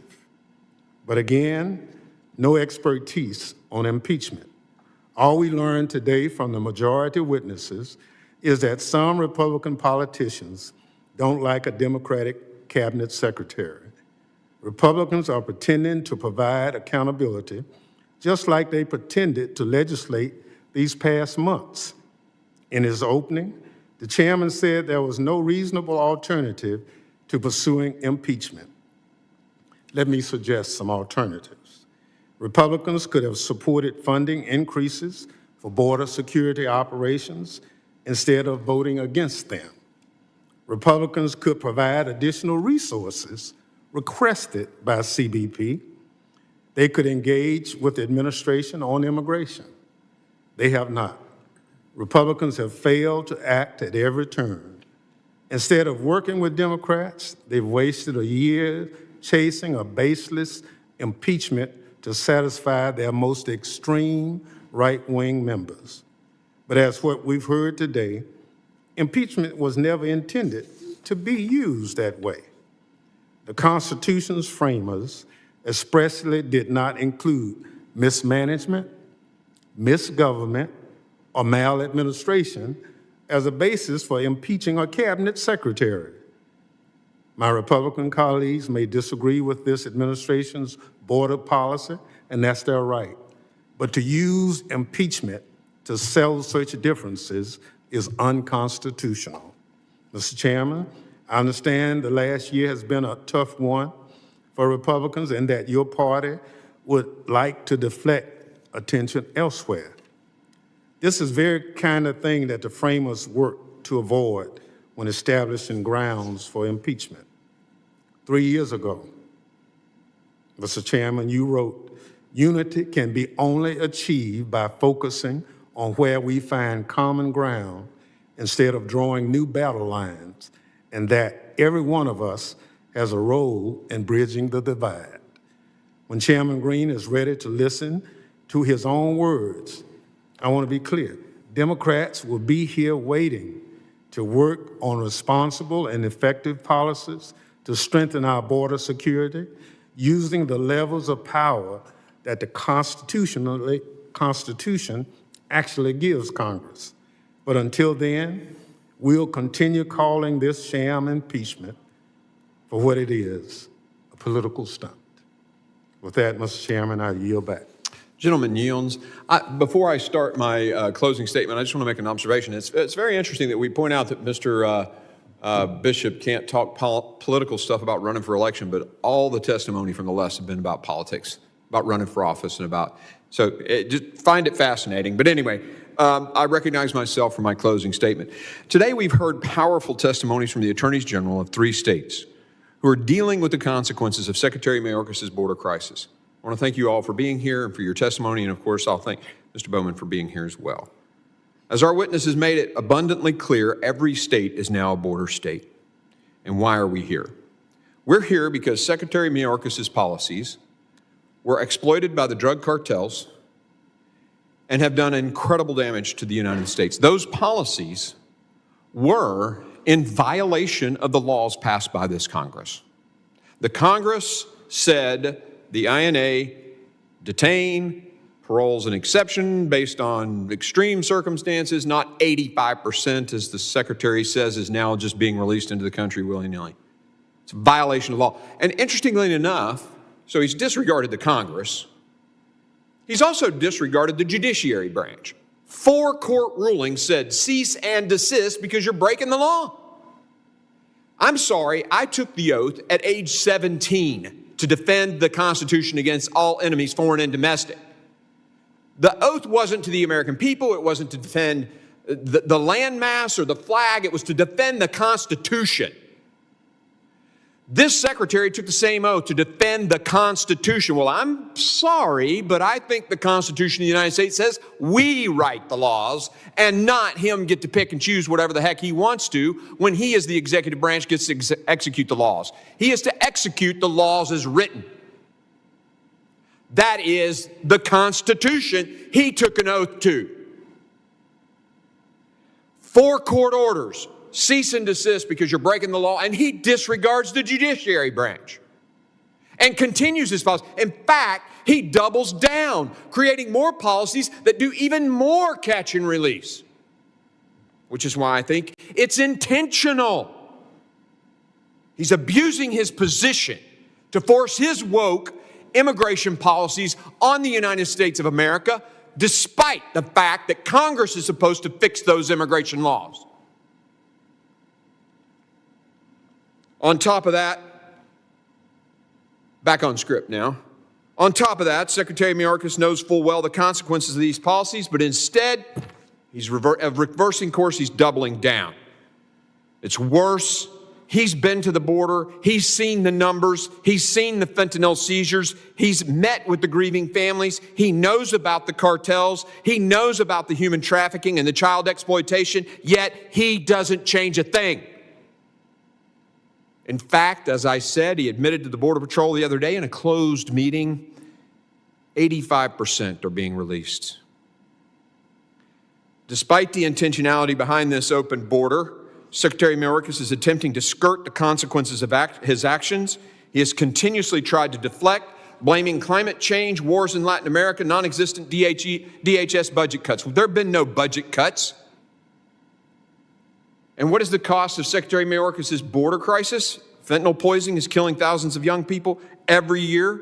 We learned from Attorney General Bailey that a total of 43 Missouri children died from accidental, they didn't have a choice. We had a testimony over here if Americans would just stop using drugs. Those little babies didn't have a choice. That baby on a VRBO in Florida certainly didn't have a choice. She wasn't able to just say no. My heart breaks for this baby and her parents. Because of this border crisis, thousands of mothers won't get to see their kids graduate. Thousands of fathers won't be able to walk their daughters down the aisle at those weddings. As a parent myself, that breaks my heart. That's the human cost. And apparently I need to explain to my colleagues, while it is accurate that most of the fentanyl is seized at the CBP, intercepted at the official points of entry, this is because those facilities are equipped for that purpose. Yet, we also know that drugs are coming across between ports of entry. It simply isn't being caught. This is because Border Patrol agents are tied up processing people at the crossing sites. And it's not like we can put the entire border as an X-ray machine or a CT scanner. And while my Democrat colleagues may not believe me, I hope that they will believe those on the front lines. Border Patrol agents have told us that drugs coming between the ports of entry is a key driver of the rising fentanyl crisis. Why else has fentanyl gone on the street from 98 bucks a hit to 25 bucks a hit after this secretary came into office? It's because of the simple supply and demand of coming across the southern border. We've also heard that federal officials that they believe they only apprehend roughly 5 to 10% of the fentanyl coming in. So that's from the border. They're only catching 5 to 10%. What really matters here isn't how much fentanyl is caught, but how much fentanyl is flooding the neighborhoods. And we got 3 guys here from 3 states, just discredited by the ranking member, but they're here to testify what's happening in their states. And you know what? Some of us heard you. Some of us heard you. People are dying because of this. Because of Secretary Mayorkas' border crisis, cities and states nationwide struggle to pay first responders while healthcare and education systems falter. In fact, medical care for undocumented aliens will cost $7 billion this year. We also heard from Attorney General Drummond about the organized criminal operations and that some illegal aliens run once they arrive. He shared that in Oklahoma alone, the AG office prosecuted 50 complex, multi-jurisdictional criminal cases, most of them involving Mexican and Chinese drug cartels coming across the southern border. Make no mistake, these human trafficking and drug trafficking rings are sophisticated, and they've taken a foothold in the United States because of our open border. Finally, we can't negate the credible threat this open border poses to our national security. With emboldened Islamic terrorist groups and an increasingly aggressive Communist Chinese party, we have to wonder how many bad actors are in that 1.8 million known gotaways and how many are in the unknown gotaways. Well, we won't know until something tragic happens. When we embarked on this investigation almost a year ago, we knew there would be roadblocks and that it would be a formidable challenge. No matter how hard this process gets, Homeland Republicans will not back down. The American people deserve answers, accountability, and ultimately an end to the border crisis. Look, if you have a secretary, a cabinet secretary, who breaks the laws or refuses to obey the laws of Congress, refuses to adhere to the rulings of a judiciary, the cease and desist orders from a judge, I mean, that's lawlessness on his own part. If it were me, a Republican, I'd expect to be impeached. You can't have cabinet secretaries that just decide to do whatever the heck they want to do. The Committee on Homeland Security has made every effort to ensure that this investigation was thorough. We do not take this lightly. The Homeland Security Committee spent almost a year, countless hours. We held 10 hearings. We heard from 24 witnesses, released 5 reports totaling 300 pages. We conducted numerous transcribed interviews, border chiefs, multiple visits to the border to see for ourselves. I don't hold any personal animosity towards Secretary Mayorkas, but I sure as hell don't want to see him continue as Secretary of Homeland Security, not after the pain and turmoil and chaos his policies have inflicted on the American people.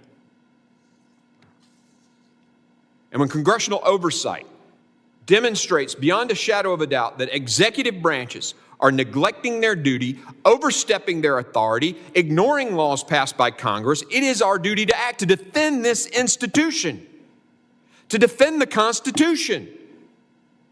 Also, just to be clear, this is the responsibility of Congress. The Supreme Court made it clear in United States versus Texas, according to the court, and I quote, even though the federal courts lack Article III jurisdiction over the suit, other forums remain open for examining the executive branch's arrest policies. For example, Congress poses an array of tools to analyze and influence these policies. Those are political checks for a political process, end quote.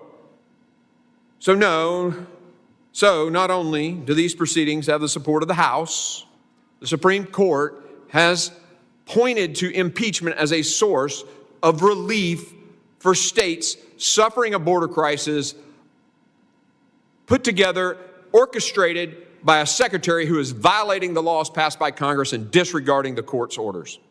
Now, before I end, I'd like to address a few other things my Democrat colleagues have said. Let me start with saying I'm very disappointed in the ranking member for misquoting me. He claimed that I wrote that I will not support another dime to DHS. This is inaccurate. What I wrote was I will not support another dime to DHS until the policies of H.R. 2 are signed into law and enforced by the administration. And we're talking about the supplemental. So we're not talking about the budget, which has already gone through and passed the House. We're talking about additional dollars in a supplemental. So to suggest that I would defund the Department of Homeland Security is disingenuous at best.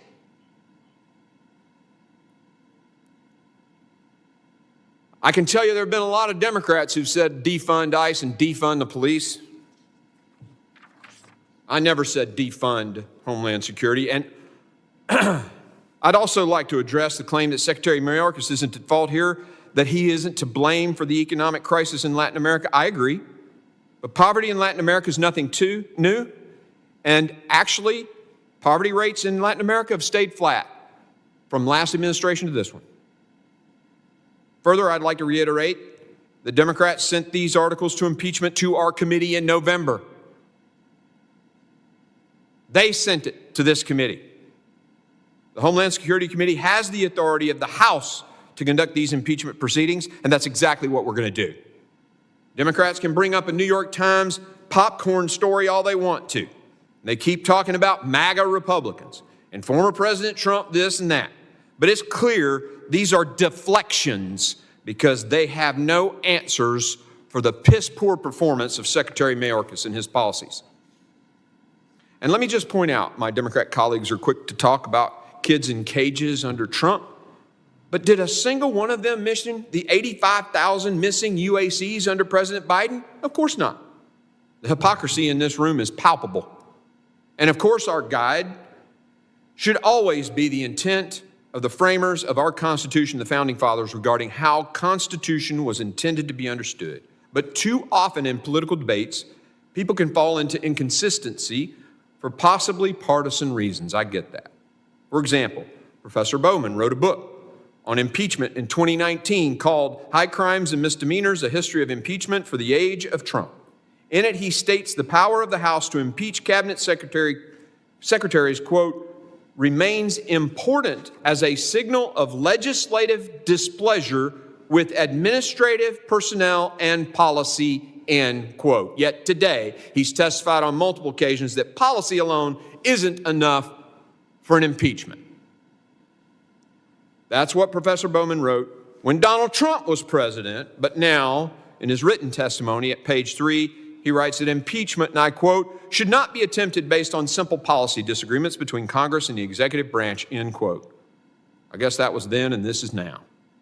But let me be clear, no one is supporting impeachment of Secretary Mayorkas over policy differences. The impeachable offenses relate to violations of the law. Insisting on enforcing the law as written by Congress is not a policy difference. It is a fundamental requirement of the Constitution. Lastly, I got to tell you, I was appalled from someone on the left who suggested this has all been a waste of time. We're here today because it is our duty to provide oversight and hold the executive branch accountable. And yes, this includes the option to impeach. We cannot allow a cabinet secretary to violate the laws, disregard the constitutional structure, lie to Congress under oath, all to massive harm to the Americans and do nothing about it. And if a Republican were head of DHS and committing these same acts, I can assure you we wouldn't tolerate it from them either. It is the Homeland Security Committee's responsibility to provide oversight of DHS. This is what we were elected to do. This is what we were appointed to this committee for. Now, this might not be how you want to spend your time, but it certainly is how we must be spending our time. And I ask the members here today, in fighting to stop the needless death of children to fentanyl poisoning, a waste of time? Is it a waste of time to try to protect those kids? Is trying to stop criminal cartels from wreaking havoc on the country a waste of time? It's not. And the insinuation is appalling. What has been a waste of time, what has been a waste, the amount of taxpayer dollars this border crisis has cost, the amount of people who have died as a result of fentanyl flowing across our southern border, the amount of migrants who've lost their lives making the dangerous journey, the amount of money state and local governments have had to spend cleaning up Secretary Mayorkas' mess. This is where the real waste has been, not these official proceedings. As we continue these proceedings in the coming days, it's important that the American people remember the facts and that this body once again embraces our constitutional responsibilities. When I took that oath as a young boy on the plane at West Point, it meant something to me then. And when I took it when the people of Tennessee sent me up here, it meant just as much, if not more. We will support the basic tenets of that document, and that is Congress writes the laws, the president executes those laws, the judiciary interprets those laws, and they have a responsibility to do their duty, and we do also. Without objection, that ends my closing statement, and without objection, the committee stands adjourned.